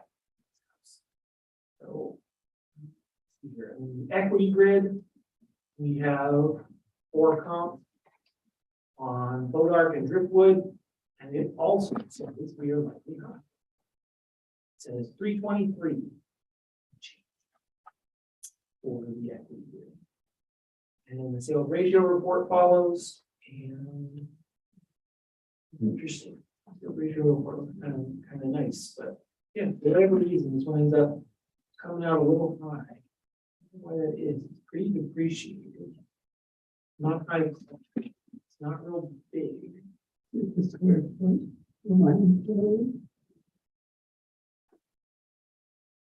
not, oh, that's what it is. Sorry. Oh my God, I didn't use that. You found it. Yeah, no, it's I know what it is. Okay, go to the property card. These things are the devil.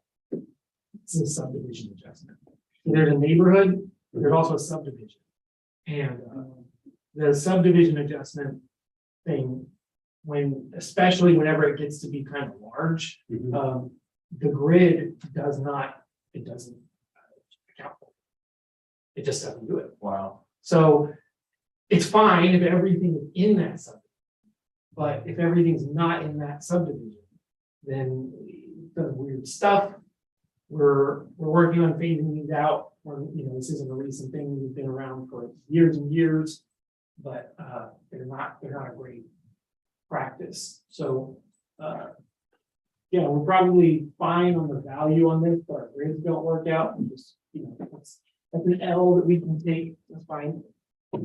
So what was there? The ARB's is saying 323, and what was theirs? 211. 211. Okay. Yeah, all right. Yeah, 323. 323, even. Even. Works. Okay, I'm gonna make a motion in reference to case ID number 2022-1744, account number 62246. Address is 101 Lateral Drive. Address is 2122. After evidence presented by the district and the owner's agent, the ARB is of the opinion that the value be reduced from 345,450 to 323,000. I'll second. All in favor? Aye. Anybody opposed? And at the same time, their capital off, I mean, all of them, touching their capital. It's just not gonna make a big difference. No. They allow the.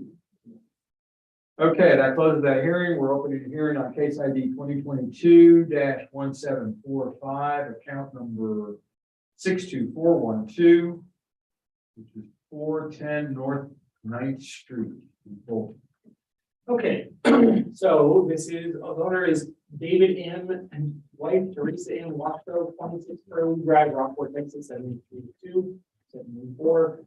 The description of the property, 410 North 9th Street, Fulton, Texas, 78358. It's S2026 Fulton Town Site, block 58. All of lot 12, less the east 10 feet of 13. The reason for protest letter are Q1 and 2. Evidence is described in one packet. Section 5 says, states the subject property is appraised above its market value and the value of issue of this hearing is expected of unequal in comparison to similar properties in the appraisal district. Section 6. You do not intend to appear at the hearing in person by telephone conference call or by video conference. Affidavit, the evidence and or arguments submitted with it may use the hearing if I do not appear in person. Section 7 is signed and notarized in Austin County by Jennifer. A presentation for the board, 410 North 9th. Property type, mini warehouse, it says. That is a mini warehouse. So it's requested value 372,493. Oh, I remember. We noticed them at 487,850. They're about $100,000 apart on that. So their equity grid is comping it to other warehouse properties, and with their adjustments, they're getting 372,493. And it shows what the source of their adjustments are. Where is this? Across the street from Fulton. Park. Right here. The Fulton Firehouse. Oh, Right okay. across the street. And if you look at the map on their evidence, their comps are all right in that area, 10th Street, 9th Street, 11th Street. No, What is this used for? nobody knows. Mhm. So then there's a land map with land value, saying their land value at the median 48,813. What was I doing? I don't even know what land value is. 71. Okay. There you go.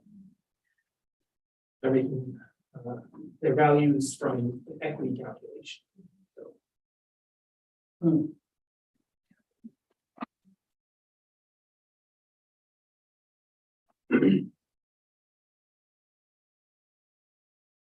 Here, I'll present this out here. Okay, so last year this thing was certified at 483,000. The next page will show you the property. This is the Fulton Fire Department. This is this property. This thing's really buttoned up. This whole thing is paved. This thing was built, I think, in like 2016. Right. Yeah, it was built in 2016.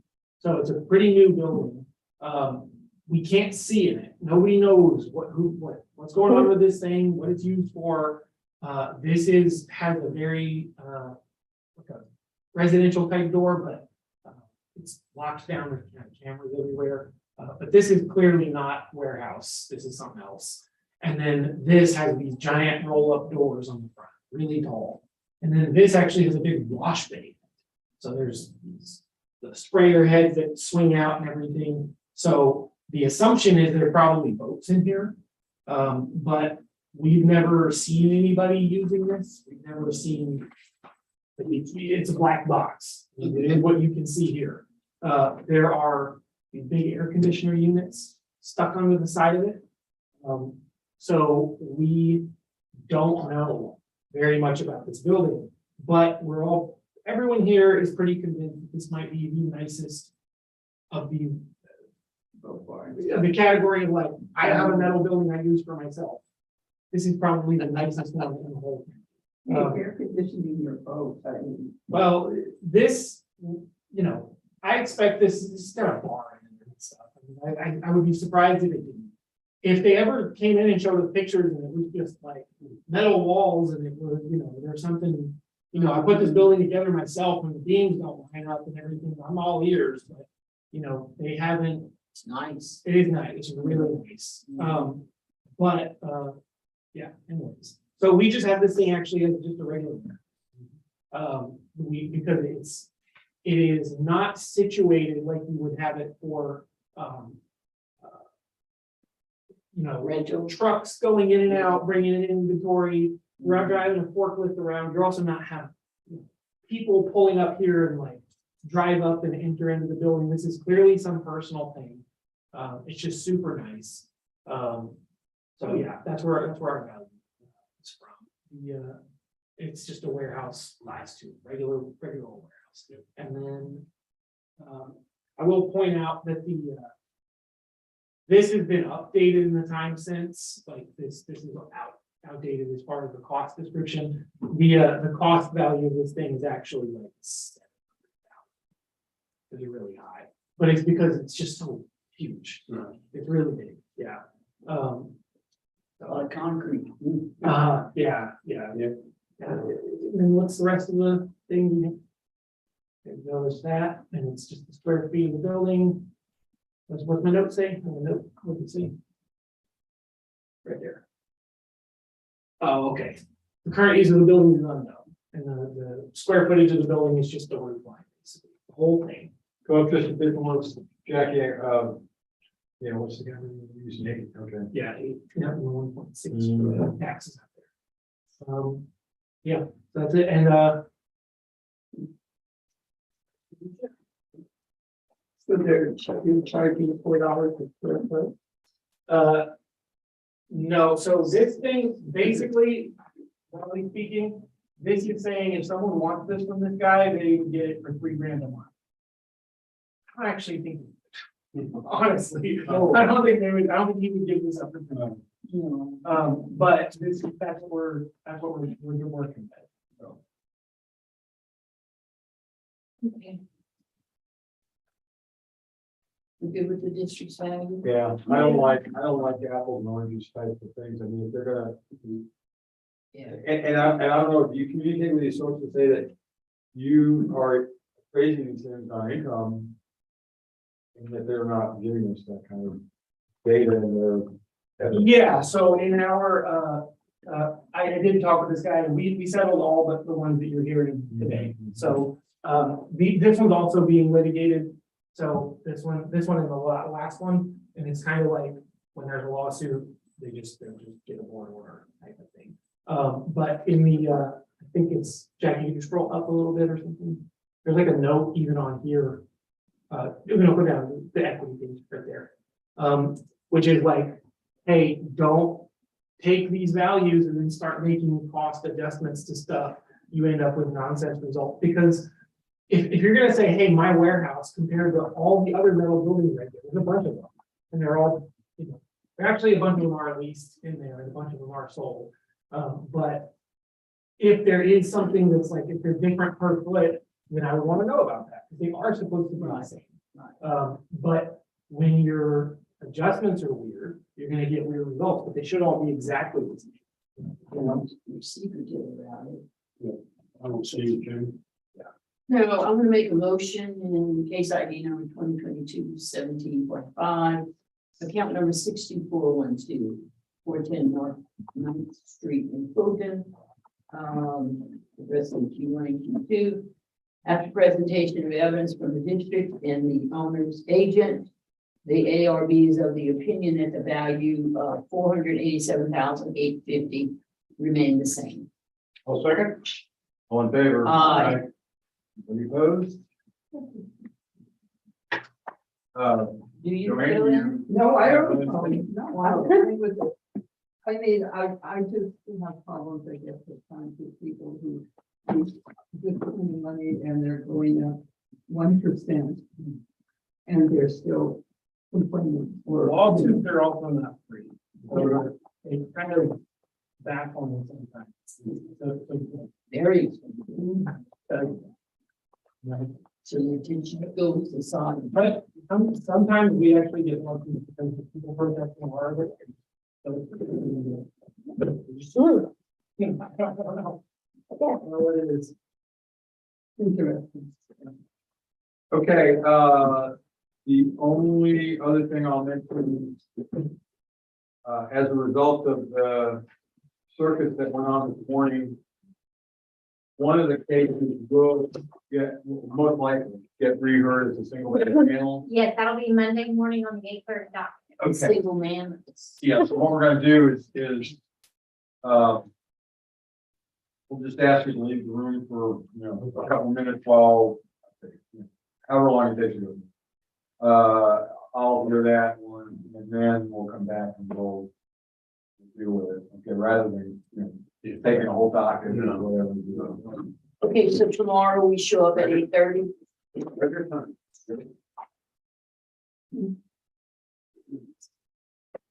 Thanks a lot, guys. Don't we have letters? We have a letter, Oh, but that's Mike right. has been, he's with somebody in his office, so we'll do it tomorrow. Okay, All right. You sure it's Is that okay it? to leave it? till We need to close the tomorrow? meeting. I move that we adjourn. Not that we're gonna really argue with you, but I would like. with you? Yeah. Okay, Okay, we have a motion to adjourn.